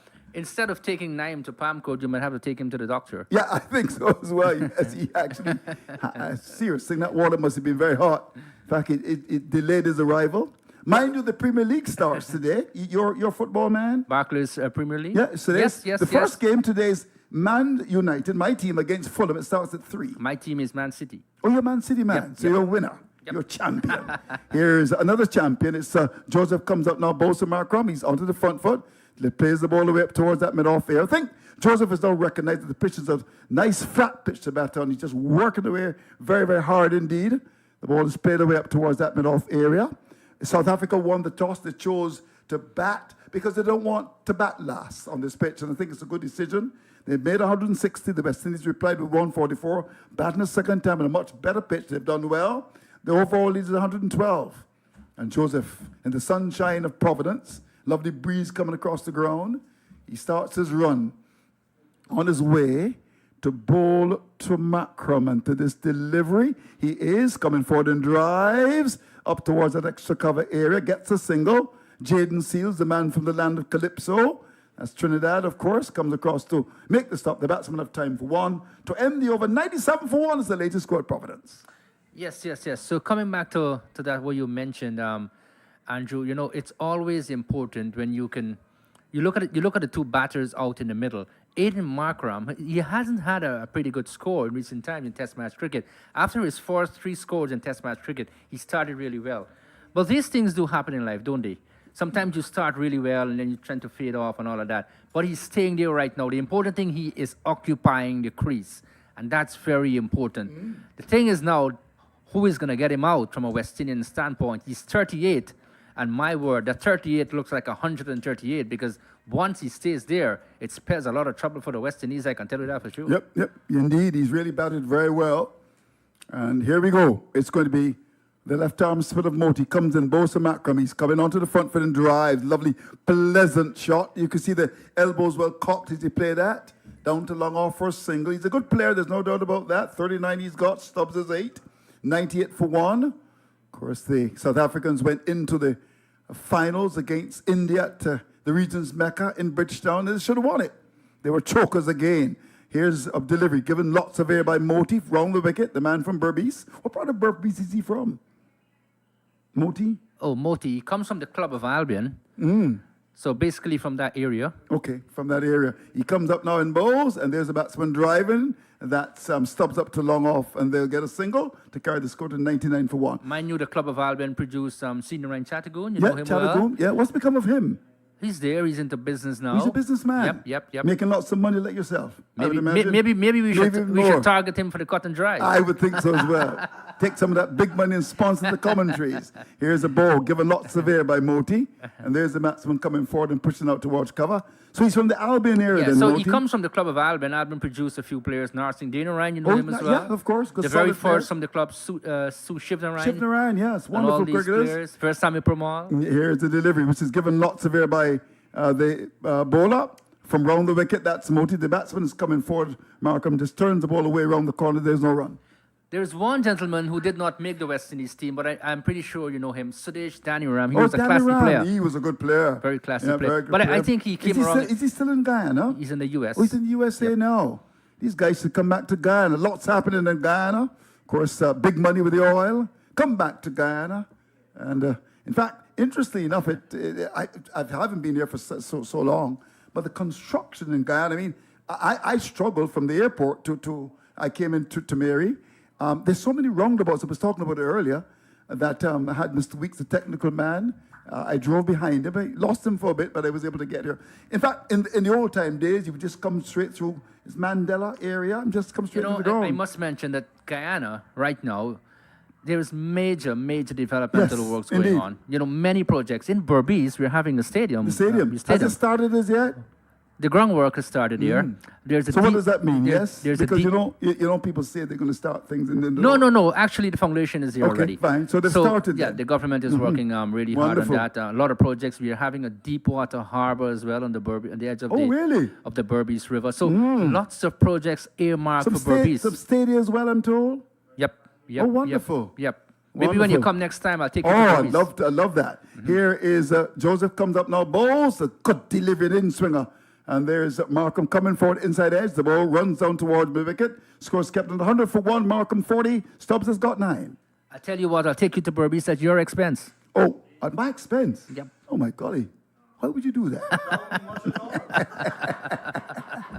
Why would you do that? Just on the lighter side. Of course. But I must compliment you, Andrew. You're doing a fantastic job, and your commentary brings a great flair to us here. Okay, well, I thank you. So with that, then you shouldn't charge me. Here is Joseph. As he comes up now, he's in and Bosa Mark coming to this delivery. He's got a very good delivery. This is a good bowling. This is what you're going to do. Things are tight, tight, tight, like the local economy, the world economy. Keep it tight. Don't give free breeze. And I really like to see that. And there's Joseph coming in, bang on target, making the batsman work for every run. And that's what you've got to do. Because sometimes you can build pressure by just pressurizing the batsman. You know, and I don't like the side. This is why I've never been a fan of Craig Brathwaite. I've long off and long on. Things are not working for you. Set a field and just try and dry the runs up. Here's Joseph. Comes up now. Bosa Macram. He's onto the front foot. Now that's a French cut, Chinese cut. Take your pick. They're usually coming forward, the inside edge. And that could have gone onto his leg. So instead it goes down towards the position of long leg for Louis to pick it up and to get a run. 101 for loss of 1. And with that, Macram goes to 41. Stubbs is on 9. Of course, Guyana is preparing for an election pretty soon, is it? Is it 2025? Naeem and Matthew will tell you more about the elections. I don't want to get into that, honestly. No. Yep. I would never do that to you. I just want to know, is it next No, I was year? just being on the lighter side. Yes, we are preparing for Okay, fair the enough. general elections. I'm coming down to campaign. You're coming? You're Yeah. coming? I'm going to campaign for... I know who. 101 for loss of 1. Here, Joseph comes up now and bowls. The ball pitched on the line of the off stump and just pushed the whip towards the cover here. Well, I wouldn't give you any heart attack. I'm going to be campaigning for Kamala Harris. Oh, Yes, Kamala yeah, Harris. she's going to win. She's going to win the election. You There's no think? doubt. You think? I know she's going to win. She's not, Biden would not have won because he doesn't remember what he had for breakfast, and that was the problem. But he's certainly she's there. She's going to win. She's winning those swing states. You know, Pennsylvania, Nevada. She's winning them comfortably. She'll win the election. 101 for loss of 1. Here's Joseph looking to win another election as he comes up now in bowls, and there's a batsman coming forward. Bang on target, Macram, and he just plays the ball with a little bit of suspicion up towards that mid-off area. There's no run. 41 he's got. Stubbs is 9. And lead is 117, 101 for loss of 2. Make that 101 for 1. The man to go was Azorzi, who nibbled at one outside the off stump, was gone, caught behind. Joseph continues. He's bowled 7 overs and 5 balls, no middles, none for 26. He got a fifer in the first innings. And this is his first test match at home. And we welcome his performances for the West Indies. He's a live wire, starts his run, comes in to bowl to Macram into this delivery. He's coming forward and just strokes the ball away up towards that mid-off area. To end the over, at the end of it, it's 101 for 1, which is the latest score at Providence. Yes, so Stubbs and Markram. Stubbs is on 9, Markram on 41. The 100 has come up for South Africa, and the pressure continues to be on the West Indies, May I ask you, Andrew, what's the latest developmental works going on in beautiful Barbados? Because I first visited there 2005 for the went KFC Cup one-day really? competition. And You've not been back since? No. My relatives in Duncan Circle in St. Philip. And what part of Barbados is it? Duncan Circle, St. Philip. Oh, Duncan Circle. Yes, I have to visit them again. Yeah, I know Duncan Circle. Yes, I'm a Philippine. I'm from. Oh, you are? I'm a countryman. I'm a country. They call us a country buck. That's why we like each other. We work along well. A country buck, we're called. 101 for loss of 1. That's been like so. I want to get back to. And of course, buck connotes strength, doesn't it? Barbados, the land of the flying Land fish. of the flying fish and the cuckoo. Don't forget Yep, that. yep, Although interestingly enough, I don't know if it's our national dish anymore because people eat so much chicken and rice nowadays in Barbados, or rice and chicken, depends on where you go. Of course, in some Caribbean countries, it's beef stew beef. Here we go. It's going to be Moti, who's a big chicken man, I'm told. Comes up now, he's in. And Bosa Macram moves back and just strokes the ball into the offside to cover. And to get a single at length again. He got to give it a bit more air. Pushed the way down to cover. Single, 102 for 1. Macram is 42. Stubbs has got 9. Your next commentator is Naeem Chang, is it? Coming up pretty soon. I'm going to get out of here. I want to watch my team, Man United, at 3 o'clock. I hope we win today. Ten Hag got his job kept because he won the FA. Here is a delivery, which is swept away. 4 runs, I believe. Well, that's a typical T20 shot. It's played so much, even at the test level. That reverse sweep, it goes away for 4 to carry the score now up to, I make it 106 for 1. And with that, Stubbs goes to third. He loves that shot, doesn't he? Yes. You can say that again. Look, this is a total dominance here now from the South Africans, no doubt about it. We have to say it the way it is. Tristan Stubbs and Aiden Markram, they seem to be very patient out in the middle. They know what they're doing, that's the thing. And the lead now being over 100. Here's another short delivery bowled by Moti. Sometimes when you don't have that confidence, you tend to bowl short. And there's a Stubbs going back, forcing down to cover. There's no one. He's got 1,306 for the loss of 1 over number 30. Here's a delivery given some air and stroked up towards the cover area. Moti round the wicket. And there's Stubbs stroking it up to extra cover. No run for him. Casey Carty comes across to his right to pick it up. Moti in search of a wicket as he comes in to bowl to Stubbs, and Stubbs is forward, drives, just reaching for it slightly up to cover, can't score, inviting people to come to Providence and watch the cricket. The grandstand is the open. What do you think the crowd is? If you had to make a guess, Moti comes in and bowls, and there is the batsman driving. We'll get a single that Stubbs going to the right of extra cover, the left off, long off, and the batsman will get a single to carry the score to 107 for 1, which is the latest score here at Providence. Maybe in the hundreds, maybe 120, 120, around that. Mm. Significantly, some people have come in just after lunch just to support cricket here. And I was telling Naeem earlier, Andrew, I was chatting with some youngsters this morning, and they were so eager to be at the Providence Stadium. You know, and I remembered my school days. Did you remember your school days? Yeah, well, that's such a long time ago, but I barely do. But I say this to you, I don't know what promotion would have taken place, if any at all, because surely amidst vacation time, invite the school children to come and watch the cricket. Do you think that was done, or you don't know? No, it was, you know, I don't want to be very controversial or whatever, very, very critical, but very little was done to promote the game. Oh, and, no. and that's naughty, you know, isn't it? Yeah, Yep. Get the school children in. Yeah, and I Of you know, course they- this time being the vacation, as you said, Yep. bring the kids out. Yeah, indeed. Bring them You- out. You got to bring the youth out. Of course, the youth of a nation are the trustees of posterity. Now, we got Holder back. He's not as young as he used to be, but he'll continue. I'll just do this last over, and we'll see. I think 9 China is going to be coming a call in. Here's Holder back into the attack. Comes in and bowls to Stubbs into this delivery. Stubbs is getting one outside the legs. He walked right across the Stubbs. Maybe Holder saw him, and the ball went down the leg side to be taken by the keeper, 107 for the loss of 1. So we want to thank all of our friends across Guyana, of course, Light FM, for ensuring that the production is heard across Guyana. Of course, thanks to our good friend, Mr. Bobby Vieira. I saw you talking to him a bit. Were you discussing some business? Were you? Or just a little chit chat? Was that the first time meeting him? Yeah, the first time, you know, actually meeting him. And I did say yesterday, some 48 years in broadcasting. Yeah. What a He's man, what a man. Yes, he's an icon, I'm told, in Guyana. Here's a delivery, which is on the leg stump, bowled by Holder, right across his stumps. It stops and sucks the ball away to the onside, they can't score. So he has this radio station, Light FM, somewhere in Georgetown. Where in Georgetown is it? Which street is it? Somewhere in Is Georgetown. it in Rob Street? No, it's not in Rob Street. All I know in Guyana is Rob Street. I'm always fascinated by the name Rob Street. But Yeah. it is in And a place called Kitty. Why would you call a place? Well, what's the origin of calling it Kitty? Kitty. Just a name. It's just a name, Kitty. I just a like name, it. Kitty. Kitty. You know? Kitty and Rob Street. What lovely names. Just like a name, Saint Michael. Oh, Christchurch, yes. 101 Christchurch. for loss of 1. There's also a place, I think in St. Kitts, called Monkey Town. Here's a delivery which is full down the leg side. Holder's looking to target the leg stump. Stubbs comes across, the ball goes by to be taken by the keeper. 107 for loss of 1.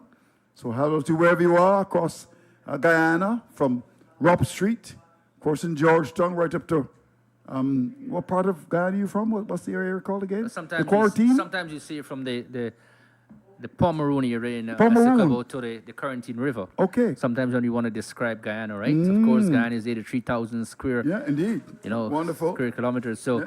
you know, it's a huge area. Yeah.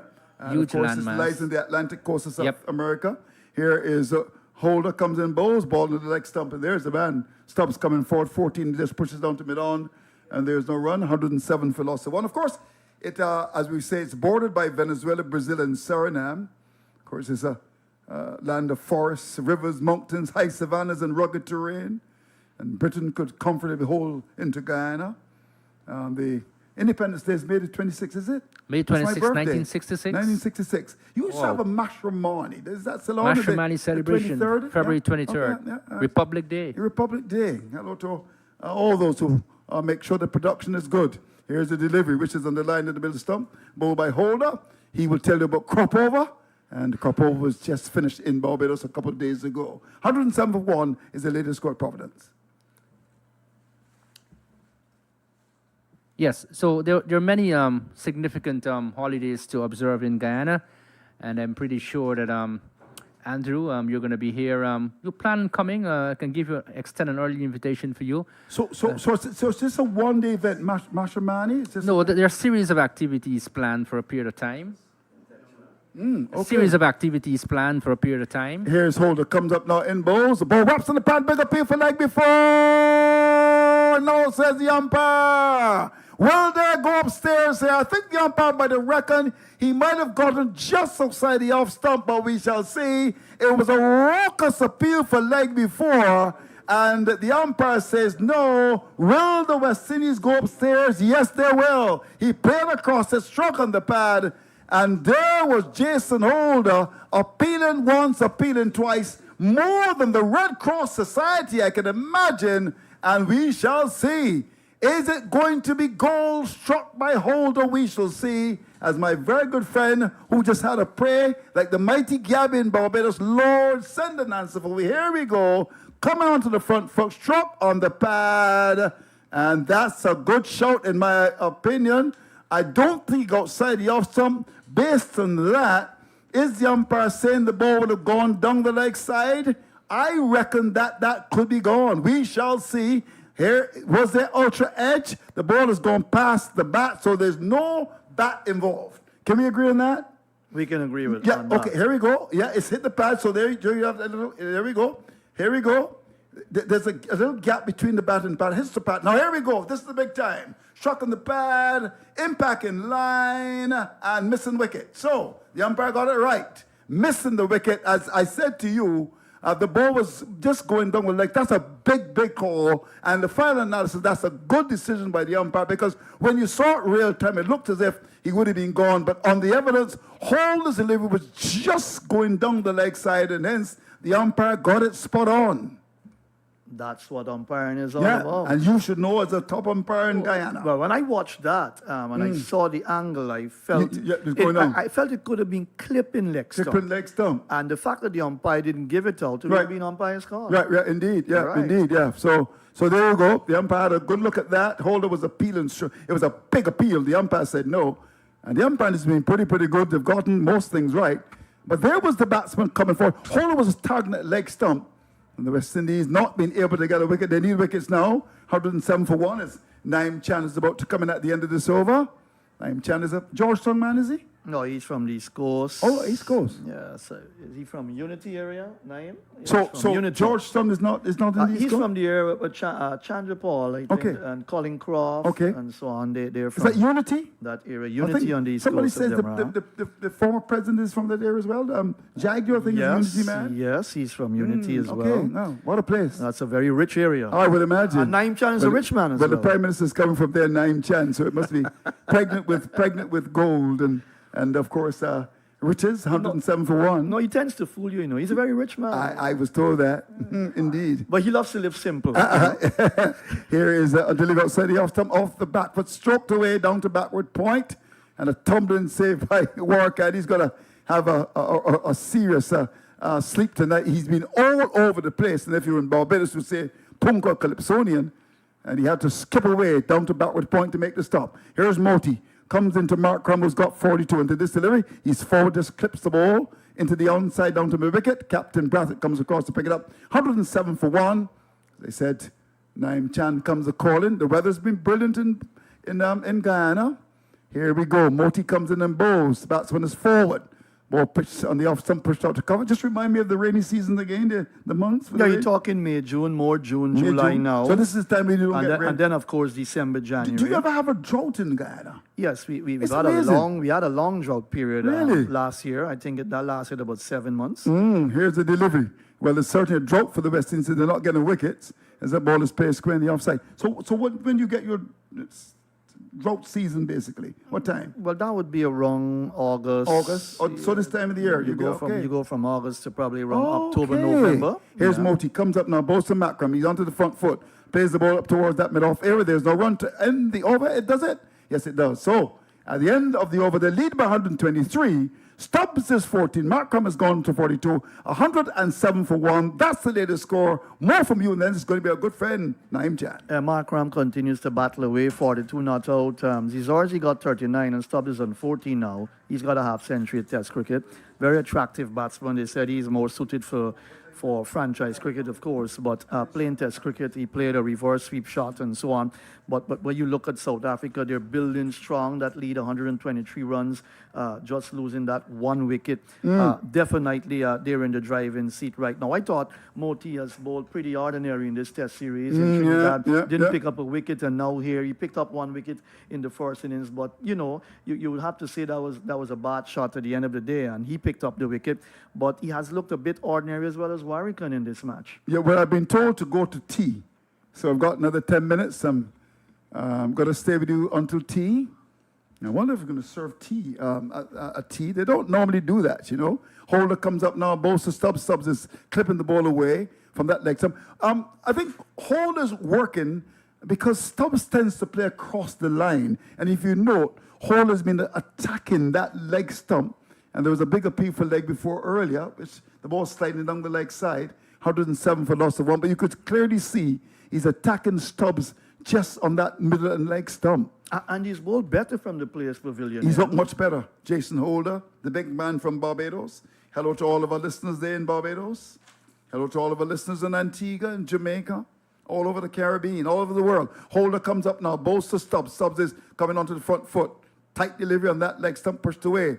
Up towards that mid-on area, there's no run. So we're heading up towards tea on the second day of the battle between South Africa and the West Indies, contested on the east bank of Demerara. Did I get it right? 9 kilometers away from Georgetown. 9 kilometers away. To the south, more Okay. or less, coming south of Georgetown. Okay.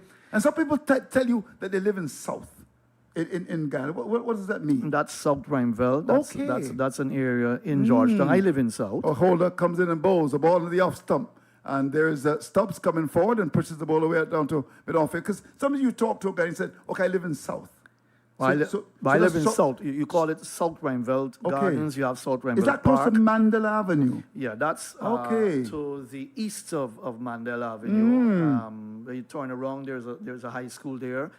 You call it the Rhymeville Multilateral School. So in Okay. that area, you go. It's called south. You continue to go east. Okay, In wonderful. that area, there's a main street there called Aubrey Barker Road. Aubrey Barker Road. That separates north from south. Oh, I Rhymeville. see. Holder comes in and bowls the ball in the legs, are whipped away by Stubbs. Through that square leg area back, we'll get 1, we'll get a second. Jaden Seals comes from that fine leg area down to back, was square to pick it up the back for the second. Was a bit full, 2 straight, and worked away for 2. 109 for 1. The lead is 125. As we welcome all of our listeners to this broadcast. Stubbs 16, Markram is 42. So you've got to be careful when you use the word south in Guyana because Yeah. you've got in Georgetown of itself, you've got South Comminsburg and North Comminsburg. That's deep in Georgetown in the Camp Street area side, you know, heading towards Stabrook Market. There's this Oh, I see. South Comminsburg and North Comminsburg. So is Stabrook Market the biggest market in Georgetown? Or is it bigger than Border? It is. You reckon? It is a big market. There are other big markets in Guyana. You've got the Monrepo market. You've got Oh, Skeldon. Monrico. Where would I find Monrico? Monrepo is on the East Coast. Then that's Okay. that's another good market. I think they just built over that market actually. And then you've got Skeldon. Skeldon in the Quarantine area. That's Oh, Skeldon. that's Okay. a big market as well. Is that Berbice? That's Quarantine Berbice, Okay, yes. That's where Wadikar and Okay, that's in his okay, area. okay. That's heading down to get to Suriname. Okay. And then you've got Parika Parika? market as well. So we've got quite a few markets. Anna Regina, those areas that's over on the Essequibo now. So we've got quite a few markets that have been blossoming and doing pretty well. Border Market, Stabrook Market. There is Kitty Market as well. That's not a big market, Is but that Kitty Market? I never knew that. there is a Kitty Market. That too was built over, but not a big market. But the huge markets in Georgetown obviously would be Stabrook and Border Markets, the two popular markets in the Georgetown area. But then you've got Monrepo, that's a nice market. They sell lots of good stuff there. And you can get a lot of wild meat there, you know, from the Monrepo area. And they sell cheap there as well. They sell a lot of stuff. I've gone there and shopped at the Monrepo market as well. And the people up there, they have lots of stuff up there. But yes, you look at the other markets around, Skeldon Market, a pretty big market as well. But that's the thing about Guyana, flourishing country in terms of its agriculture, the produce, the greens and the fruits. Excellent in Guyana. It's just a matter of how you monitor yourself, your diet, what you prefer to use, because you've got a lot of the sweet fruits as well. But the truth is, as long as you're conscious of your health, you know how to regulate what you eat, your diet, and it's nice to have a fruit breakfast. I do a fruit breakfast in the morning. Oh, you do? And Okay. sometimes I don't So have a some regular cuts- breakfast. oh. I have a fruit breakfast. Oh, wonderful. Yeah, and sometimes I'm glad I go to know that straight you to eat- lunch. I'm glad to know you're eating healthy. But you're talking about a little hefty area for Oh, me really? here. No, you call it, just get the language right. It's called ample girth. You like that, don't you? But Oh, there's yes. a gentleman here. He's in New York. He says, "Good afternoon, gentlemen. Happy Friday to you. I'm listening to the game from New York. I always loved my country, beautiful Guyana. I was there 2 months ago. Oh, beautiful Guyana, land of many waters. Guyana's election is on March 31st, 2025. Right. Is that correct? That would be correct. It's a That set should date. be correct. It's a set date. He said in America, presidential elections, you need, of course, 270 electoral college votes to win. And Stabrook Market is the biggest market in Guyana. So, gentlemen, can you tell me your name? We want to meet you. Here's a ball as a holder who doesn't know about big markets because Barbados is not big. I think Barbados can hold into diamond, I'm told. I understand it's a wonderful development in diamond. Yes, I actually went to the market in Barbados. You did? Yeah, I wasn't quite Was impressed. it as big as Stabrook? No, I wasn't. I wasn't impressed at all, Andrew. I must be honest with you. I did absence of fruit. My friends in Barbados would be annoyed with me, but I'll be honest, I wasn't impressed at all. No, 109 Oh. for one. Maybe had a couple of mangoes and a couple of yes. dasheen. And it was expensive. It was, actually. but Barbados yes. is an expensive It country, is. incredibly so. I think Auntie May's got some work to do. She actually gave Guyana over 1,000 blackberry sheep recently. Oh, yes. I think they're up in maybe in the quarantine. Well, here's a holder in balls outside the office and goes by to be taken. It's an interesting situation there. That ball goes by to be taken by the keeper. 109 for one. Where the Prime Minister of Barbados gives Guyana 1,000 blackberry sheep. And if they've multiplied well, I would we imagine. probably I mean, got about 20,000. with the green grass blackberry of sheep Guyana, I already. would think so as well. Yeah, and so plenty of good quality mutton there. Of course, she's very close to Dr. There's a Irfan good Ali. relationship Very good, between the governments, and it's very nice. You know, years ago that wasn't so. No, it wasn't so. But things have changed. In fact, they said they had a bench in those That's days. right. That's all right. gone now. And I would not have gone to Barbados then, to be honest no, with you. I'll tell you this. You know, it's interesting when you talk about Guyana. I mean, they've produced so many great cricketers. But I remember back in 2008, Bart Jagdeo was then the president. There was a big conference in Barbados at the Hilton, and the then Prime Minister of Barbados was Owen Seymour Arthur. And he said, in 20 years, Guyana will become the beacon of the region. Now, he had a vision, and of course, vision is the art of seeing things invisible. Correct. And it's come to pass. I mean, but he's now gone to the great beyond, Owen Arthur. I remember him saying that. I had a tremendous vision. 109 for one. Here is Moti. Comes up now, bowls to Macram, doesn't deliver. The ball didn't come out. It goes back to his mark. The West Indies in desperate search of a wicket as we head towards tea on the second day. In he comes. On his way, he's up and bowls outside the off stump and crashed away square in the offside. Doesn't put it away down to backward point. There's no run. But I still believe the whole world believes that Guyana has always been the breadbasket of the country. Oh, without a doubt. Without a doubt. And that goes without saying. Yeah, without because a doubt. when you had the hurricane, we did send a lot of help as Yeah, well. indeed. Yeah, wonderful. Thanks to Guyana. Here's a delivery, given some air. And thanks to Moti, who's very much a proud Guyanese, bowling to Markram, he's forward, pushes the cover. He's got 42, Stubbs 16, 109 for 1. This is a second session on day 2. Lead by 125. Moti in his 7th over, none for 23. Comes in and bowls to Markram. He's onto the front foot and clips it down towards mid-on. There is no run. What's your time now on that Citizens Watch you've got? You bought in Rob Street? I'm Did you saying buy it in Rob Street? 237. This was bought from one of our leading stores in the city. And not in Rob Street. Here's the ball. pitched Not in up. Rob Street. There's the batsman driving up towards that short extra cover area. That's Markram. And it went up to short extra cover. Athanaze didn't stop it. And given the reaction of the ball, I'd like to see that on the monitor. Did that carry? Well, let's have a look at this. Here's the delivery. Give him some air. These drive in. Was that a catch? I'm just beginning to wonder. Let me look at that again.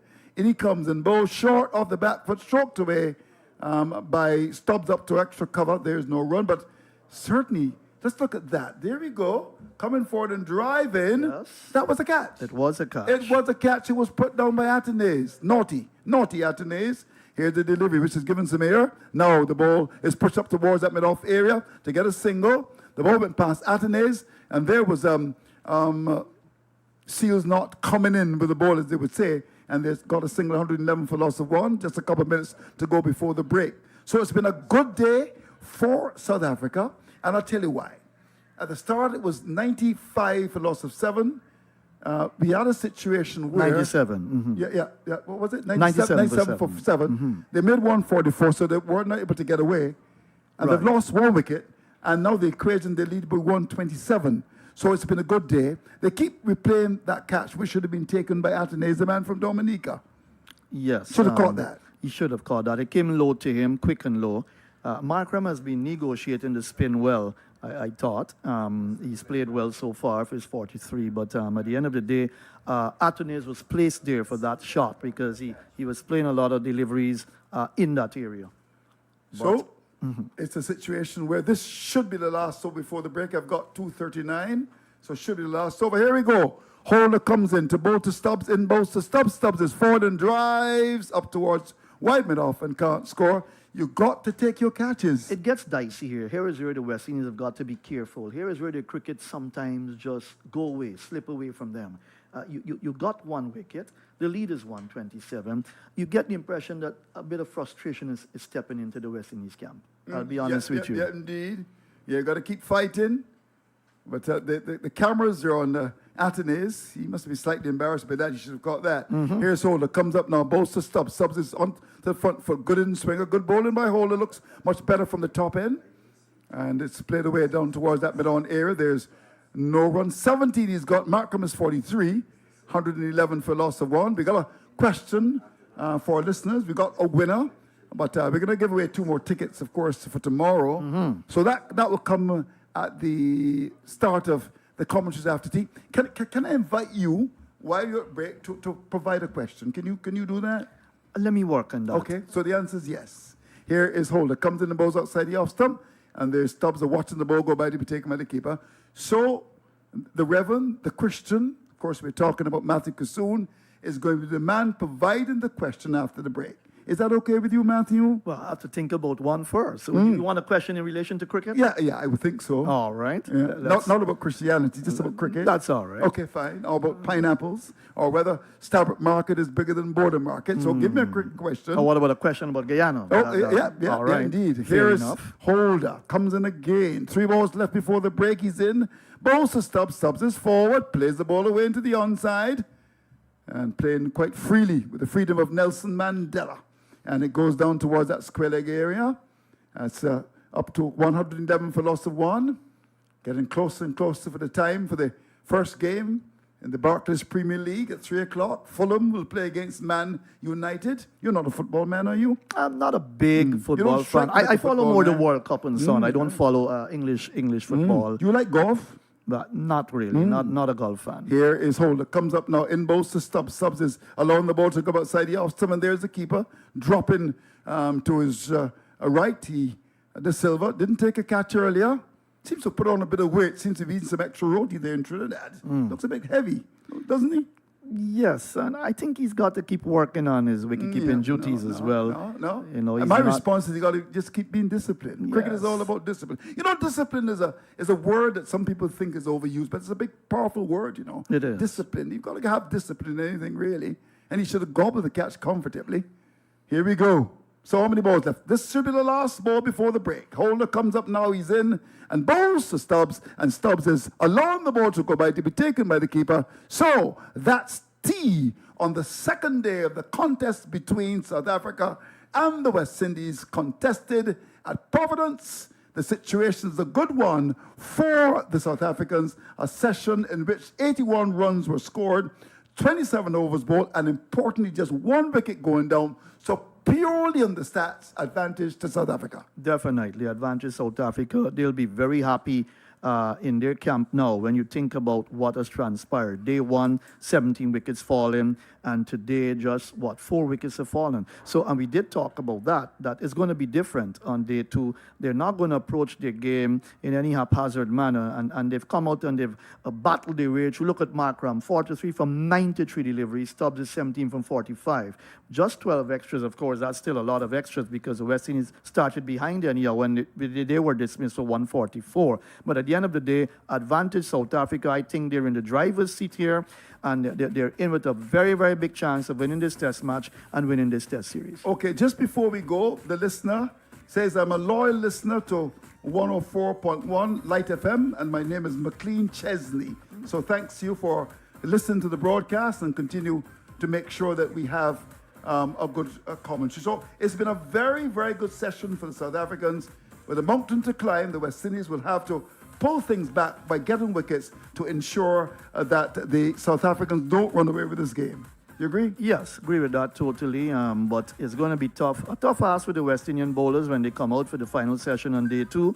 But definitely South Africa, they've put themselves in a very good position here to continue building strong, to give the West Indies a huge total to chase, batting last at Providence. So then, 144 to the West Indies, starting the day on 97 for loss of 7, with Mulder picking up 4 for 32. And then when South Africa batted a second time, 111 for 1. A situation where Markham is on 43, Stubbs is on 17. Of course, he was a man to go, caught by the Silva off Seals out swinger for 39, 111 for 1. The bowling figures quickly for you. Seals, 9 overs, 2 minutes, 1 for 36. Holder, 9 overs, 3 minutes, none for 17. Very unlucky. Shamar Joseph, 8 overs, 1 made, none for 26. And Moti, 9 overs, 2 maidens, none for 25. So scores at T on the second day of the battle between South Africa and the West Indies. South Africa 160 and 111 for 1. The West Indies 144. We'll come back in about 15 minutes. Please join us then.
Okay, all stations stand by. We are ready for you.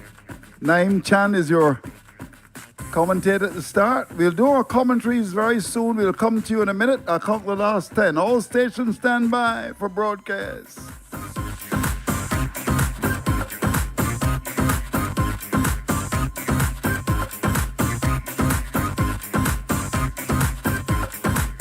"20 seconds and counting, stand by."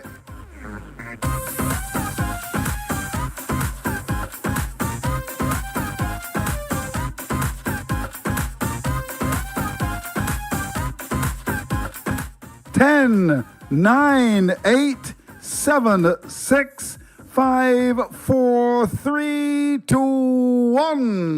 This is cricket on the Cut and Drive Network as we bring you ball by ball commentaries of the West Indies South Africa series. The action is about to begin. And now, for all the excitement, let's join our commentators on location. Well, thank you. Welcome back to the National Stadium at Providence in Guyana, South America, wherever you are picking up the broadcast in Radioland, whether it's on social media or from your radio station. Shamar Joseph, after tea, will pick it up from the southern end of the ground. He's charging away from us. He's going to bowl to Markram on 43. Markram drives, can't get past cover. Nice looking shot there. We'd seen a few I was about to say executive shots, but exquisite shots through the offside from Markram. He looks well set. He was eventually dropped by Atanaz off the bowling of Moti, and just over the 30 mark when he was there. And he has since come back. He's a 43 going into tea. 17 is Stubbs, 111 for the loss of 1. So it should have read maybe 3 wickets. Bad feeling. Shamar Joseph goes away from us into Markram, gets one that kept a little bit low, and he had to buckle down just to get it out of the way, and it rolls again into the offside. So we'd seen at least 2 deliveries, one from Jason Holder and one from Shamar Joseph that crept along the ground. Good afternoon to you, Wadikar. Good afternoon to you, Naeem. Another pleasant afternoon again here at Providence. We're all gathered here for the thing we love, and that's cricket. Lovely game it is. Things can change in a short space of time. We've lost the sunshine. Joseph into Markram. He's back and stabs it away down towards cover point. And the batsman will pick up one. You know, over the years, whenever I see good batsmen, if a star world-class batsman is batting and they're given a chance, dropped catch or something like that, we make the most minute and extravagant notes too. How that happened. Why? Because that batsman can come back to score 100 runs against you. So Markram was dropped early in the 30s, and earlier than that, off the bowling of Holder, Zarzi was dropped outside the off stump wide, and Markram, that Stubbs correction, lets it go outside the line of the off stump, taken by the wicketkeeper. Yes, you know, when you have those opportunities presented to you, and Markram was struggling before this, he's now getting back into the pick of things. And if you're going to put him down now, when he's getting back into form, you know, it spells trouble for your team. And it's just a simple thing, you know. Catches win matches. We often hear that numerous times, not only by commentators, but, you know, putting this across the cricketing world. So you have to take them. A very calm, cool atmosphere as Joseph runs away from us to Stubbs. Stubbs is stabbing away to the offside, missing the outside edge, and that ball was taken by the wicketkeeper. So De Silva made an error, really big blunder when he dropped Zarzi. But the thing is, Zarzi was 36. He ended up making 39. So the penalty was not big for the West Indies. Now, Markram, he's still batting. He's 36. And we don't know how far he's going to go. But Atanas put down that one, should have taken. So those are things you'll pay for. The game taking shape. South Africa in command at the moment. Joseph comes into Stubbs. Stubbs lets it go outside the off stump. And taken by the wicketkeeper, De Silva. So that's the end of the first over after the tea interval. They went to tea at 111 for 1, Markram 43, Stubbs 17. They've now progressed to 112 for the loss of 1. Yes, and having seen that catch being put down by Athenes, which was fairly a regulation catch, and at this level you must take that. My memory goes back a few years back, and I probably touch on a few people who have been, if not brilliant, exceedingly well in terms of the fielding area for the West Indies. Keith Artisan comes to mind, Augustin Logie, Roger Harper. And it's very strange that Harper name does not come into the category when they talk about brilliant fieldsmen over the years. I'm talking about the world level. And, he was a class fielder. And, so many good things that, fielders can do. Moti, Gudakesh Moti Nuova, and Markram is just standing there like standing at attention and just fending one, digging it out from the pitch and going towards the stump, plays it out on the offside.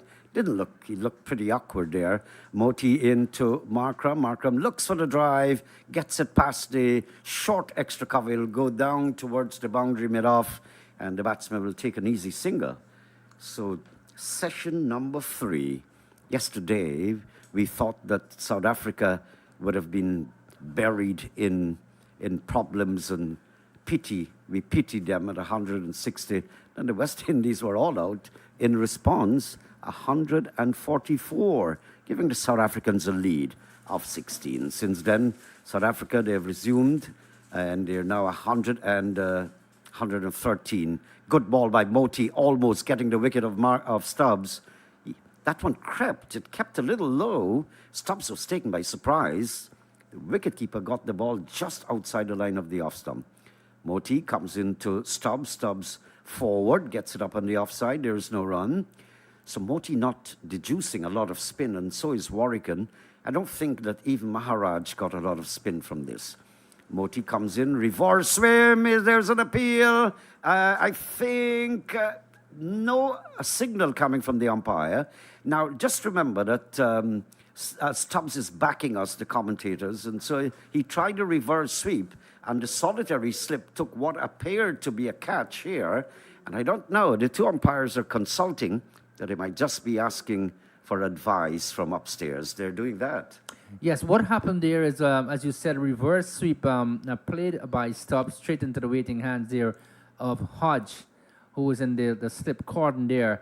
But the two umpires doing the right thing, that's Hassan Raza and umpire Saikat from Bangladesh. I'm referring to the third umpire to see what else can happen here. And they're doing the right thing. If you're not certain on the field of play, then there is a man upstairs you go to. So we're looking at the replay. Well, it's not out, actually. Yeah, the ball from the bat went into the ground, bounced and taken by the slip fielder. So, well, that's very, very clear. You're seeing it openly there. So, well, the umpire would have to give not out, I guess, unless something dramatic goes into the mind of the third eye.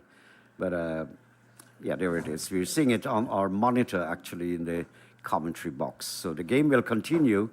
113 for a loss of 1. It should have read by now 113 for 3. And especially, I wanted to support my point. I'll come back to that in a bit. Well, Moti is there. There's a solitary slip for the catch. There's no forward short leg, no silly point, but there's a short extra cover. And the ball goes in straight there to Atanas. Forward goes the batsman. That's the end of the over. 113 for the loss of 1. Yes, just to support my point that I was making earlier, having seen a few drop catches by the West Indian fielders. One remembers Roger Harper, and he was so brilliant in the field. And my point again I'm making, as a fielding unit, you can create opportunities. Your bowling might not be the best, but brilliant fielding teams. You look at Australia over the years, the same South Africa, the West Indies back in time. Who could have stopped the West Indies? They had a slip cordon, and Naim, you would know about that. The Lloyds and the Gully and all of that, they will take anything. Gordon Greenwich, Fredericks, Roy Fredericks, the late Fredericks. But that I was not doing commentaries, but I was glued to the television watching. Here is Shamar Joseph, new over from the commentary box and back and punched away through the offside. That's going to go all the way for 4. Short, trifle short. And Markram looks as though he had a whole lot of time on his hand as he came back and plundered it straight through cover for 4. I tell you something, he looks dangerous. Isn't that so? That was just short, and he got back very quickly, seized the opportunity to pick up a boundary. He's 49, and these are really challenging times for the West Indies. 117 for the loss of 1 wicket. They have to find a way of getting out of this situation. The lead is 133. Well, when you get a chance with people who are accomplished batsmen, you have to take it. The slip fielders have not been doing well for the West Indies from day one. Shamar Joseph comes into Markram. Markram is looking for a drive that's not there and adjusts the shot, playing it up on the offside. But yes, you actually hit the nail on the head with the names you called for the West Indies. And of course, Jonty Rhodes from South Africa. For the West Indies, little Gus Logie, Super Cat, Clive Lloyd, Roger Harper. I'm still to think from what I've seen and what I have described, and that could be well over 100 first-class matches, that Roger Harper took the best catch I'd seen. Shamar Joseph from the commentary box, and he goes in now to bowl to Markram. Markram is covering up into the offside. 1988, Guyana versus the Windward Islands, and Roger Harper took a catch at cover. It could have been 1 3/4 and a coup of an inch from the earth, and he had to run, then he had to plunge and scraped it from nowhere. That was the best I'd seen, and I always tell him about that. He was a super cat. Clive Lloyd, Roy Fredericks, close-up catchers, even Clayton Lambert, forward short leg. Shamar Joseph into Markram. Markram pushes away into the offside. He remains on 49. And then, of course, there was this brilliant Harun Rashid that I saw as a little boy at Borda in 1977 when the Pakistanis were here. He was absolutely outstanding, fielding in the covers. So there were 2 or 3 people I admired in the covers. Harun Rashid, Faroud Bacchus of the West Indies, of course, Roger Harper in any position, Clive Lloyd in any position. The Chappells, close-up catchers from Australia. Markram is back, stabs it into the offside, gets a single. That brings up his 50, actually, in 103 deliveries. Good knock. Excellent knock here from Aiden Markram. And especially when you're out of form and you come back into some sort of form, you get a half century. That's quite commendable. So his teammates, the entire South Africa, would be very happy with his performance so far. 50 of 103 deliveries. Balls don't matter right now. What is important is the occupation of the crease, and for him to get a good score. He's getting his confidence back. That's brilliant to note. 71 innings, just over 2,500 runs. The average is on the rise. So, continue. But he has to seize this opportunity. He can get there. The pitch is playing quite well. A few of those deliveries are keeping low, like this one there from Shamar Joseph. We saw 2 from Jason Holder, 2 from Shamar Joseph, 1 from Gudakesh Moti. That scuttled along the ground. That's the end of the over. 118 for 1. Yes, and coming back to fielding, which is an important part of your game. I remember the cricket commentators and all of that and analysts rating at that time, during that period of time, I'm talking about the early 2000s, Ricky Ponting, they rated him better than Jonty Rhodes. Why? Because he hit the stumps far more often than Jonty Rhodes. So just imagine, if you can do that, you can create the chance of having a wicket. Your bowling might not be the best on a given day, but you have to support your bowlers. You have to do that. And you can't be pulling down simple catches at the test match level. Moti comes into Markram. Markram gets a short delivery, one that he comes onto the back foot and angles it into the onside. Brathwaite picks it up. There's no run. So that question that Andrew Mason and Matthew Kissoon were talking about, I'll give you in just a while. The flannels of Moti, the umpires, and that of the non-striker Stubbs, all flying wildly in the high wind coming into the ground. Next delivery pushed into the offside, no run. Now for your question. and you'll get 2 tickets here. Same system. You can WhatsApp to the Andrew Mason number he had given you. Who scored the second Test century here at the National Stadium? Waiting for your answers, and you're entitled to 2 tickets. Moti, and this time reverse sweep again by Stubbs. That's a dangerous shot. But the ball, let's wait on the signal of the umpire. It came off the bat. So it actually could have been a catch, and it'll be nice to see this replay. Now, you know there's someone at slip. Why are you playing the reverse shot? But again, he plays it into the ground. Looking at the replay, it's not dangerous. He got it in the ground, but I don't know. It's not a safe shot to play. Forward goes Markram into the offside. Your question again.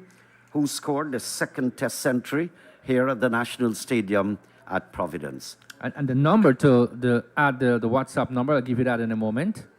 Moti to Markram. Markram again nudging into the onside in absolutely no hurry. That's 246-253-4679. So you just put 1 in front if you're local. 246-253-4679. Markram struck on the pads. There's an appeal he's given out. Look at Markram sprawled and looking at the umpire as though he's in disbelief. But we'll wait on that replay. He's given out, and you know what? They're not asking for the review, the batsman. Markram probably knows he was out. He came onto the back foot. That's the dangerous thing. Another delivery that kept a little bit low, and he was trapped in no man's land. Interestingly enough, they did not ask for the review. I'm wondering why, given the fact that, he was well set. But like you said, yes, he was hit, yes, absolutely in front. So he goes back to the pavilion. Well played, though, Aiden Markram. But that's an excellent strike from Gudakesh Moti. I guess with that now, his confidence level is going to rise a little bit. Because, he was down on confidence. He wasn't getting anything going. But to take a wicket now, kudos to the young man from Berbice, getting a wicket here in the second innings. 120 now for the loss of 2 wickets. We did see, Naeem, how wickets tumbled so quickly yesterday. You never know what can happen. Yes, the thing is, what I warned about is the West Indies, from a perspective of the West Indies, that they should not be seeing South Africa going into bed tonight not all out. The West Indies should hope they're all out if they want to seize the opportunity. The South Africans, on the other hand, must go to bed with losing no more than 5 wickets so they can come out tomorrow, post over 250 and give the West Indies to bat.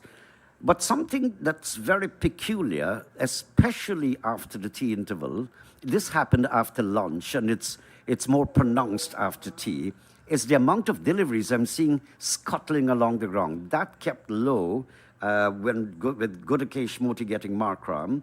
But we'd seen a few other times, 2 from Shamar Joseph, 2 from Jason Holder, that kept low. And this is happening on day 2 at the National Stadium at Providence. Yes, some would say, look, the wicket is on the slow side. Yes, it did keep low on that occasion, trapping him on the back foot. He should have been front instead. But he was out leg before. Gudakesh Moti taking a very important wicket at this point in time.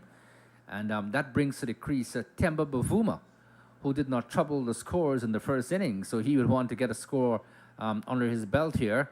But let's see what will happen. Shamar Joseph has the ball in his hands. So Markram and Stubbs put on 41 for the second wicket. Joseph into Stubbs. Stubbs is defending up on the offside. No run. But Bavuma, very miniature, quarter pint sized, diminutive. We were comparing some of the world cricketers the other day that were very, very tiny.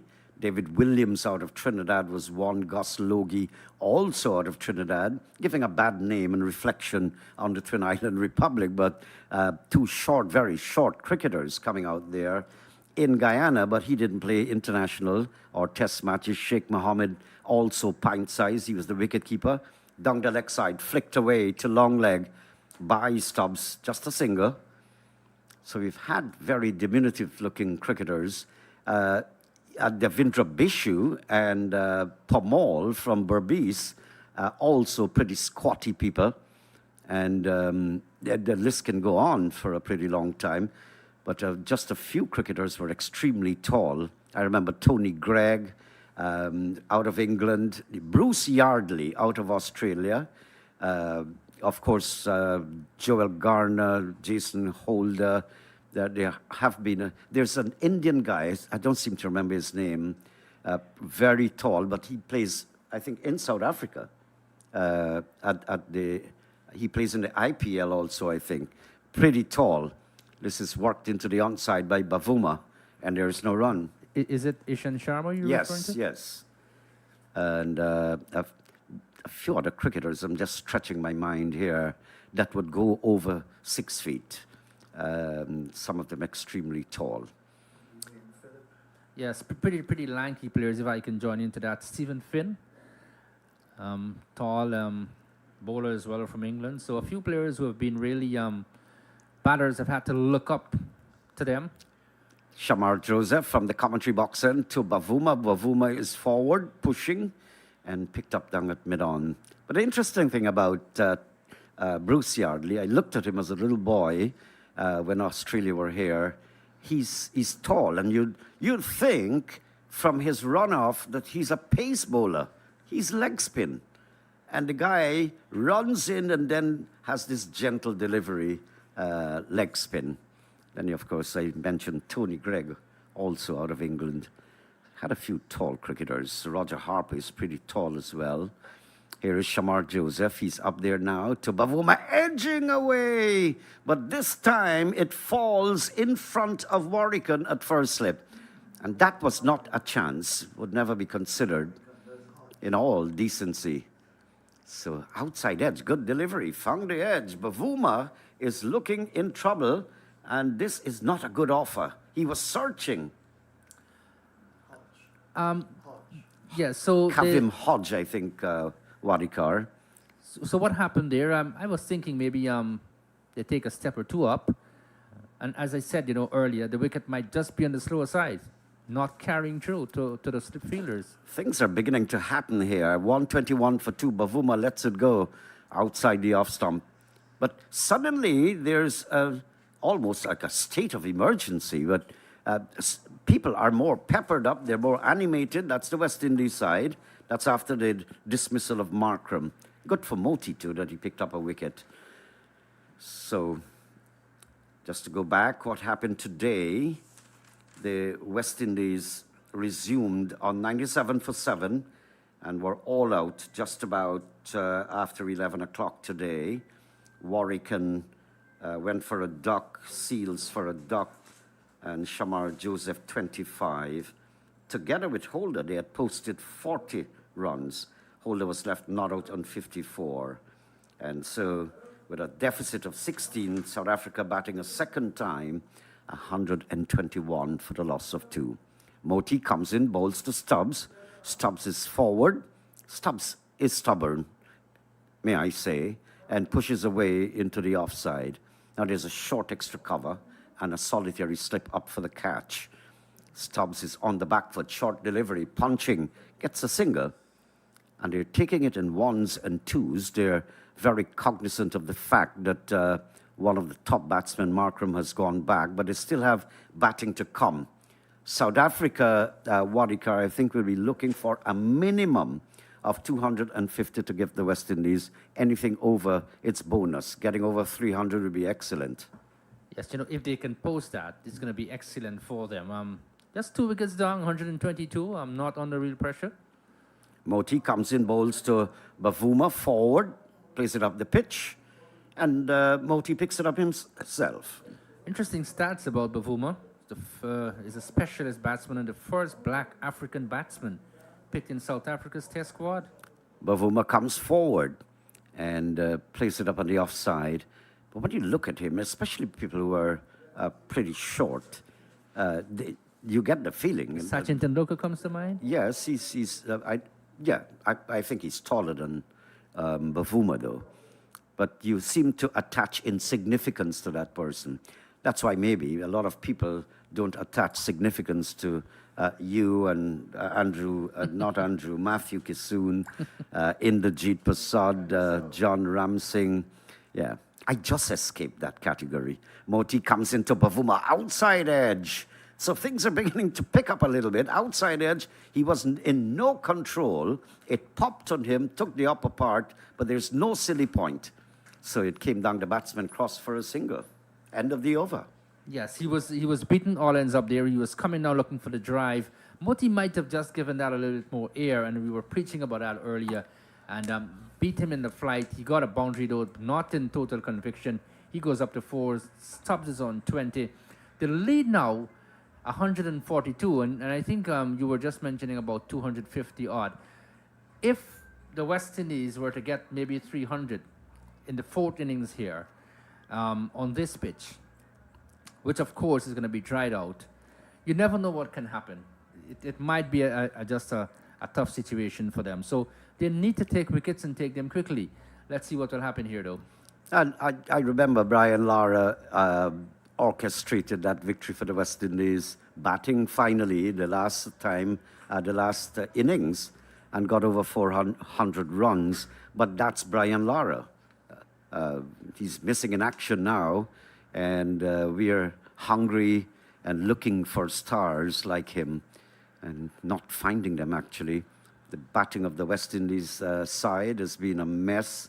I was talking about Lara, when Lara left, what it looked like, and compared a little bit with Craig Brathwaite. It's comparing cheese to chalk, nevertheless, but still, Craig Brathwaite owes the cricketing community to get better. Straight driven there by Stubbs. Long chase here for mid-on, and the ball may not get, it would not get into the boundary.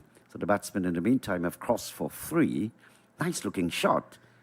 It was not a very forceful shot, but he got it off the meat of the bat. Mid-on had to give a long chase and pulled it back just inside. Look, it's really steamy hot out there now, and Shamar Joseph is running in.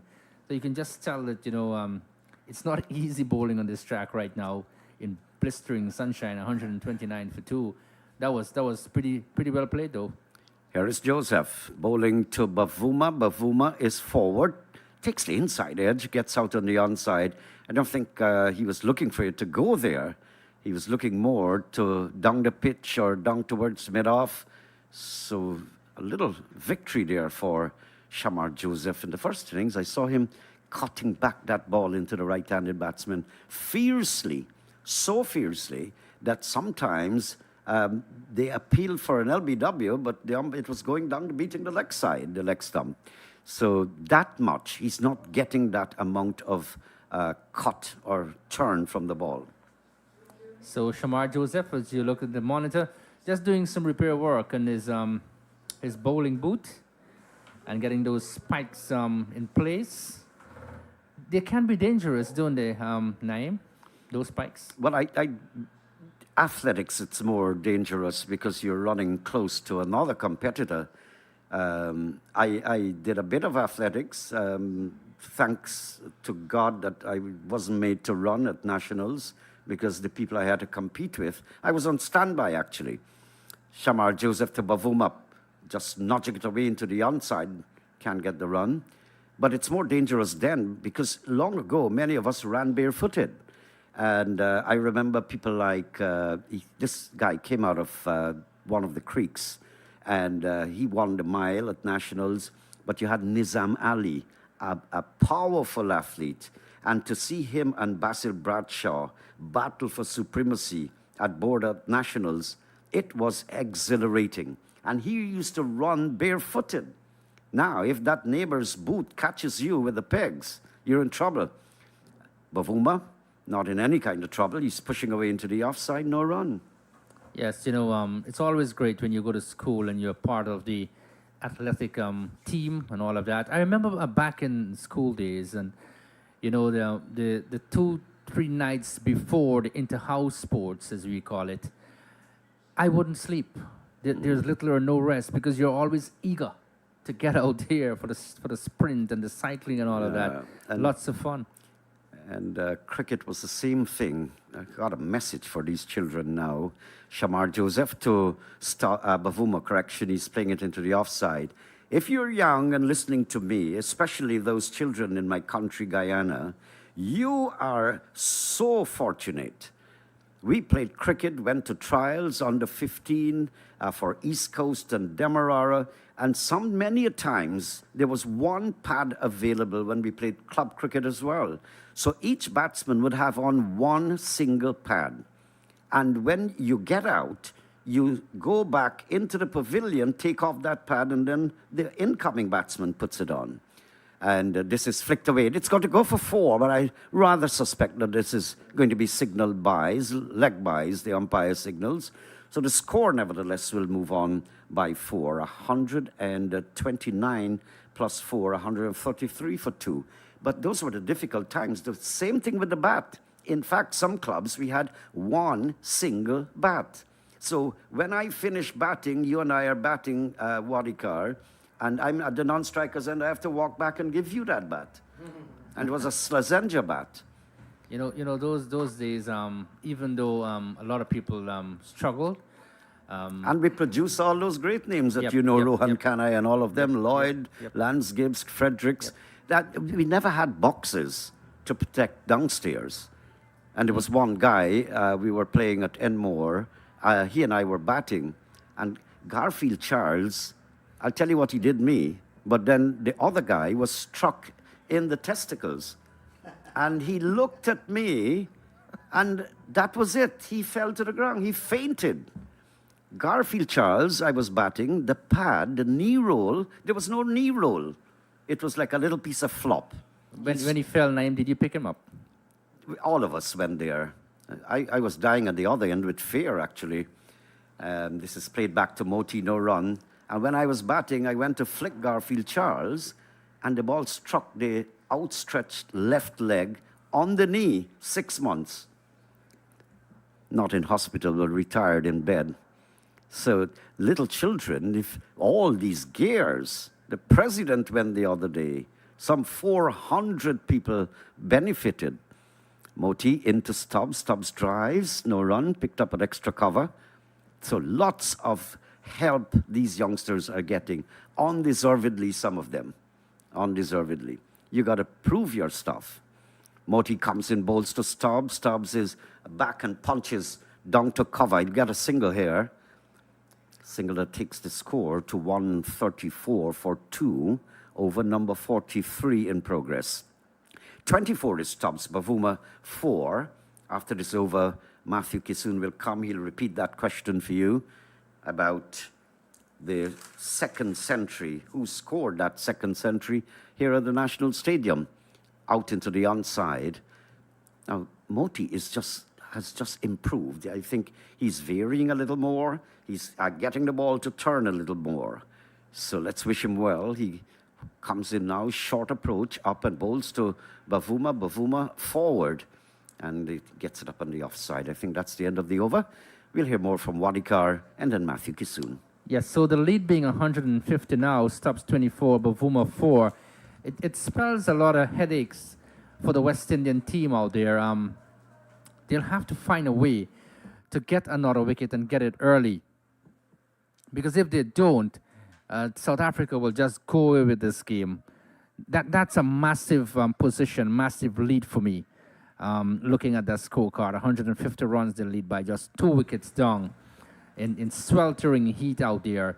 Jaden Seals coming now to the media center end. So the captain, Craig Bradford, ringing the changes wrong. But it has been a day dominated so far by the South Africans. Seals before this, 9 overs for 36 runs, 1 wicket to his name. But let's see what will happen. You know, if they can get a wicket or 2, you never know what can happen. This is a strange little game. And let me welcome back Matthew Kisoon. Matthew, how are you doing, brother? Hi, Wadikar. Good afternoon to you. I'm doing okay. Not bad at all. I know we all had a good lunch. Excellent, excellent. Hats off to those who prepared it and who provided it. Seals comes back into the attack, 1 for 36 from 9. South Africa 134 for 2 after 43 overs of their second innings. And Seals is bowling from the media center end and brings Stubbs forward. Tristan Stubbs, 24 from 64 deliveries. Bavuma's 4 from 15 balls. And we're in the final session. And I think this session will go up and go up to 5:30. They'll probably go for the extra half hour because of the amount of overs still to be bowled. So we're in over number 44.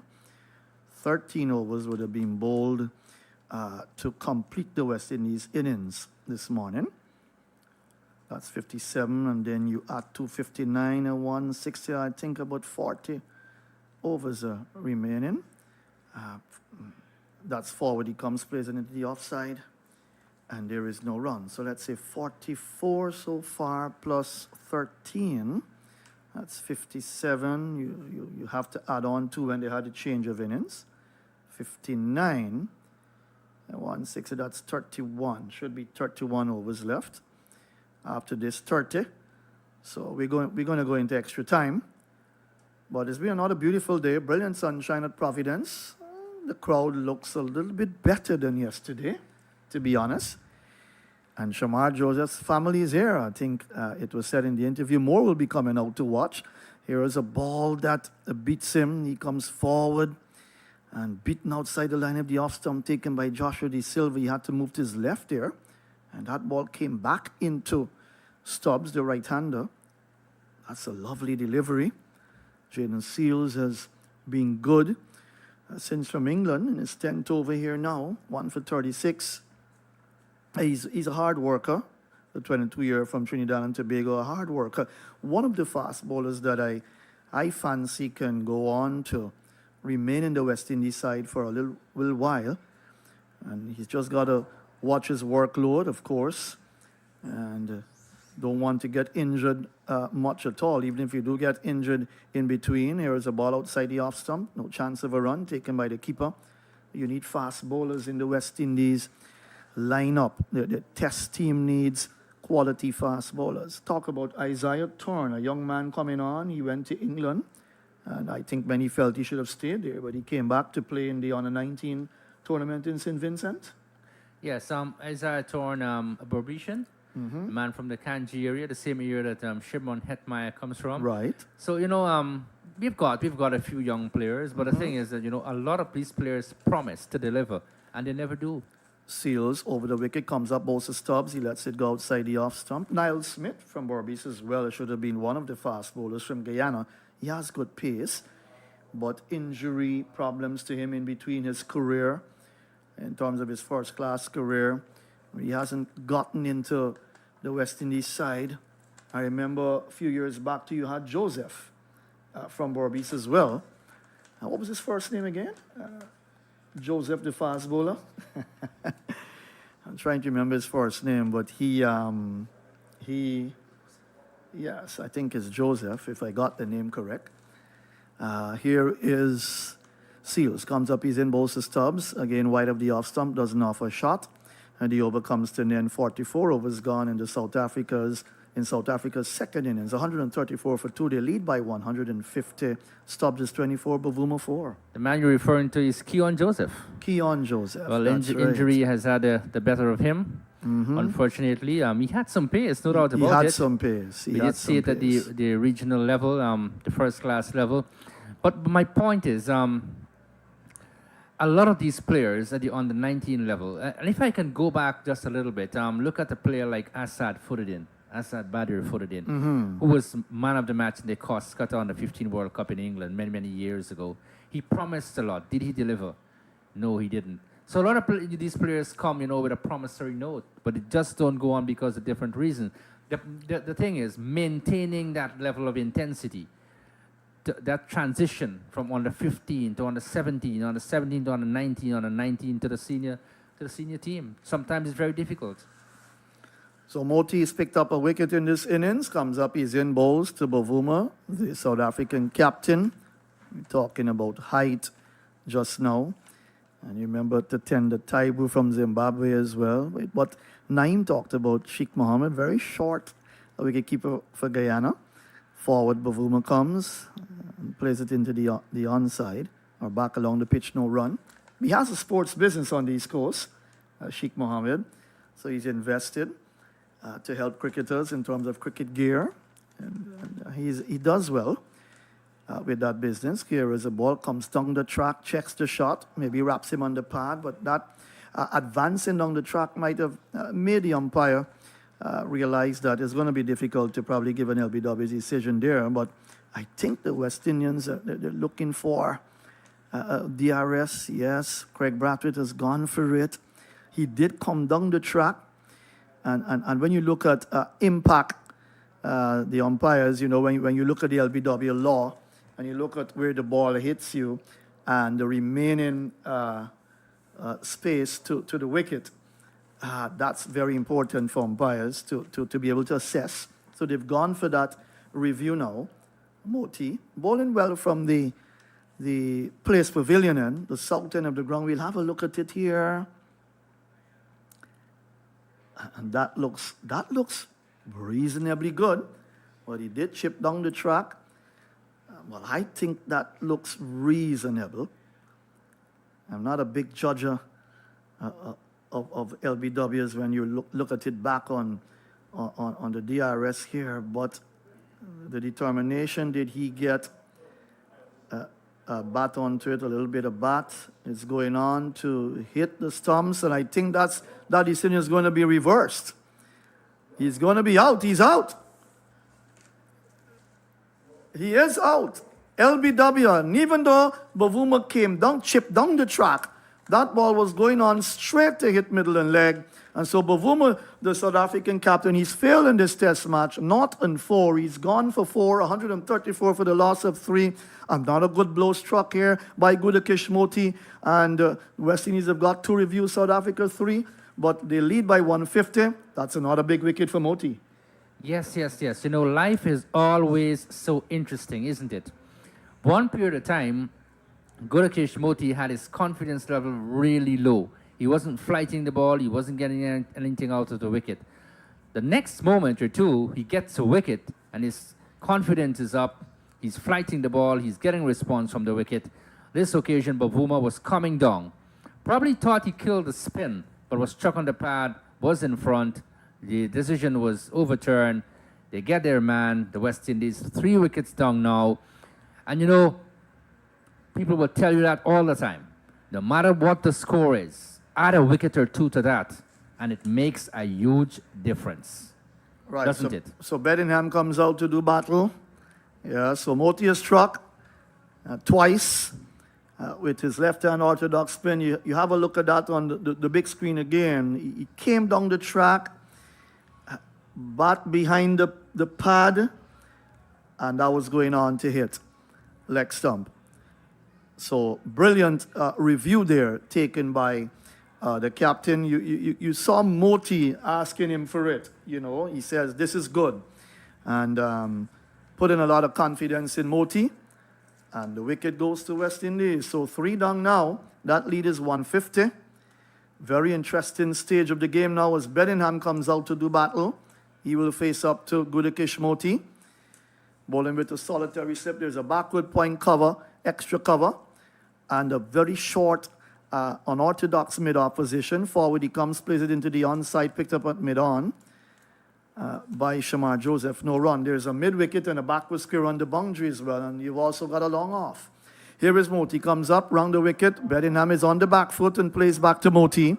And again, no chance of a run. So a good blow struck by the West Indies here in over number 45. Motie has picked up 2 so far. 2 for 34 in his 14th over. Final delivery. Comes up, he's in bowls. Bedingham is forward. Defense plays back to Motie. That's the end of a successful over for Motie and the West Indies. 150 is the lead, and 134 for the loss of 3, which is the latest score here from Providence. Excellent comeback here for Gudakesh Motie. 2 for 34 now from 14 overs.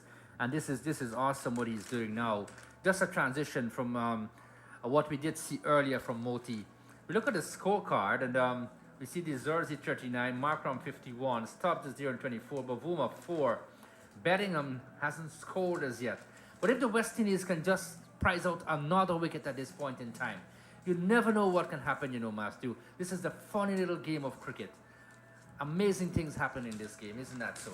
So if they can get one now, maybe they can just think that, you know what, we can go through the middle order and we can get into the tail end of the South African innings. So let's see what will happen. But the lead is still interesting, which is now 150. Yes, and Bedingham can bat. He's no rabbit with the bat. He's coming out here at number 5 for South Africa. Stubbs is on strike on 24. He took in bat. And South Africa believe in these young players. They've got to give them a chance. Here, Seals comes up, bowls to Stubbs. Stubbs is beaten outside the line of the off stump. And that ball was taken very low by the wicketkeeper. Pushed to that. That was very close to the bat, but it bounced to De Silva. And there is no run. Stubbs is fighting 24 from 70 balls. So he wants to bat for a long period. And when you face 17, you've got 24. It shows determination and grit. Can he go on to get a very healthy total for himself and for his country? Put South Africa in a very strong position. Well, 3 wickets have gone down. It's 150 that lead. Here is Seals comes up, bowls to Stubbs. Stubbs is driving down to the West Indies captain at mid-off. And again, no chance of a run. You look at Bedingham, the 30-year-old. And we talked about him when he batted in the first innings in his 6th test match. But he's got 110. He averages 47. 250s on this belt as well with that 100. So Bedingham can bat. Never underestimate these South African players, even if they haven't played that much test cricket as yet. The quality of the cricket is good enough. Here is Seals, comes up, he's in bowls. Stubbs is stabbing it into the offside for Warwickon to field at cover. And again, no chance of a run. So this is a very, very interesting period of play as we come down to the end of day 2. So how many wickets would have fallen today? Wadi Card would have been 3 plus 3 now. 6 wickets only to have fallen as compared to day 1 where 17 wickets fell. Yes, it's a total contrast from what we did see yesterday. So I did talk about it earlier, what happened yesterday, we're not seeing it today. Here is Stubbs on strike, and he gets the ball on the middle stump, and he's forward, walking into the shot as he plays it down to mid-on, and again, no chance of a run. Yes, totally different complexion today in how, especially South Africa has gone about their batting in their second innings, just getting 160 in the first innings. But now, look at the fight from them, 134 for 3. They've been battling their way through, and you look at the wickets still fallen. Dizorzi caught wicketkeeper De Silva, bowl Seals for 39, 5 fours in that knock. Get back to the bowling car in a moment. Here is Seals, comes up, he's in bowls to Stubbs. Stubbs is on the back foot and steers it out into the offside, picked up at point by Shamar Joseph, no chance of a run. They went to tea at 111 for 1, 35 overs bowled. Markram was 43 not out then. He had hit 5 fours and stopped 17 with 1 boundary. 12 extras, 4 byes, 3 leg byes, and 5 wides. The lead then was 127 runs. And in that session, 81 runs for the loss of 1 wicket. And then after tea, Markram leg before wicket to Moti for 51. 108 balls, he battled his way through, 6 fours. It was 120 for 2 then in the 39th over. And that partnership was worth 41 runs. And then Bavuma just out, leg before wicket to Moti for 4. Failed in both innings, 134 for 3 then. Here is Seals, comes up, bowls to Stubbs. Stubbs is caught behind, is he? Yes, he's got his man. So Stubbs goes and Seals, the hard worker for the West Indies, has picked up his second wicket, 2 for 36, and as he overcomes to them, South Africa rock back a bit here now. They've lost their 4th wicket, 134 for the loss of 4. That's a good fish to catch at this point in time. Absolutely. So look, Jaden Seals continues to impress. And this is the thing I want to see in West Indian fast bowlers. Over a short period of time, he was pretty good. But he's maintained that consistency. He bowled really hostile in England. The first test match didn't have that sort of a luck. But now, he's spot on again. And he's getting the wickets for the West Indies. That's important, Get the wickets. Go out, put out the performance. You're going to have the results. 134 for 4 now. South Africa find themselves not really in a huge spot of bother, but at least they're concerned about it. 134 for 4. The lead is just over 150. But I keep saying this, Matthew, in the game of cricket, in life generally, you never know what can happen. Never say never. So go out with the will to win, the courage. Have that passion in you. And even though it's brilliant sunshine here, we have to give credit to Jaden Seals. Pretty young man, and he's bending his back here at Providence. Excellent to see. Yes, and the West Indies are fighting their way back into this match, knowing that there was a slim lead of 16 runs that they give to South Africa. And having had a good start, 79 before South Africa lost their first wicket in Dizorzi, who was batting well, had a couple of chances, and they went to tea at 111 for 1. You just got the impression that advantage South Africa, of course, but now a little bit of a change up here now, or a little bit of change to the whole complexion of the game now, because the West Indies are fighting their way back in. They picked up 3 wickets after tea. Markram, Bavuma, and Stubbs. Markram and Bavuma, 2 big fishes to catch on day 2, and now Stubbs, who was looking good on 24, looking to buckle down and fight for his country. But Bellingham is out there, and Varian, who played a very good innings in the first knock that he had, a good wicketkeeper batter, looks very, very compact, solid in defense, and plays his shots. The left-hander, he comes out to do battle, and Bellingham yet to score. So both wickets are falling at the same score. Bavuma to Moti, 134 for 3, and now Stubbs caught wicketkeeper De Silva Bowl Seals for 24, and he faced 75 balls for that 24 runs, and the score is still on 134 in the 46th over.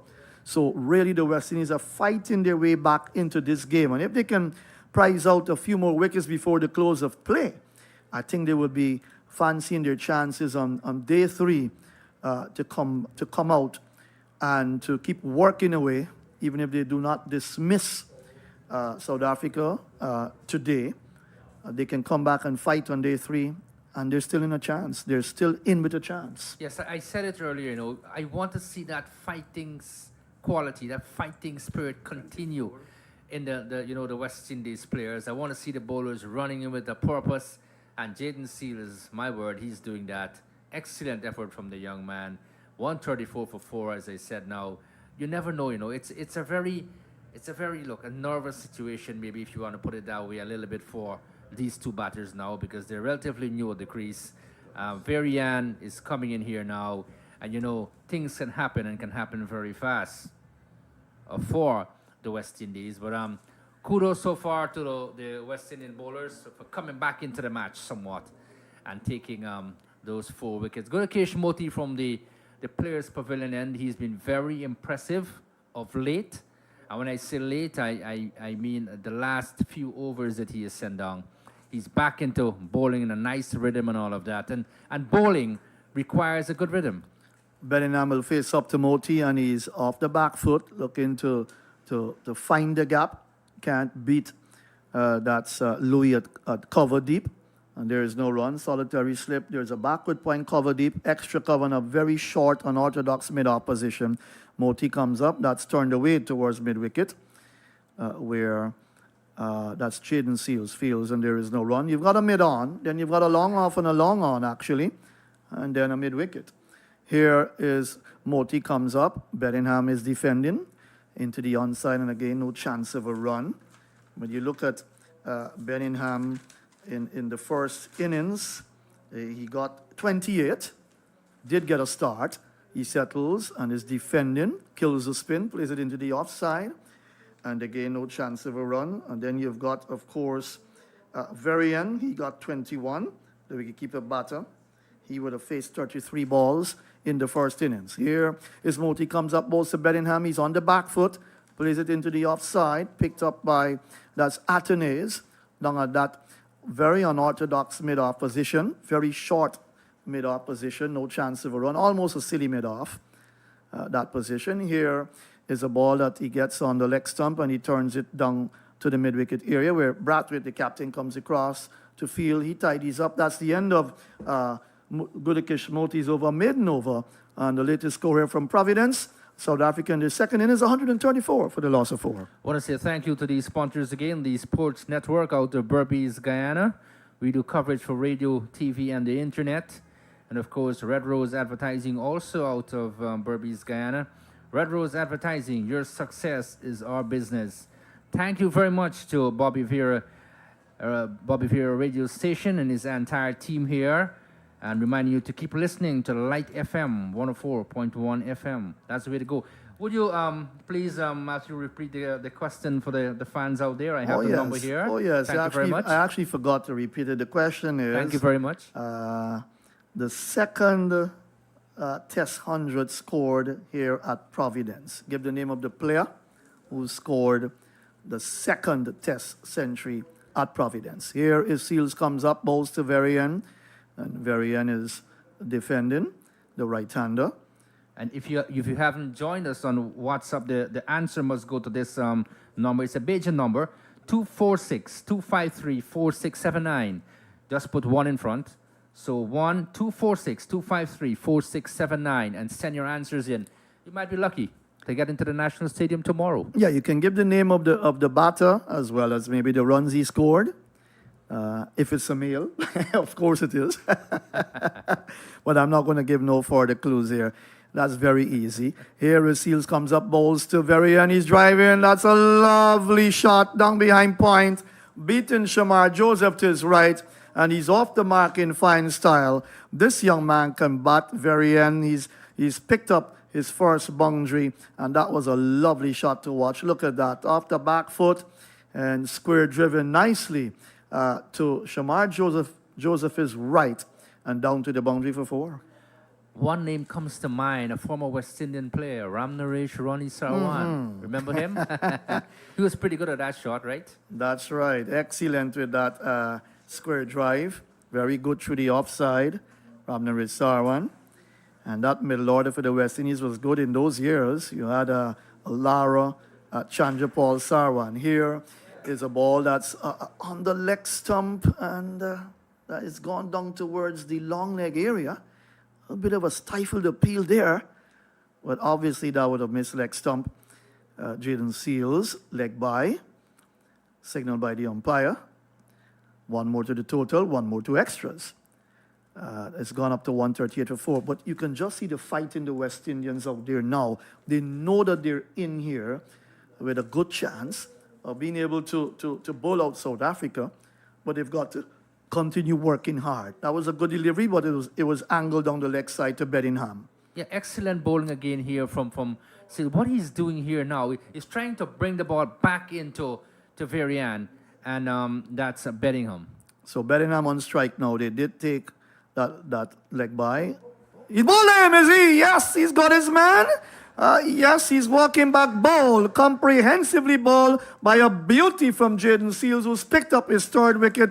Bedingham goes for no score, and the West Indies are fighting hard here on day 239 for the loss of 5. They're right back in this game now, Wadikar. Excellent, excellent, excellent cricket here from the West Indies. The young man, Jaden Seals, and as Andrew would say, the man from the land of Calypso, really bowling well here at the Providence Stadium, getting his 3rd wicket in this innings and creating that gap there, Bedingham, and being sent back, off stump, knocked back.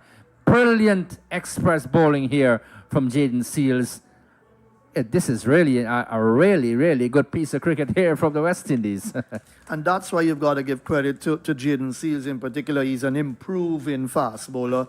I thought his work in England was fair, given the conditions, given the difficulties encountered by the West Indies side over there, especially in the batting department.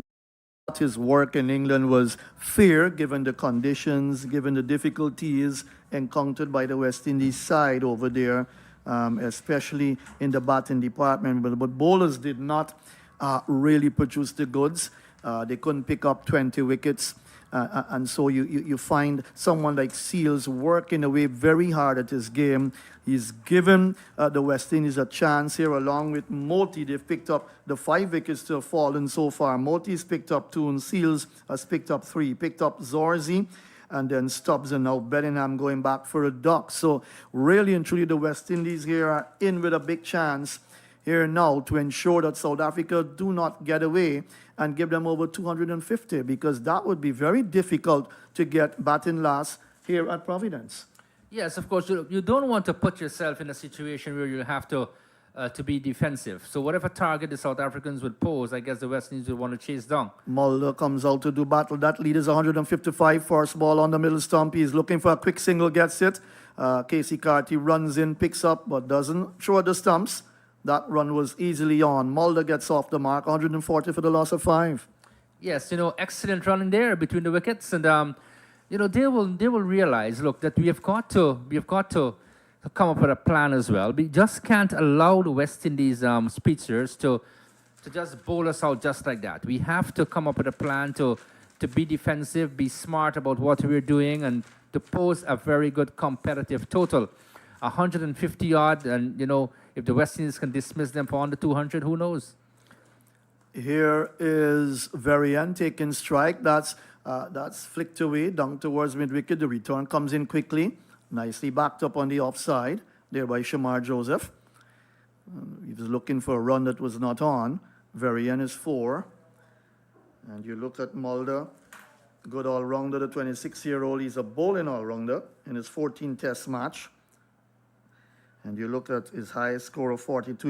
He didn't score in the first innings. He got a duck. But he's got 7 wickets now, I think, or 28 on this belt. And not a bad cricketer at all. But he's got a high score of 42. He'll want to probably get that much in this second innings now. But he's on 1. Ensure that he didn't get another duck, what you call a pair. But Varian indeed would want to do battle out there. These two, they can give their country a chance. They can fight out there. 48 overs completed in this innings. The lead is 156. Here is Moti starts a new over and bowls to Mulder. Mulder is defending into the offside. No chance of a run. So that lead, Wadikar 156. 5 wickets down, half of this side dismissed. What are you looking at in terms of maybe a score for South Africa that the West Indies need to chase? Forward comes Mulder. Plays defensively into the offside, no run. Well, if you ask me that question, I'll tell you the smallest of targets, isn't that so? if the West Indies can dismiss South Africa now, they'll be happy about that. But anything around maybe 200, 220, thereabout, you don't want it to be a too large total to chase. Flicked away, nice shot, down through mid-wicket to Shamar Joseph's left and down to the boundary for 4. That's a good-looking shot. And you don't bowl on the leg side to Varian. He's going to put you away. He's a neat, dapper-looking cricketer. And that was he picked it up on the full, and he whipped it away nicely through mid-wicket for 4. And he gets his second boundary here for South Africa. The total move up to... In fact, that's Mulder who played that shot, I beg your pardon. Picked up the boundary. The total move up to 144 for 5. Yes, that was just pitched on the line of the leg stump, and he seized the opportunity. Mulder settles. He comes forward, gets it out, square of the wicket on the offside, no chance of a run. But I think the West Indies will want to make further inroads there. They've got to pick up 5 more wickets. They do not need to give away runs here just like that. They've got to make South Africa work hard for their runs. Here is Moti round the wicket, comes up, bowls to Mulder. Mulder is defending into the onside again, no chance of a run. The ball will roll up to Craig Brathwaite, the captain, to tidy up, no chance of a run. 1 delivery left to complete his over. 2 for 38 so far, Moti. So he's bowled better in this innings and in this game. Back he goes and punches it, whips it out towards Shamar Joseph down at mid-wicket. No chance of a run. The over comes to an end. 49 overs gone in South Africa's second innings. They're 144 for the loss of 5. The lead is 160. Yes, with 160, if they can prize out these remaining South African batters, maybe 40, 60 runs from here, and just give them around that target, a 220 to 30 mark. I guess the West Indies would work with that. They'll tell themselves, look, we need to go out, we need to get this. Bear in mind, it's a 2-match series. So whoever wins here will go away with the honors of winning this very short Test match series. So, lots to play for here. Jaden Seals, he's coming back from the media center end. He's bowling with real pace and fire, and who knows what can happen. Maybe he can knock them over in 2 overs. Who knows? So can we say basically even Stevens at this stage, the way the game is going? Perhaps. Perhaps we can put it that way. But You never know. Cricket is always a funny game. And even though when South Africa, they were going away, they didn't lose a wicket in the second innings for a pretty long time, I did say that the West Indies will come back. I think the big question is, can the West Indies bat better in their second innings? Seals comes up, bowls, and that's outside the off stump at the very end. And taken by the keeper, no chance of a run. Can they bat better in their second innings? They will have to, because they'll have to get more than 144, which they got in the first innings. Well, it's not a question if they can bat better. They have to put up a better challenge. I don't see them, being dismissed for the first innings total. They have to come out with a purpose. That's the thing, You must play with a positive mindset. What is your goal? What is your task like? Work on a plan and all of that. And the thing is, the pitch is playing better. Here is Seals comes up, he's in bowls the very end, and that strikes him on the pad, almost falling over. That was a quick delivery, that hustled onto him. And that was very good from Jaden Seals. He's got the pace, the young man from TNT, as we call it, Trinidad and Tobago. And you need him to be a very frequent player for the West Indies. You don't need him to get injured at all. That would keep him out of crucial test series. He's one of your bowlers coming through. I believe in him. I believe that he can play for the West Indies for a long time. He's got to keep working on his fitness and watch the way he manages himself. Seals comes up once more. Bowls the very end. That's outside the off stump. He's driving. Nice shot down through the offside. A chase here for Shamar Joseph. The ball is going closer to the boundary. He gets to the ball now, and the batters come back for two as he rifles the return into Joshua De Silva. Two good-looking runs to very end. He's gone up to 6 now. Mulder's 5, 146 for the loss of 5. That was a good shot. That's the thing. Releasing the pressure. You don't want that to happen. And again, Jaden Seals was a little bit short outside the off stump, and Varian very good on the cut. Very good on the cut, and picked up the gap very quickly. So you don't want to release that sort of a pressure you have on the batting team. Yeah, he's very strong. Square of the wicket on the offside. Seals rushes in once more. Balls to very end. That's a loose shot. That's a loose shot. That ball went between the bat and pad. Taken by the keeper. No chance of a run. So 2 deliveries to complete over number 50 here. The lead is 162. It's just a simple question, Wadikar. Can the West Indies batters bat better in the second innings? We know they'll have to get more runs, but in the first innings, they didn't bat well. Of course, South Africa, that last wicket pair putting on 63 in their first innings, really has made this game the way it's going so far. The whole complexion of the game changed because of that 63-run partnership, and then now South Africa bowled at the West Indies in their first innings, outside the off stump, taken by the keeper again. No chance of a run, but obviously with the lead being 162, South Africa got 160 in the first innings, West Indies got 144. It's obvious they'll have to bat well. They'll have to buckle down and bat very well in the second innings. Interestingly, a few words were exchanged out in the middle, and you can have that in the heat of the moment by Varian and Jaden Seals. Something might have been said along the way, but the umpire just stepping in and talking to Craig Brathwaite, maintaining that level of discipline on the field and not letting the spirit of the game being breached. And that's important to see. Very nice indeed. The umpires have to control the game. They've got to control play out there. And these days, lots of players tend to behave a little bit bad. They behave a bit out of hand. And I've had that experience umpiring right in Georgetown here. As Seals comes up, he's in bowls to Varian. Varian is playing a nice defensive stroke back along the track. And then Seals just throws the ball in the direction of Varian as the over comes in. Very interesting byplay here between the two players. He takes his cap from the umpire and walks away. 162 the lead. It's 146 for the loss of 5. South Africa in their second innings, with Seals picking up 3 for 43 and Moti 2 for 38. I have absolutely nothing big about a little banter during play itself, but nothing must go out of the ordinary. We must stay within the spirit of the game. So many players have done that over the years without being reprimanded and all of that. But these days we have to be very careful. there is a match referee who is looking on, and we want to stay within those guidelines, don't we? Yes, you have to. I mean, umpires come under a lot of pressure as well. It's not easy. Sometimes players as well are very disrespectful to umpires too. And I've had to deal with that. And more than once, as Moti comes up, he's in bowls to Mulder. Mulder turns it away into the leg side. And there is no run. The wicketkeeper skipping out from behind the stumps to tidy up.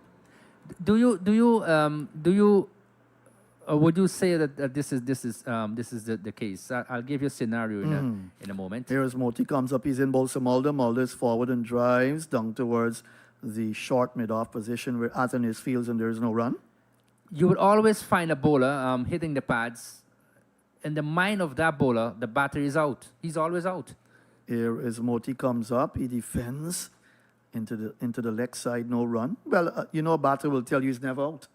And the bowler would say, yes, you're out. Especially if you're looking at the LBW Yes, decision. and the umpire is there to make that, that final call. So Here as Moti comes up, Mulder is defending again into the offside, very quiet over, no chance of a run. 2 deliveries left, as signaled by the umpire to his colleague at square leg. But both umpires have had a very good game so far. Standard has been very high indeed. Here is Moti comes up, he's in bowls to Mulder. Off the back foot, that's cracked through the offside. Nice bit of work there by, that's Louis, feeling a deep cover. They get a run. That was a cracking shot, giving himself room. That back foot drive through the offside. He gets another run, moves to 6. Varian comes back into strike on 6 as well. Both batters on 6. 147 for 5. So intense battle here at Providence. The crowd loving it.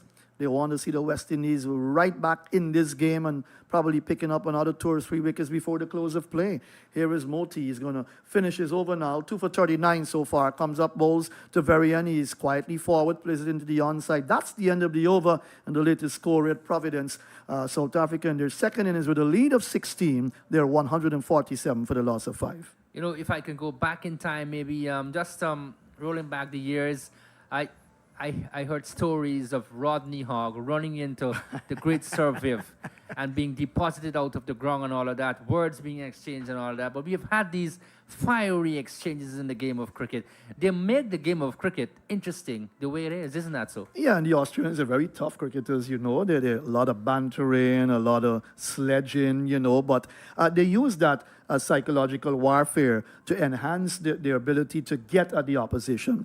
And they've done it many times, and they've been successful with that. Sometimes, absolutely nothing goes on the cricket field for a period of time. Play is very flat and all of that. And there you go, a bowler bowls a bouncer, the batsman evades, and then you have some words being exchanged. The crowd gets up. These are the things that make the game interesting. Yeah, blood pumping hot, and then things begin to happen indeed. Little bits of discomfort out there, little chatting and byplay. And then the umpires have got to get involved. So Holder comes back for another spell from the media center end and brings the batter forward. That's Mulder onto the onside, drives it into the onside, and he takes a single to carry his total up to 7, now 148 for the loss of 5. So that lead is 164. You've got to keep an eye on that lead, because if that lead gets to 200, and then South Africa begin to build from that stage to take it up to 250. Naeem Chan, I think we've all been echoing the fact that here, 250 is going to be tough for the West Indies to chase. Batting last at Providence. Of course, that could be tomorrow. They can start that chase. Holder comes up, he's in bowls to Varian, inside edge. French cut down towards fine leg for 4. Wide up the off stump. He reached for that delivery, the short man, and he got it off the inner portion of the bat. You call that the French cut, down to the boundary for 4. Tricky boundary as he moves to 10. And the South Africans continue to get runs here. I suppose you want the runs to come more decent than that. But that French cut, they're picking up that boundary, down to fine leg. Jason Holder, a little bit disappointed there. Varian goes into double figures. The 150 coming up for South Africa in the 52nd over. You don't want to release the pressure. That's the thing I'm talking about. Here is Holder bowling with 2 slips, and then that man at third slip is wide.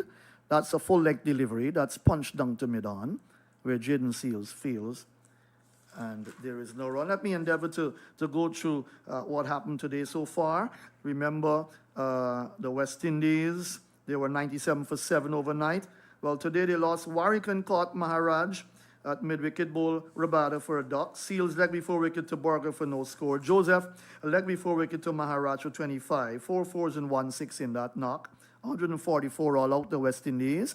Here is Holder comes up and a drive off the inner portion of the bat. Can't score. The return comes in quickly from mid-wicket. And that's Moti. So 144 all out. That final wicket putting on 40 runs. Holder 54 not out, 88 balls, 6 fours and 1 6 with 16 extras. 4 byes, 11 leg byes and 1 no ball. And the West Indies 42.4 overs bowled in their innings. South Africa bowling, Rabada 16 overs, 4 maidens, 1 for 40.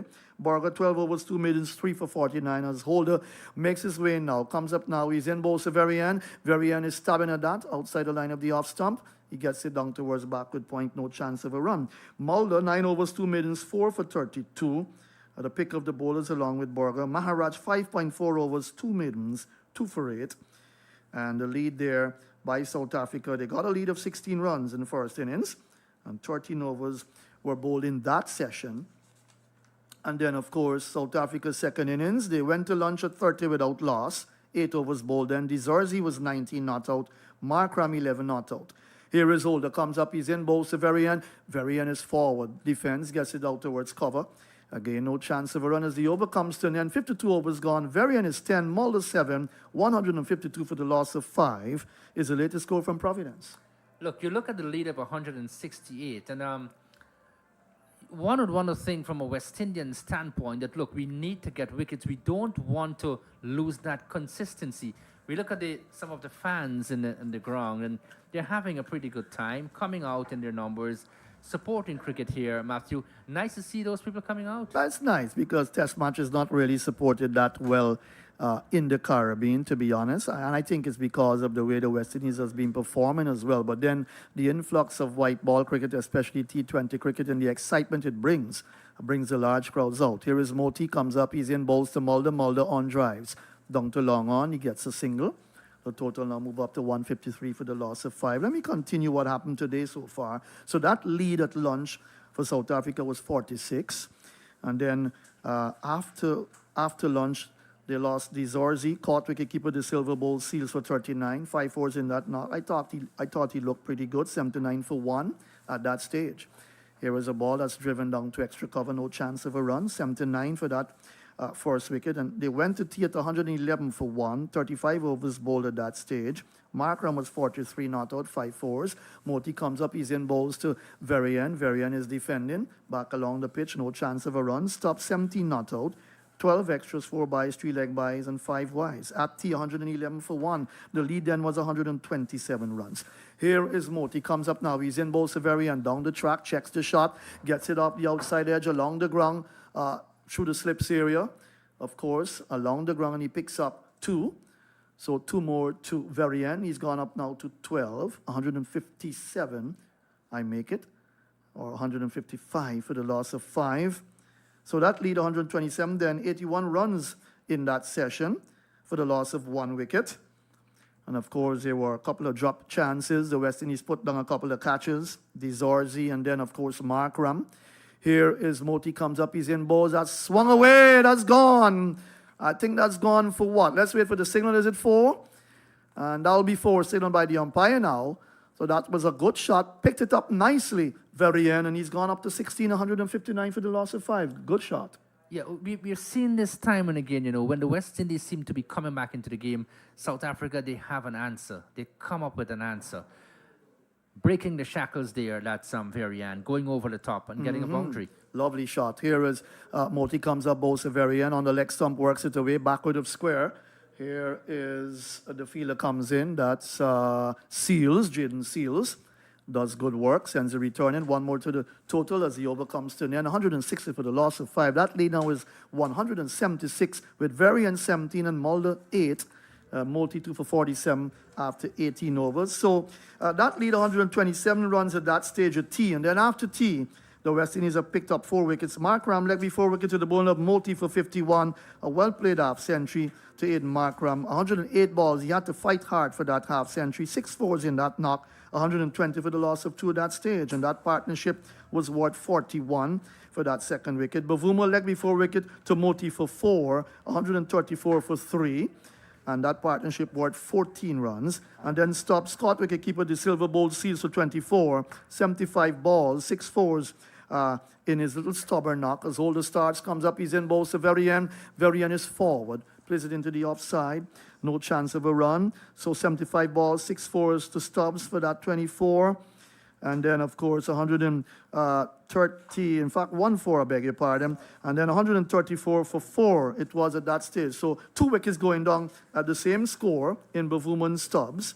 And then Bellingham was bowled by Seals for a duck, 139 for 5 in the 48 over the innings. And these two have come together, and they put on what? 39, 49, 59, 21 runs so far. Here is Holder comes up, bowls Severian. He lets it go outside the line of the off stump, taken by the keeper, and again, no chance of a run. So they've put on 21 so far for the 6th wicket and looking to build another partnership. Since they haven't had, after that 79-run partnership with the first wicket and 41 for the second wicket, they've just had 14 for the third and then 0 and 5. So South Africa would need partnerships to strengthen their position of winning this test match. They have to, they have to. They can't just sit back. They have to continue with the game and continue doing what they're doing best. Varian settles, and he's forward and on drives, down towards Seals at short mid-on. No chance of a run. But it's been another beautiful day for cricket, day 2. And quite in contrast to what happened in Trinidad, when 155 overs were lost in that game, you would have to say a day in 2 sessions. 294 overs were bowled, and 155 overs lost in that game. And both teams had to settle for a draw. The West Indies had to fight very hard in their second innings to get up to 201 for 5, when they both said, well, thank you very much.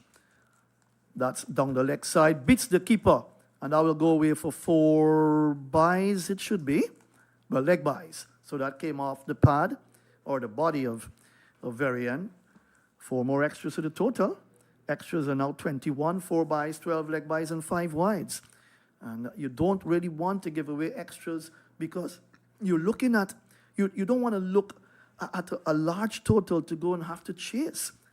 And to give away extras is very crucial at this stage of the game. Look, every single run that South Africa would had from here onwards, it's added pressure for the West Indies. So they have to be very smart about what they're doing. Here is Holder, comes up, he's in, bowls to Varian. Varian gets a ball that comes back into him from outside the line of the off stump. He was looking to whip it away through the leg side, missed the shot, and it strikes him on the pads. No chance of a run.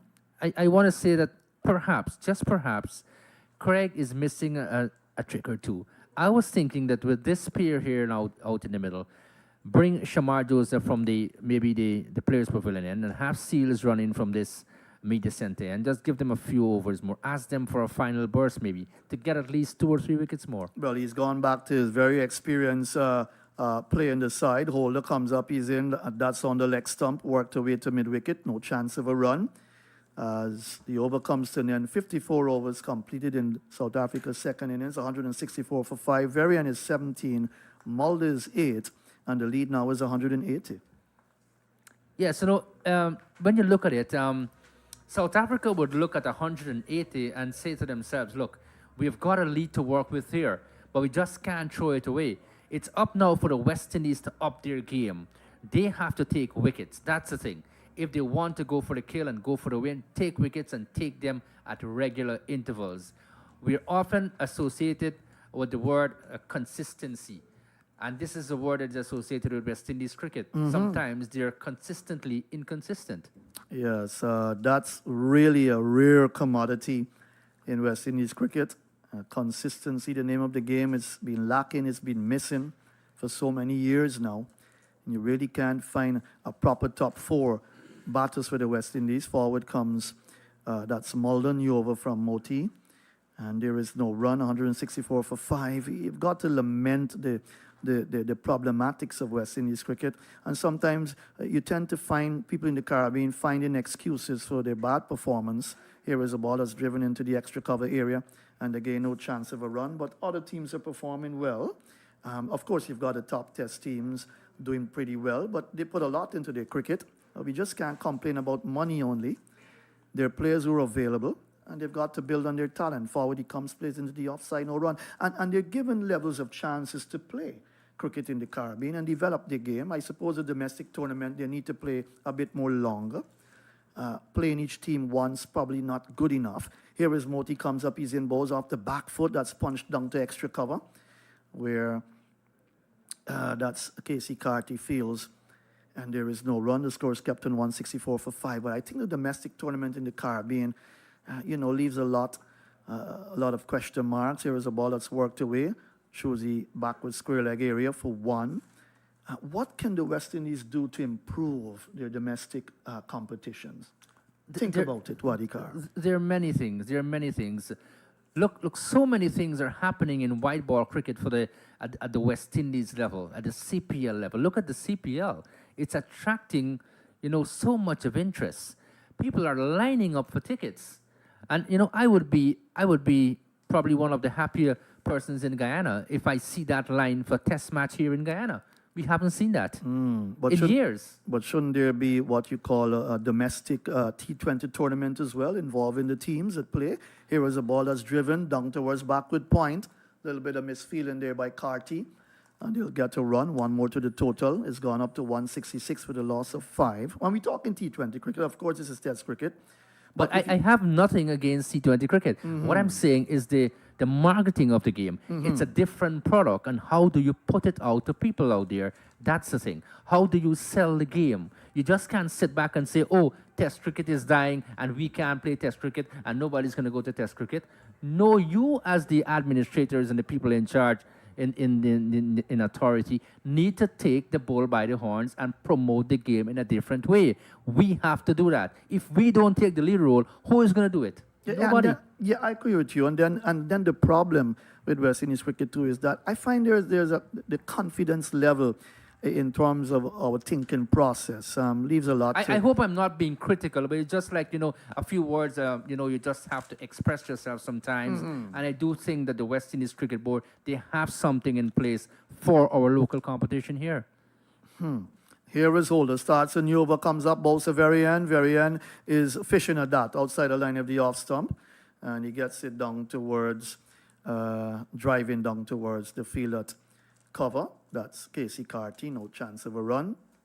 2 slips, and then you've got a man a little bit wide. Looks like more of a 4th slip position. Then you've got point, cover, mid-off, mid-on. And you've got, mid-wicket and a backward square leg on the boundary. This is a school vacation period. And, given the fact that the kids are at home, I'll come back to that in a bit. Holder comes up, very end, lets it go outside the off stump, no chance of a run. Yeah, just to continue my point, why don't approach the schools through the Ministry of Education and have these kids come out to the National Stadium and watch cricket there at home right now? Use the opportunity to have them here. At the end of the day, our most prized resources are our young people. Oh, yes, you're absolutely correct about that. They're the future, and you've got to invest in the future. The West Indies are making lots of changes, bringing in young players, and they're not quite performing. They're getting 1 and 2 good scores in between, but no consistency at all. Holder comes up once more, bowls a very end. That's on the leg stump, worked away down towards long leg. The fielder will come around to his right.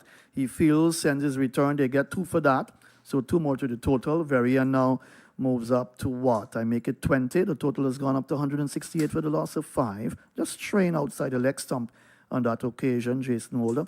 And I thought with the price being 2,000 to come to watch the test match, you would have had a better crowd, because that's no money at all in terms of Guyana dollars. They're going to spend their money for the CPL matches that will be played here in Guyana, which starts in September, the Guyana leg, and you'll have sellout crowds, of course. And of course, huge crowds flocking to buy tickets earlier. Here is Holder comes up, very end, gets a good delivery. That hustles back into him from outside the off stump. He stabs it down into the onside and picked up by Jaden Seals, no run. I just want to give you a perfect situation. There's this good friend of mine in Berbice, and he was asking me, last week he asked me, oh, can you get me 2 tickets for Trinidad and Tobago versus Guyana Amazon Warriors? I said, no, there's no way I can pick that up now. And I said, you know what? There's a test match coming up at the stadium. Yes. Do you want to go? He said, no, I'm not interested. And that's not. What do I do? And those are answers that you expect from a lot of people in the Caribbean region. Here is a ball that is pitched up, driving, not quite driving it well, but straight to Brathwaite, no chance of run. My sister got 2 tickets for the Antigua game. She wanted tickets for the Trinidad game, but she was told that they haven't started selling the tickets for the Trinidad game as yet. So you see, you're looking at marketing skills, and you know that when the Warriors have got to play Trinidad, that's a big game. Those matches involving Guyana and the Trinidad and Tobago side, those matches are sold out very quickly. But she got tickets for Antigua. Friends have been asking me to get tickets for them as well. Here is a ball outside the off stump, no chance of a run. That completes over number 56 in South Africa. Second innings, 168 for the loss of 5. I had a friend text me to ask me to purchase 6 tickets for her. And I told her, I said, I have to be honest with you, dearie. I don't go in lines to purchase tickets. I hardly go in lines to purchase tickets. If I do, well, I've got to be in a very good mood. I must say, Matthew, you're a very friendly guy. You have a lot of friends. People have been asking me for tickets because they believe that when you're into cricket commentary, that you probably will get complimentaries or you will get tickets very easily. But I've got to join lines as well. And I'll be honest with you. When I did that last year, the thing is, my family came to watch a game, and that's a game that the Amazon Warriors lost. They lost the game. Unfortunately. Yes, they lost the game. And that was the game that I got tickets for them to come and watch the game. So the important matches that they would have wanted to see were sold out. And you're talking marketing skills, and you're talking about joining lines. I did not join the line. I waited till everyone almost bought tickets that wanted to buy tickets. And then I went when the place was empty, and there were still a few tickets left. And I managed to get 3 tickets Smart for individual. family members. Here is Moti. Starts another over, comes up now. He's in balls to Mulder. Mulder's forward. Defense gets it into the offside, no run. He's on 9, 20 to very end. So my point is, if we have to close this conversation, my point is, get to the people. You have to find a way. Moti wants to get to Mulder here now to pick his wicket up. Forward he comes. Defense into the offside again. No What chance is of a your run. marketing strategy like? What is your plan going forward? So you're talking about marketing test cricket, are you? Basically, because we have to find a way to bring the people out as well. Moti comes up, Mulder down the track and has to check the shot, drives it down to mid-on, where Brathwaite feels no chance of a run. The Remember, lead is we 184. have to create that interest for sponsors to come on board as well. But if your team is not doing well, they can't even take a test match into the 4th day. What do you expect? Here is a ball that's played into the onside, no chance of run. Now, that's a cruel question to ask, but that's the reality in England. The Englishmen and Englishwomen came out to watch cricket, even though they probably knew that the West Indies were not going to take the game into 5 days. 2 of those matches finished in the 3rd day. And not even a full 3rd day. 1 session, 2 sessions of the 3rd day. Forward he comes, split into the onside, no run. Look at Lords, for example. It can be Zimbabwe playing England at Lords, and you'll find the first day being sold out. Am I wrong or right? Because the English support their cricket, the Australians as well, the Indians as well. Here is a ball that's driven down to mid-off, short, no chance of a run, and that's why those teams are in the top bracket in terms of the World Test Championship. That's how it goes. You see, you're talking about support. Support is very important. The over comes to an end, 21 extras, 57 overs completed, 168 for the loss of 5. Varian is 20 not out, and Mulder 9. I always believe, Matthew, the school that I used to go to, Lower Quarantine Secondary School, when I first went into the school, the first day I looked up and I saw this sign, where there is a will, there is a way. And I always believed in that. If you have a will, there will be a way. Well, I can never have a problem with that, and I've got to be honest with you. And my point is, you have to design a plan. You're in administration, you're in authority. Go ahead and do what you have to do. Right, so Jaden Seals, 3 for 43, Holden none for 24, Shamar Joseph none for 36, and Moti 2 for 49. I make it. So Joseph will come back to do battle now, Shamar Joseph, and he's one player that the West Indies have got to manage well. We're talking about management skills for Shamar Joseph in terms of his body work, the work that he will put in as a fast bowler. Yes, pulled up with some cramps in England, and yesterday came off the field as well, was getting some assistance from the physio as well. So I think he'll have to use a lot of liquids, watch his diet, and build himself strong. He's got to be a strong young man. He's fit, but he has to be strong because he'll be bowling a lot in years to come. Here is Joseph now with another a spell, comes up, he's in bowls, a Yorker length delivery into the leg stump of Varian. He handles it well, came down on it very quickly and played it into the leg side, no run. A lot of things will have to come to the fore. And remember when you hit fame, a lot of people will come to you. Yeah, and even as Joseph walks back to his mark, he's walking with a bit of a limp here. You Yes, get he the is. impression that something is not too right with him. And that's why maybe Craig Brathwaite held him back a bit and brought on Holder back from this end, because he wants to manage his bowler well. You know that Shamar Joseph is your strike bowler along with Jaden Seals, and you've got to manage both of them well.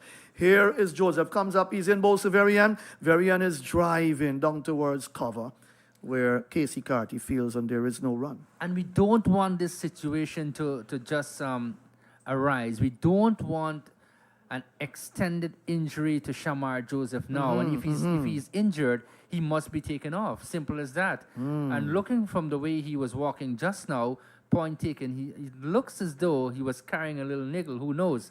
But, you don't want to aggravate an injury that you have presently. So, of course, he'll have to be well managed. He tries once more for the West Indies. Here he comes up. He's in Bosavarian. That's a good delivery done. He's on driving. Nice shot. That's a straight driven, lovely shot. Seals give chase. The batters will come back for two. Driving nicely straight back past the bowler. That was pitched up on the middle stump. And Varian played that very nicely to take his total up to 22. And the total overall has gone up to 170 for 5. That lead is 186. So Joseph, none for 38 in this inning so far. Had a 5-wicket haul in the first innings. Bowled well. Used the conditions well here at Providence. Comes in once more to bowl to Varian, and to this delivery, Varian is looking to cut that. And he cut it hard into the ground. It bounced away behind square of the wicket on the offside. And there is no run. But yes, if you talk about finding fast bowlers, can you spot anyone currently who comes to mind in terms of maybe a tearaway quality fast bowler in the making for the West Indies, with outside of Isaiah Thorne, a young man from Guyana who's got some pace? You just took away the word from my mouth. What am I supposed to tell you now? Right. Who can we look to? I'm finding it very difficult to really come up with some good quality fast bowlers in the making in the Caribbean region here. Here is Shamar Joseph, comes up, he's in bowls, that's a flicked away, nice shot. Down through mid-wicket, that will go for 4. That was pitched up. In fact, he took it on the full very end, and he picked up a nice boundary to carry his total up to 26. And the total is progressing nicely for South Africa now. They're getting closer to a 200-run lead. And taking it from there, took it on the full, nice shot. And you can pick that off any day. 18 boundaries in South Africa's second inning so far. 174 for 5. 190 is that lead. Here is Joseph, comes up, he's in Bosavarian. He's chopping at that and gets it off the inside portion of the bat. A shot in no man's land, and the keeper coming around to his left to tidy up, took the single. And that completes Shamar Joseph's over 175 for the loss of 5. That final delivery, a good one. And really a shot in no man's land. He turned around very quickly to see where that ball went, and eventually going for the single to end the over. 175 for the loss of 5. The latest score here from Providence. Just would like to say thank you again to these sponsors for making the commentary a possibility here on the Cut and Drive Network, the sports network out of Berbice, Guyana. We do coverage for radio, TV, and the internet, and Red Rose Advertising. Your success is our business. And we must say thanks to Bobby Vera and his team at Light FM 104.1 FM. So that partnership is building. I'll have one more over, and then Naim Chan will come in. 175 for 5. Here is Moti comes up, he's in bowls, and that's turned away into the onside for no run. So that lead 191, and these two coming together with a score at what, 139 for 5, and that wicket fell. Here is a ball that's swept around, backward of square. There's a fielder there, that's Shamar Joseph. He's positioned for that shot. They get a single. Naim Chan will come in after this over. Varian is 27. So he's building an innings here. I think he got 21 in the first innings. So he's looking to build. Mulder didn't score in the first innings. He's 9, and he's faced 25 balls. So you can see the fight in South Africa. They want to get that lead past 250. They know that if they get that lead up to over 250, well, it's going to be tough for the West Indies batters. Here is a ball that Mulder comes forward to, defends. There is no run. So Varian 28, he's looked the part. The wicketkeeper batter, he's at the non-striker's end. Here is Moti, 2 for 50 so far. He's in his 21st over. And that's nicely driven through the onside. It's going to go for 4. Good shot. Found the gap. Moti on the leg stump and worked away beautifully by Mulder. He gets the boundary, moves to 13, and that lead continues to build. That's a good shot. You know, it's a good shot, but on the same note, though, it's really poor bowling. There was no one really stationed on the deep mid-wicket boundary. There's a huge gap there, and he saw the opportunity and got the boundary there. Yeah, a bit of real estate there as Moti bowls. Forward he comes, chips down the track, checks the shot, gets it out into the onside, picked up by Shamar Joseph. No chance of a run. Final delivery coming up for Moti, 2 for 54 so far. Over number 59 about to be completed in South Africa's second innings. He's back and gets it out towards point. He won't get past. That's Warwick. And so the over comes to an end, 180 for 5. That lead is 196. And the latest score here from Providence before Naim Chan comes in to do battle and probably to pick up a wicket or two. South Africa in their second innings, 180 for the loss of 5. Look, the overall lead now is 196. Varian is 28, and Mulder is 13.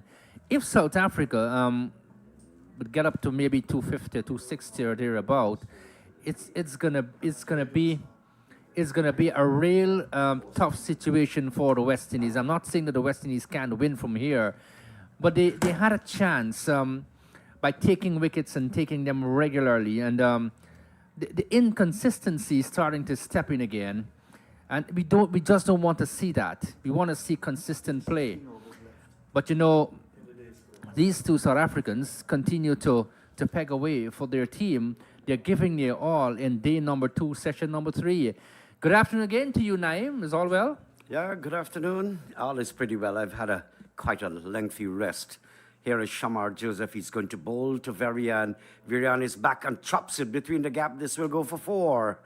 Yeah, that was deliberate, calculatedly played there by Varian. Short Shamar Joseph, and Varian had all the time in the world to just come back. There's a solitary slip and a golly Jason Holder, and Varian just squared it up. There's also a cover point, so he went in between the second slip correction and the cover point down to the boundary for 4. So not only that their preservation of and occupation of the crease is important to South Africa, but they're also keeping the scoreboard ticking.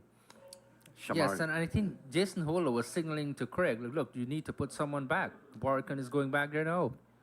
184 for 5. Short, similar shot, but square of the wicket. And there's a man pushed back towards backward point. He comes around, picks it up, a single. Now, 250 at a minimum. If I were South Africa, that's what I would have been hoping for. Anything after that will be a bonus. 300 will be excellent. And then anything after that, too. So the issue is, could the West Indies restrict them? They've got a first innings lead of 16, and they're now 185.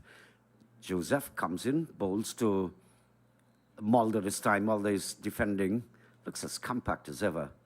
And what's happening here is we've got, I think, just about 15 overs more for the day's play. That means we should be going past 5 o'clock.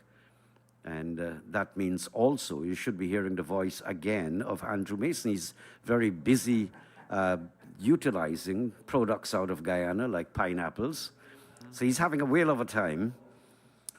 Joseph turns now. We're losing the sunshine gradually.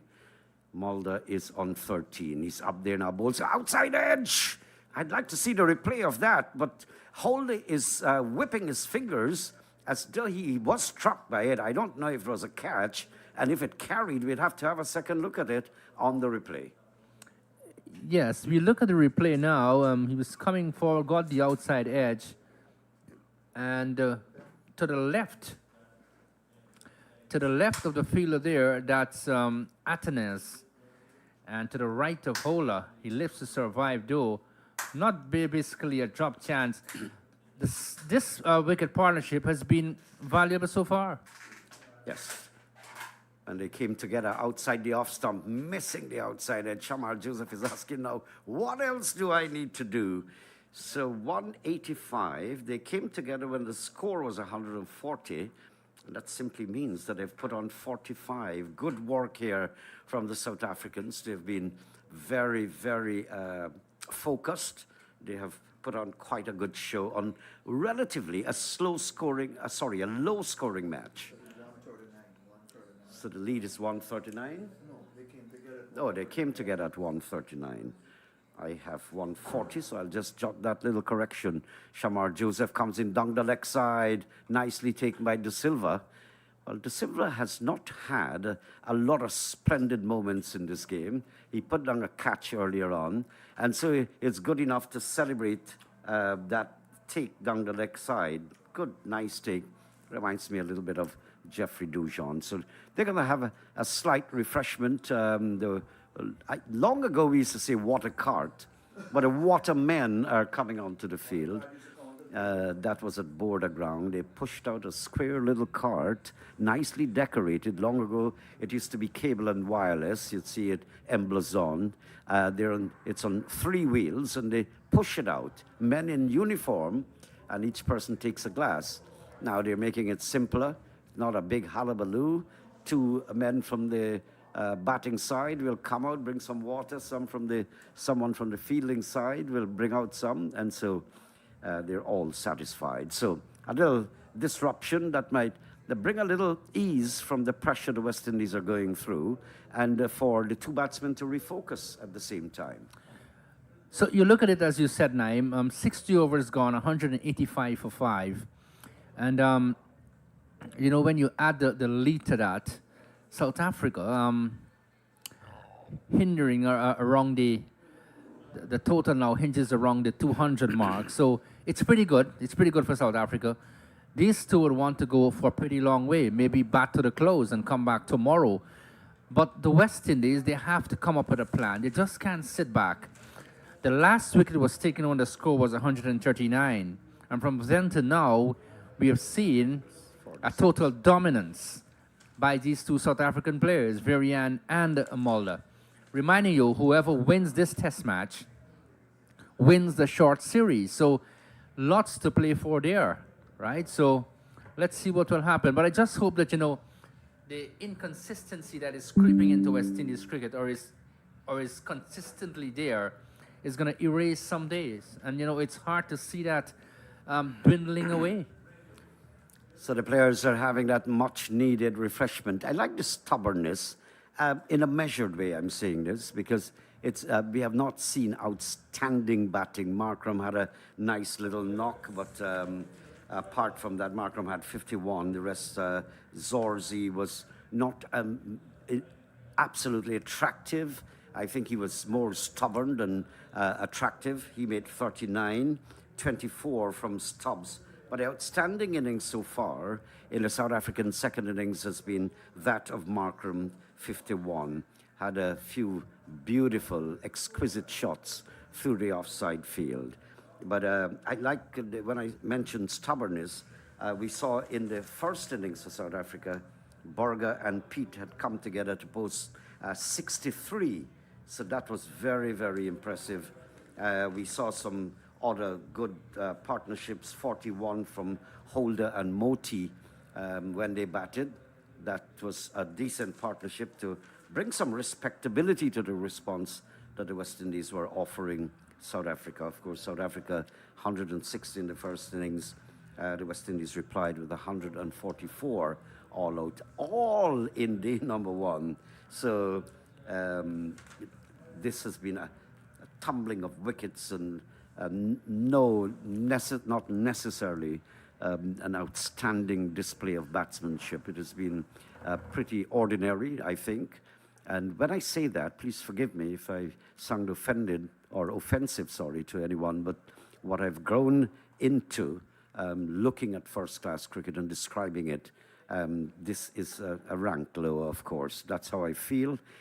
Nothing badly meant to any particular player, but in the sum total, in general, I think the quality has dropped so much. So, I'm referring when I say that, I don't want to be nasty or derogatory to the visiting South Africans. I'm basically addressing our home team. And I wish sometimes that we can come and get back the old feeling, but that looks like just a reverie, which is a daydream, actually. Or that might even go towards being a nightmare as well. So Varian, the players are back at the middle. Varian 33, Mulder 13-185 for the loss of 5. So we just probably got over 12 overs remaining, and then it's the day's play. So we might just be going over 5 o'clock. Warrican, he's going to bowl from the southern end of the ground. He's up and bowls to Varian. Varian drives, can get past cover. Nice, pleasant shot, but not finding the gap. As I was talking about that earlier story, that's why the world respects and adores the master players of this game, because they find the gaps. Varian settles near, and this again is squared up on the offside by Varian, and not much in the bowling. I'm not seeing, and there you go again. I'm committing this sin all the while, and even sounding offensive of comparing players, but that's what we all do. Because when you look, I've seen so many great spinners across the world, and you know their names. I'm talking about Abdul Qadir, I'm talking about Shane Warne and Muralitharan. There's all something in their bowling. Appeal here for LBW. The umpire is not impressed. De Silva and Warrican, they're having a little discussion. Craig Brathwaite comes in to ask whether we should take the review. I don't know what they'll decide, but LBW they're asking, the umpire's decision is not out, so they'll go upstairs. We'll have to wait and see. Yes, they finally decided to go for the review. We've seen the T signal being made here by Brathwaite, so they're going upstairs to see whether or not he's LBW or not. But very important point in the play, a very important passage of play here now. If they can pick up a wicket now, you never know what can happen, Naeem. One can lead to another. Another can, they can pick up 3 wickets. So let's see what will happen here. Interesting decision coming up.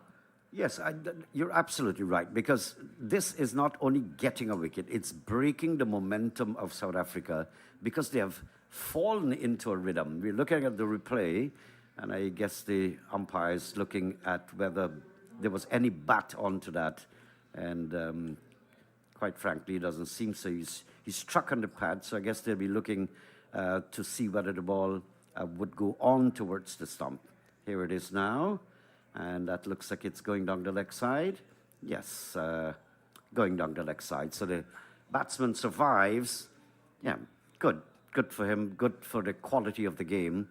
Long ago, so many players suffocated in misery simply because they may get a bad decision against an umpire. It might be a debutant it happens to, where your career could be killed. That is at least one of the ways that the third eye and the technology has helped to avoid injustice in many cases. But it calls for a little bit of a delay. Warrican comes in, bowls to Varian, forward he goes. And I'm not seeing, either for Gudakesh Moti or Warrican, anyone close in front of the bat.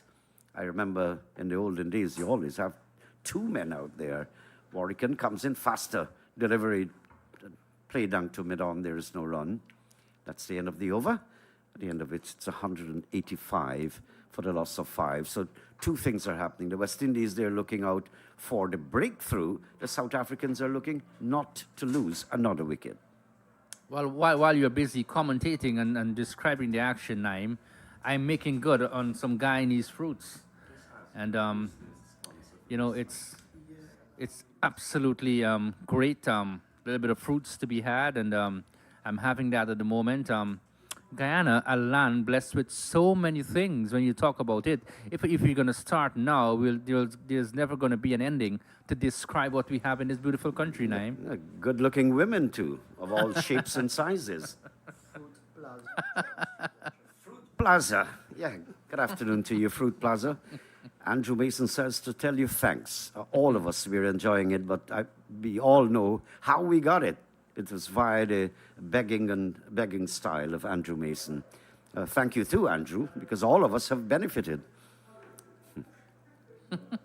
But indeed, Barbados, they relish the Guyanese pineapples. A lot of people that I know, they export to Barbados. I know Madam Motley, she's a lover of Guyana. She comes here a lot. She's done a lot for Guyana and the democracy of Guyana. And so I'd like to say a special good afternoon to Madam Motley. Thanks for your visits. Thanks for your kindness. Enjoy some pineapples. Slashed away into the offside. No run. Nicely picked up there at cover. Yes, that was pitched up. He was into the drive very early. Didn't find a gap, but that was a lusty blow there just now. 201 the lead now by South Africa.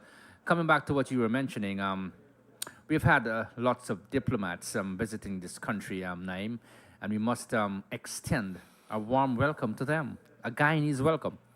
Shamar Joseph goes away from us now. He comes in and bowls to Mulder. Mulder is defending up on the offside, no run.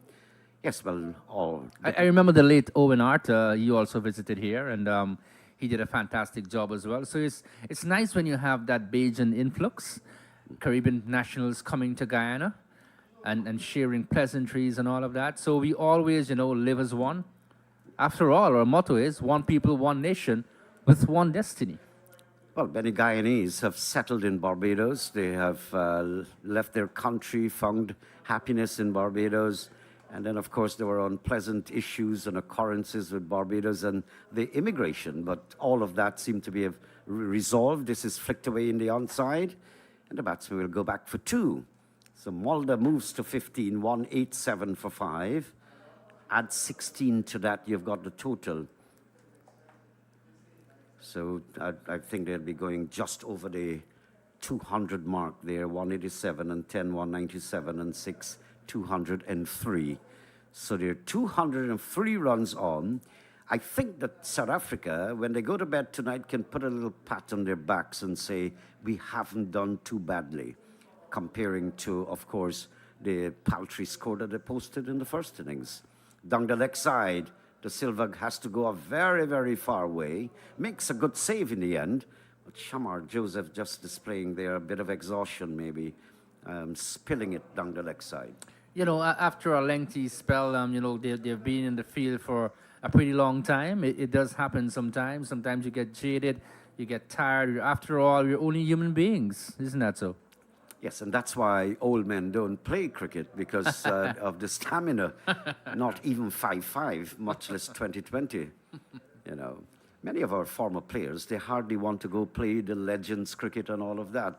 Pulled away down to backward square, and that man from forward of the square leg umpire will end up get there first.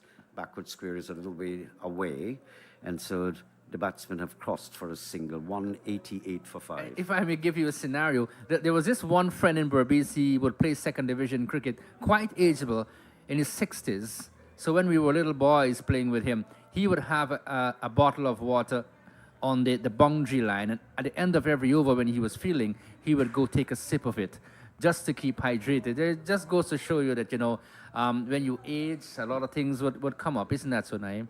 Yes, there was Rex Ramnaris, I think, in New York, who played a lot of cricket getting down into his 60s. So we have those people who are cricketing fanatics and still hold out in the game. So Seals has picked up 3 for 43, and one other. Moti has picked up, 2 wickets. Those are the wicket takers, actually, for the West Indies in South Africa's second innings. And so just waiting on a little resumption. There've been a lull here and there, setting of the field. But the overs would have to be bowled, and that means we're going a little after 5 o'clock. Andrew Mason will join us in just a few minutes. Warrican comes in now, bowls to Mulder. Mulder drives, airborne for a short while, knocked down by Warrican. Warrican has had a good day in the field today, actually, comparatively. And so he turns now, 188 for 5. He's up there, bowls to Mulder, outside edge. And I'm happy to see this, because Warrican has not been getting a lot out of the pitch. That means that ball really spun as Mulder was lunging forward, must have taken the middle upper part of the bat and going away on the offside, opening the face of the bat and gets it down to cover point. There's no run. Warrican goes back to his mark. He's got a huge beard and an imitation of Chris Gale's hairstyle, little tiny curls. He's up there now to Mulder. There's an appeal for what I don't know. It looks as though he was struck, and if he was struck, it would have been outside the leg stump because Mulder was sweeping away and the umpire is uninterested. So the shadows are stretching out, elongating, almost getting towards the pitch, and that's what happens every afternoon here. Warrican to Mulder. Mulder drives, not firmly, gets it into the offside, no run. So we're just getting down to bedtime, and the South Africans have gone over the 200 mark lead.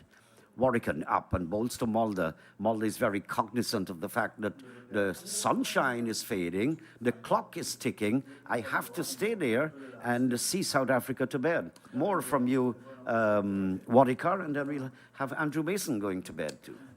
Look, the 6th wicket so far, this is a relatively good partnership. The score reads 188 for the loss of 5 wickets. So they continue to press home.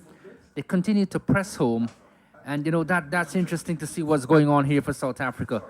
They just would not give up. And why not? Continue to bat for your team. Varian is batting away. He's on 5. I'll just give you his score in a moment. But they're really battling away for South Africa here. Just want to keep the West Indies out of the game. Naim Chan has exited, and the commentary chair. And again, we've been joined again by my good friend Andrew. Andrew, how are you doing? A long time. I thought you would have said the mayor of Georgetown. Okay, of course, there used to be the mayor of Georgetown. For a long time was Hamilton Green. Yep. I remember him very well. He was there for a long time. What's become of him? It seems the way you're going now, you still have a bag of questions. Indeed. I think the West Indies actually missed the trick now. I'll invite your thoughts in a minute. Here's the bowler Seals comes up now in bowls to Verdun. Bowl which is on the line of the offside. He just pushes out towards that cover area. There's no. I just felt that when these two came to the crease, it was a situation where the West Indies just did not attack them. In fact, we had a slip and a leg slip. Now, one would have thought you'd had that silly point in forward shot again, particularly with the bowler at that time, Moti bowled in so very well. But they didn't do that. And Varian, who's got 33, has found a good partner in Mulder. They've steadied the rocking ship, and they've done a great job. Here is Seals, looking for more success. He's got 3 for 43. Comes up now and bowls to Varian into this delivery. He's getting one of the legs. Turns it wide mid on for a single. Warrican comes across, picks it up, and the batsman get a single. These are precious runs here. That lead is now going over 200. It's now 205. Just to support your point, and Naim was on air, Matthew was on air doing commentary at the time, and I did say, are the West Indians just letting South Africa again off the hook here? Yeah. The aggression wasn't there at all in field placing. No. In fact, I was over there talking to the technical people, partnership of 50 from 94. He just felt that he was prepared to have the long off and the long on, And I don't know why you'd have a left arm spinner ball into right hander and have a leg slip. That's an interesting field. Here is Seals. He comes up now on his way to bowl to Mulder. And to this delivery, he's across and there's strokes the ball away. Down to cover the shadows of length in here. It's gone now to 189 for 5. So we should have a cracking third day. This game has gone at a frenetic pace. I want to thank all of our friends there at Fruit Plaza on Church Street for providing some wonderful fruit. Not only pineapples, but I think some pawpaws in there as well. There's a mixture. Yeah, a mixture. So we're going to go there this evening. They're going to open specially for us. How many places do you really want to go, Andrew? Well, I wonder if Palm Court is open. I used to go to Palm Court. Here is a delivery from Seals, which is outside the office, keeping a bit low. And there's Mulder around the ball to go by to be taken by the keeper. So 189 for 5. South Africa at the moment in front. The West Indies will be looking to come back tomorrow very early to wrap it up. But you never know. These players are very good in terms of their steely resolve. We saw it in the first innings where the last player added 63. Look, it looks a little bit dangerous here for the West Indies. They have to find a way of getting a wicket. You just can't sit back. Of course, Jaden Seals is running in, but I thought they, pretty early, they missed a trick. Here is Seals. Comes up now, goes past the umpire, bowls to Mulder. Mulder is forward and drives. The ball hits the fingers of the bowler, cannons into the stumps at the non-striker's end. And there's no run. Man United played against Fulham, and they won 1-0. 5 minutes to go. So Man United after a good start. You're Man United, man? Man City. You're Man City. When is Man City playing? Andrew? Oh, tomorrow. I'll Tomorrow. certainly look. I think they're playing Chelsea. I'll look at that. Wow, that's a big game. Big crowd at Old Trafford. They've That's a got big some game. big guns now. The Man United side, some big snappers. So we shall see what they do. Maybe you give them some fruit from Fruit Plaza. Here is Seals. Comes up now, goes past the umpire, bowls to Mulder. Mulder is going across the off and strokes the ball away through cover. Wonderful shot. We'll get one, we'll get a second. Captain is after it, moving from that mid-off area to come back for what would be the second run. So the over is just about to come to an end. The other thing, too, is that Bradford has got to get it right with his field place. You can't have someone like the left arm spinner working at cover. I don't know why you would want to do that. And these are the little things you see in the game that you get upset by, really. I mean, he's your premier left arm spinner. Why is he at cover? He's not the best mover at all. He's just got to get it right. You've got people like Louis and those guys. You got to get them in certain positions because there are certain positions the ball will go all the time. And I saw Joseph at cover at one stage. What is Bradford thinking? 207 is the lead as we come down the home stretch. On this, the second day of the battle between South Africa and the West Indies. Advantage South Africa. Yes. Right now, it is South Africa all the way. And they continue to bat smart, too. Varian is playing really smart cricket. Very good from him. But he comes up now. This is the bowler. And that ball is hit away in the air. Down towards the long on there. That's gone for 4. Varian is a good player. He's gone to 38. We saw him in the first innings. And that was given to him a loft in the ball, high over the top. That's gone for 4. These are important runs for South Africa here. Yes, look, we look at the wicket there, a dusty track it is, and one would not want to bat. The 4th innings would be critical. Yeah. So the West Indies will have to be careful here. Yeah, it's gone up to 195 for 5. Here is the batsman coming forward. Varian just pushing the ball away into the offside, down to that short extra cover area. There's no run, 195 for 5. Here's Warrican, comes into bowl to Varian, has got 30 heading into this delivery. He's coming forward and playing the ball away up towards that mid-on area, dragging it, was in there for a bit. A little bit surprised by that. Joseph comes across to pick it up. The West Indies will love to get him before the break. He's got 38. Mulder stay with him, a good partnership. It's gone to 195 for 5. Here's Warrican, the left arm spinner. Comes into bowl to Varian into this delivery. He's forward drive, stung to long off. Holder comes to his right, picks the ball up, and they'll get a single, given some air, and driven away for 1. These are important runs here. And the score now goes up to 196 for 5.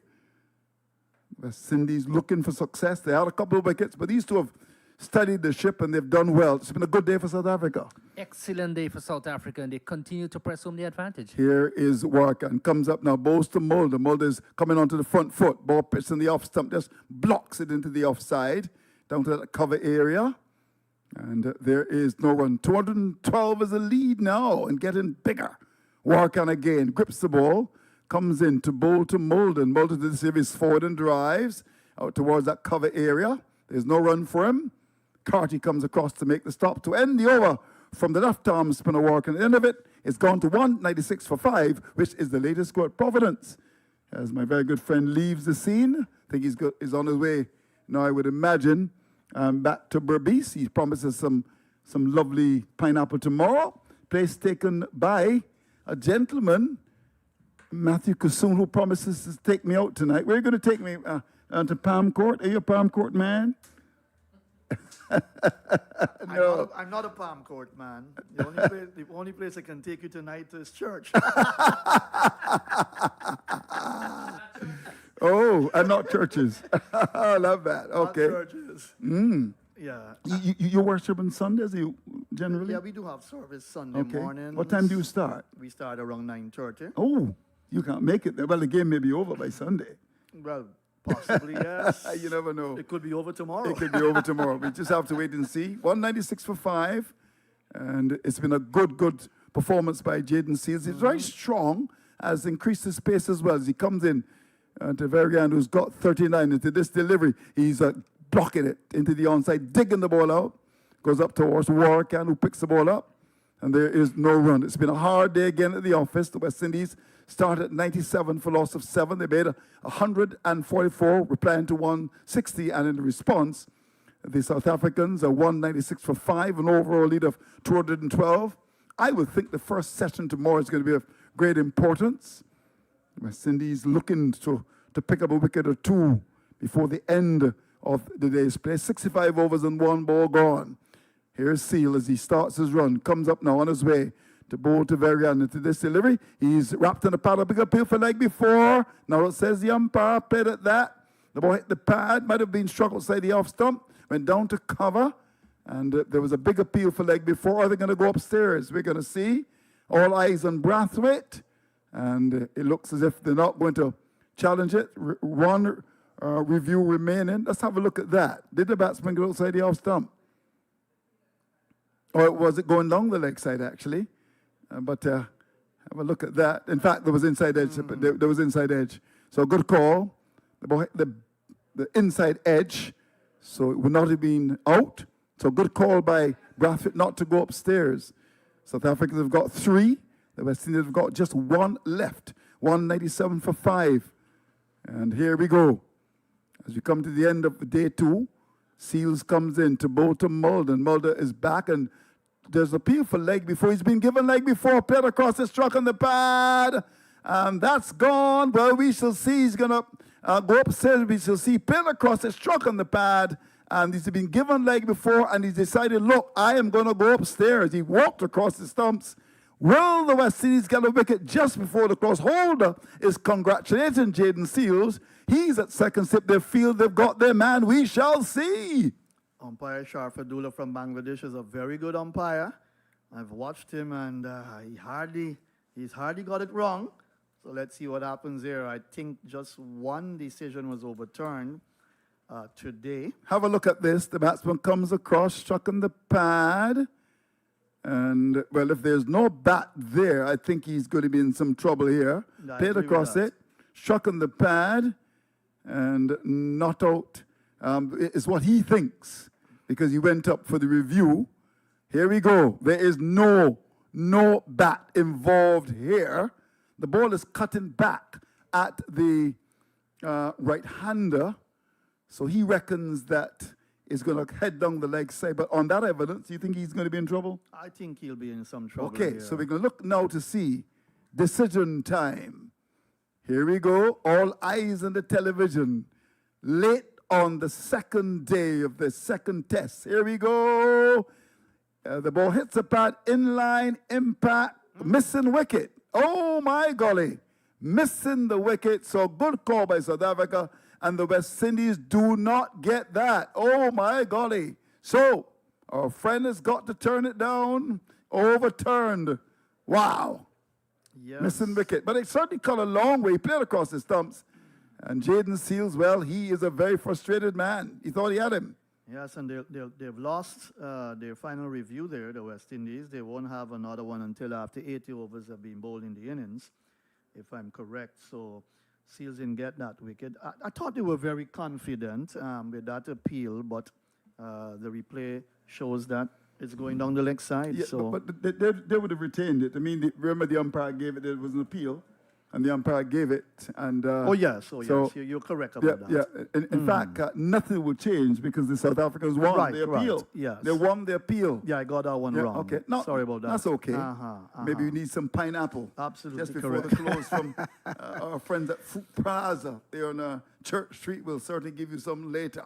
Here we go. Seals comes up now in bowls to Mulder. Mulder is getting one upside the off stump, just strokes it down to cover, and there is no run. He decided to appeal it, really, and the ball cut back sharply and would have been headed down the leg side, 197 for 5. But I have no problem going for the review because they have all three Yep, at their disposal still. Yeah, indeed. So they're smart at this stage. They're doing well, and they're smart in terms of using the DRS as well. So Mulder's 18.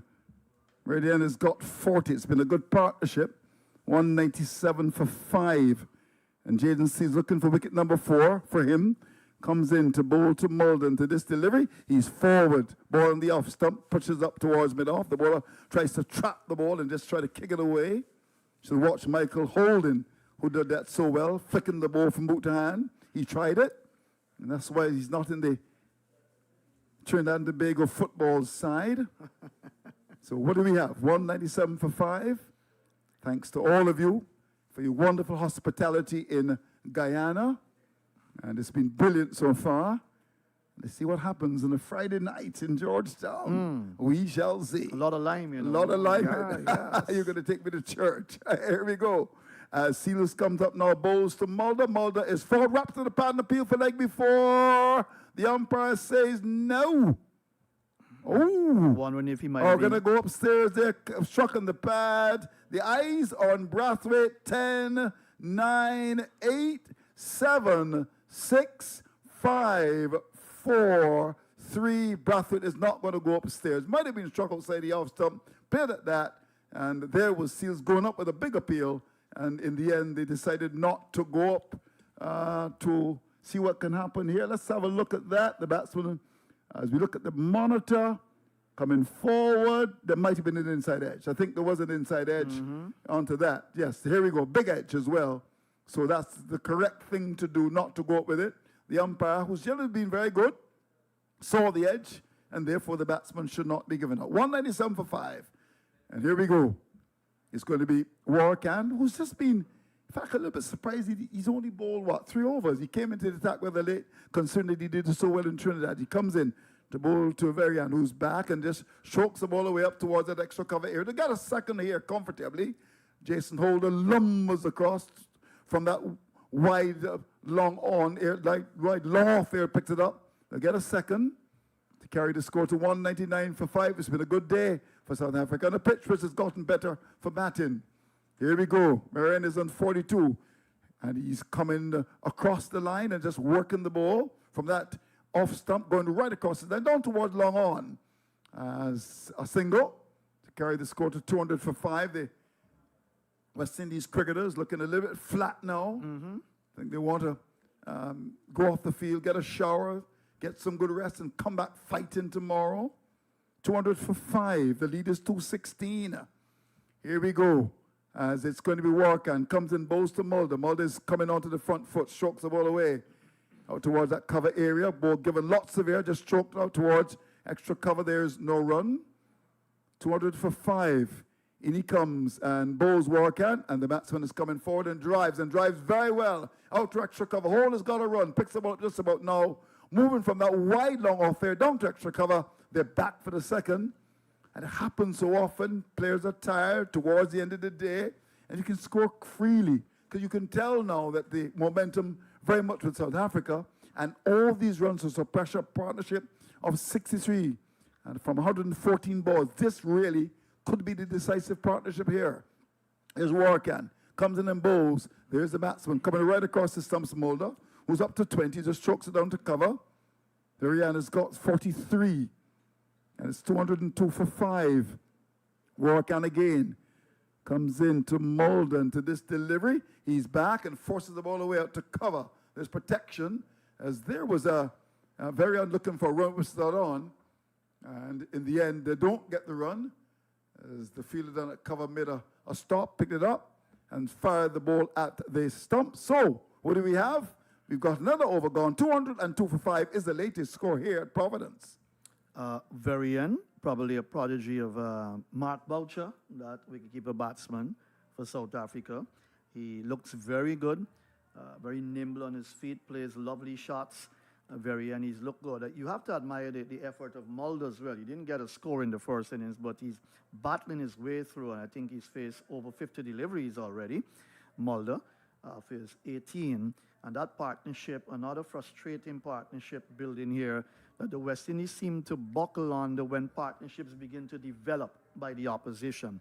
You know, Andrew, in years gone by, the West Indies used to have the opposition chasing balls and around in the field for long periods of time in the hot sun. Now they're the ones that are doing it. The tables have turned a lot. Yep, indeed. Right. So what do you make of this now? It's 202 for 5. They lead by 218. Yes, I think South Africa are looking for around 350. I've got to be honest with you. Anything over 300, you'll be looking for, because there's still a lot of time left in this game. Oh, lots of time. We're into day 2. In fact, it's coming to the end of day 2. So still 3 days left. Here is Seals. He starts his run. Comes into Varian into this delivery. He's coming right across his stumps. It's going to go down towards the boundary. The fielder will not get across in time. It's gone for 4. What's the umpire going to signal? Came right across his stump, tickled it fine. The fielder backward square could not get across. That was a delivery from a bowler that is tired. You could see it. Certainly, Seals getting that wrong, the line wrong on that occasion. You saw the disappointment in him as well. Yep. But the truth is, Varian is 47. He's heading for a half century here. He's batting well. South Africa in a very strong position. For my money, they're in a very strong position with 3 days to go. And you look at 206, that lead, they could only want to build on that. One would think so. Here's Jaden Seals, comes up to bowl to Varian, who's got 47. He's in and bowls to him, and he's getting one of the off stump, just strokes the ball away. Little man, lot to offer, down to cover. There's no run for him. The score is kept in 206 for 5. Jaden Seals has picked up 3 for 51. And what a day it's been. Day that a lot of wickets didn't fall, unlike, of course, yesterday, when wickets were falling like ripe mangoes, really. We had as many as 17 wickets fallen in the first day. Yes. How many have we got today? 3 plus 5, so that's 8 today. So, here we go. As it's going to be, Jaden Seals comes into Varian into this delivery. He's back and clips the ball into the onside, short on the line of the leg stump. Getting into line nicely, working the ball away to Louis, Michael Louis, the man from St. Kitts and Nevis. He's got a strong connection with Dominica. His father left Dominica and came to St. Kitts, and of course Jeremiah Louis and Michael Louis, they're brothers. They're very close. Actually, when I went to St. Kitts a couple of years ago, did in fact have dinner with the family. And I remember the young man who's at mid-wicket said to me when he was about 14, 15, someday he wants to play for the West Indies. Never forget that. Here's Jaden Seals. Comes in to bowl to Varian into this delivery. He's coming right across the stumps, works the ball into the onside. And there is Michael Louis cocking the arm, goes down towards that forward square area. The batsman, Varian, took an exploratory step into the crease, but then returns to base. 206 for 5. We want to thank a lot of you folks as well for tuning into the broadcast. We've had several people sending us WhatsApp messages from the United States and from Canada. In fact, we even got one from Australia. So it's good to know that you're locked on. Here we go. As it's going to be Jaden Seals towards the end of the day. 206 for loss of 5. To continue. 47 to Varian. Now mid-wicket, has gone to mid-wicket on the boundary, and the third slip will go to mid-wicket. This is interesting. I wonder what they're trying to cook up here. But that's interesting for you. So there are two slips now. Here is Jaden Seals, comes in to bowl to Varian. This delivery, he's wrapped in the pad, struck outside the off to the ball, bobbles off the pad, and goes down towards the fielder.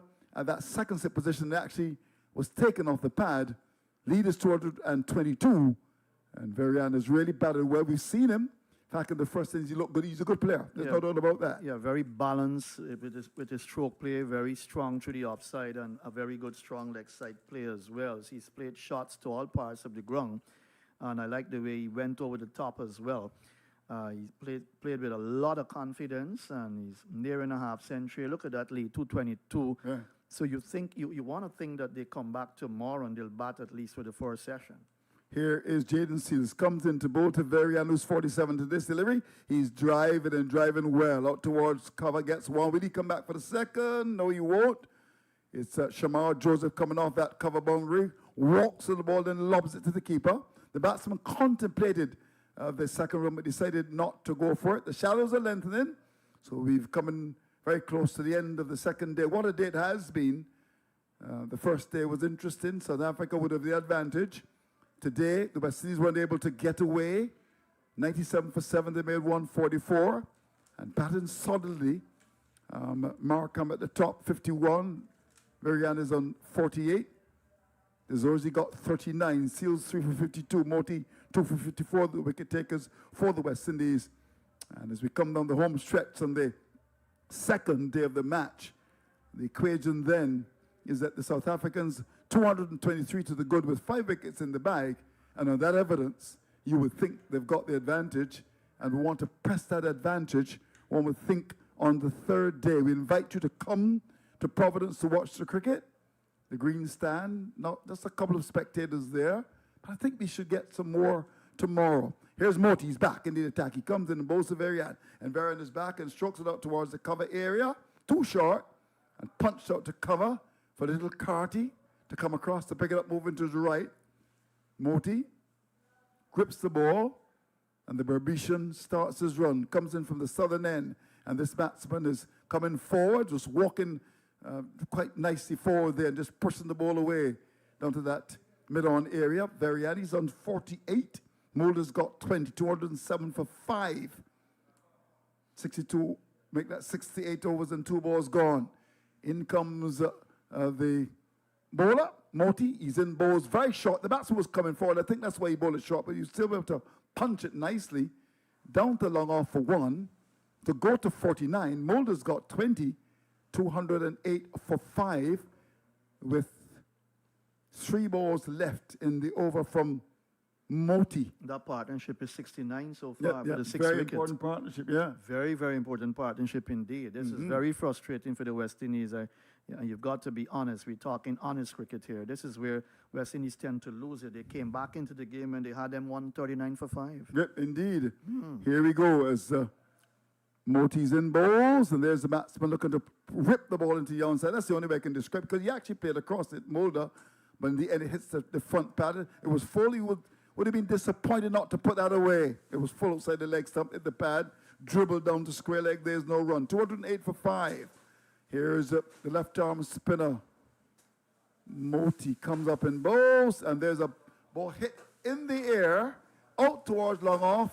There's no long off. Hold has been brought into mid off, and the ball is gone all the way for 6 runs. Now that's very clever cricket indeed, because moments ago, Holder was in the long off boundary, came to mid off, and you know what Mulder did? He went over the top. That's gone for 6. Good cricket. Yeah, the South Africans are reading the game well Now because Holder's gone back to wide long off. Yeah. they're reading the game very well. And they should. They're students of the game. Moti comes in and bowls, and there he is coming forward.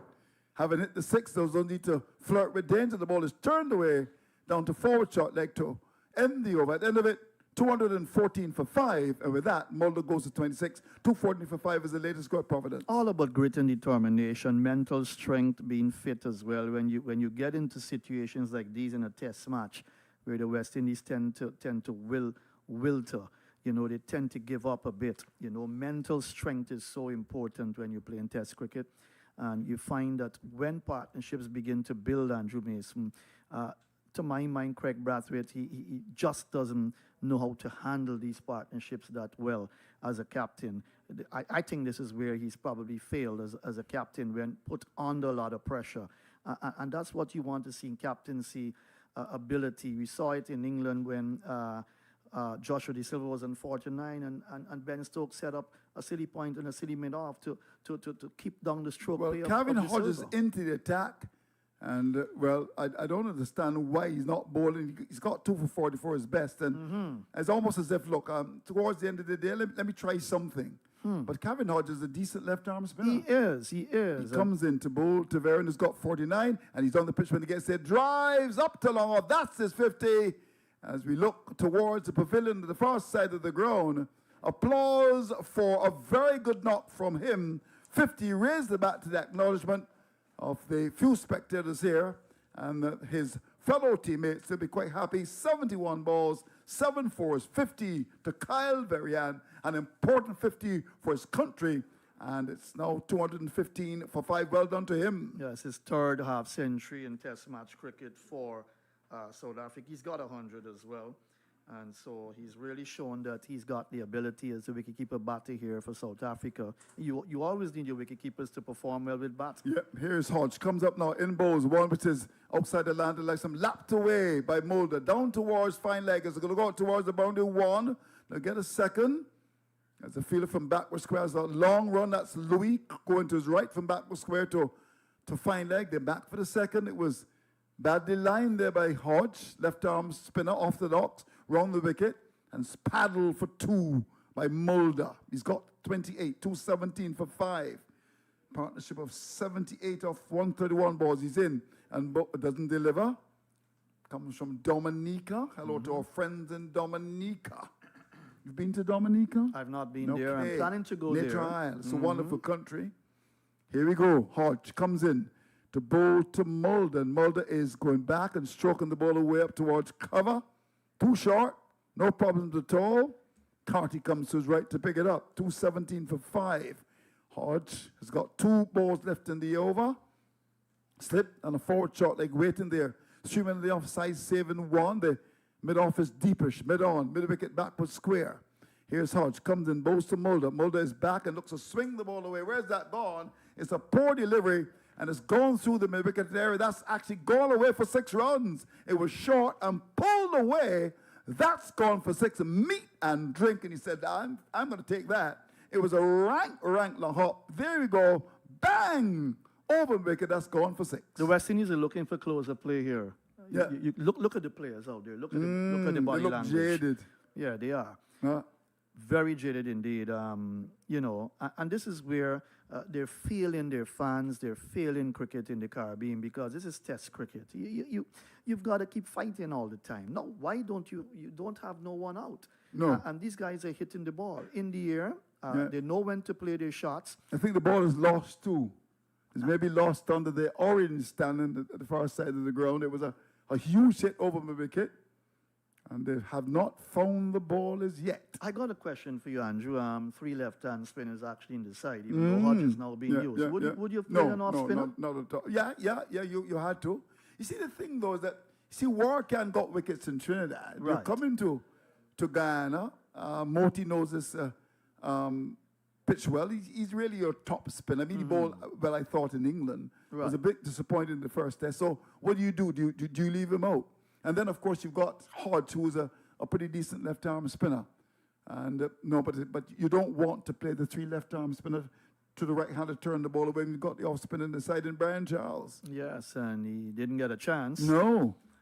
And you know, what's funny too is that we've had some players who've gone on tour and they never got a chance. Never got a And then chance. they were dropped. They were never even considered again, right? McCaskey as well. Right. He's playing club cricket in Barbados. 223 for 5. The ball is back. Here's Hodge. Comes up now. Bowls to Mulder. Mulder's forward. Ball pitched on the legs. That's a much better length. Work to win the onside. Down towards the wicket. The umpire comes across. So, at the end of the second day's play, a situation where the West Indies will feel that South Africa, they've got the advantage. They lead by 239. It's been a good day for South Africa. That's a good lead. That's a good lead at the end of day two, no doubt. They're going to come back and bat just 5 wickets down. They're going to bat for the first session. As long as they can get through the first session of play tomorrow on day three, that will be very good indeed for them. And they've got to score runs because I think they're aiming for anything above 300 to put the West Indies on the back foot here. The West Indies are not known to bat good twice. They didn't bat good in the first innings, of course. It doesn't mean they'll bat very well in the second innings, but they'll have to. They'll have to try and put up a big effort to really go after a score that South Africa would set, which I would believe would be anything in the vicinity of over 300 plus runs. But they need to bat well coming out tomorrow and probably be able to bat to the end of session one and then take it from there. If they can do so, certainly they would have West Indies on the back foot. Mulder's effort, 34 from 66 and very end, half century not out to the wicketkeeper batter from 71 balls, tells the story of South Africa fighting hard to ensure that they do not lose this short test series. But Mulder's effort, 34 from 66, very excellent indeed. What a good partnership so far. And it's yielded about 80 plus runs. So they're doing pretty well. For the 6th wicket, and you get the impression that the West Indies, as they make their way off, will be very disappointed after having South Africa at 139 for 5 in their second innings. Andrew just couldn't pick up another wicket. Indeed, and you're so right about that. So when we look back quickly at the start of the day's play, it was a situation where the score was 97 for loss of 7. The West Indies were hoping that the tail would have wagged. It really didn't, although towards the end we saw Shamar Joseph Bacon 25 from 27 balls. Good work from Jason Holder, 54, not out from 88 balls. He's now playing as a batsman the side, and the West Indies 144 all out. You remember that South Africa, they made 160. Rabada, 16 overs, 4 maidens, 1 for 40. Berger was good left arm, big and strong. 12 overs, 2 maidens, 3 for 49. Mulder having a great game. 9 overs, 2 maidens, 4 for 32. And Mirage, 5 overs and 4 balls, 2 maidens, and he picked up 2 for 8. With a slender lead of 16, Tazorzi made 39. They got a good start. Markham 51. In fact, that was important. The first wicket fell at 79, given a good platform on which to build. And the West Indies got wickets, really quickly at one stage. Stubbs went for 24, caught by the Silva note swinger from Seals. Bavuma having a bad time in the Caribbean, leg before Timothy for 4. Bednam was bowled by Seals for a duck. And at that stage, as you said, 139 for 5. You would expect the West Indies to slice through the low order. That didn't happen. Very, very good was Varan, 50 not out. Mulder, 34 not out. And they've carried the score from 139 for 5 up to 223 for 5 in a very important partnership. And certainly it's a really decisive one as well, 223 for 5. The bowling for the West Indies, Seal 16 overs, 4 maidens, 3 for 52. Holder 12 overs, 4 maidens, none for 24. Shamar Joseph looking a bit tired to me, 15 overs, 1 maiden, none for 51. Moti 22 overs, 5 maidens, 2 for 61. Warkan came into attack rather late given his exploits in Trinidad. 4 overs, 2 maidens, none for 10. And Hodge came in for the last over, was expensive. It cost him some 9 runs. So at the end of the second day's play, it's been a good day for the South Africans. And the scoreboard tells the story, 160. And batting the second time, 223 for 5. The West Indies 144. It means that South Africa lead by 239 with 5 wickets in the bag. And that evidence you can tell that they are large and in charge of Providence. Strike up the band, we're going home. Andrew Mason, on behalf of the team, saying goodbye from Providence. You've just heard commentaries of the West Indies South Africa series, a production of the Cut and Drive Network.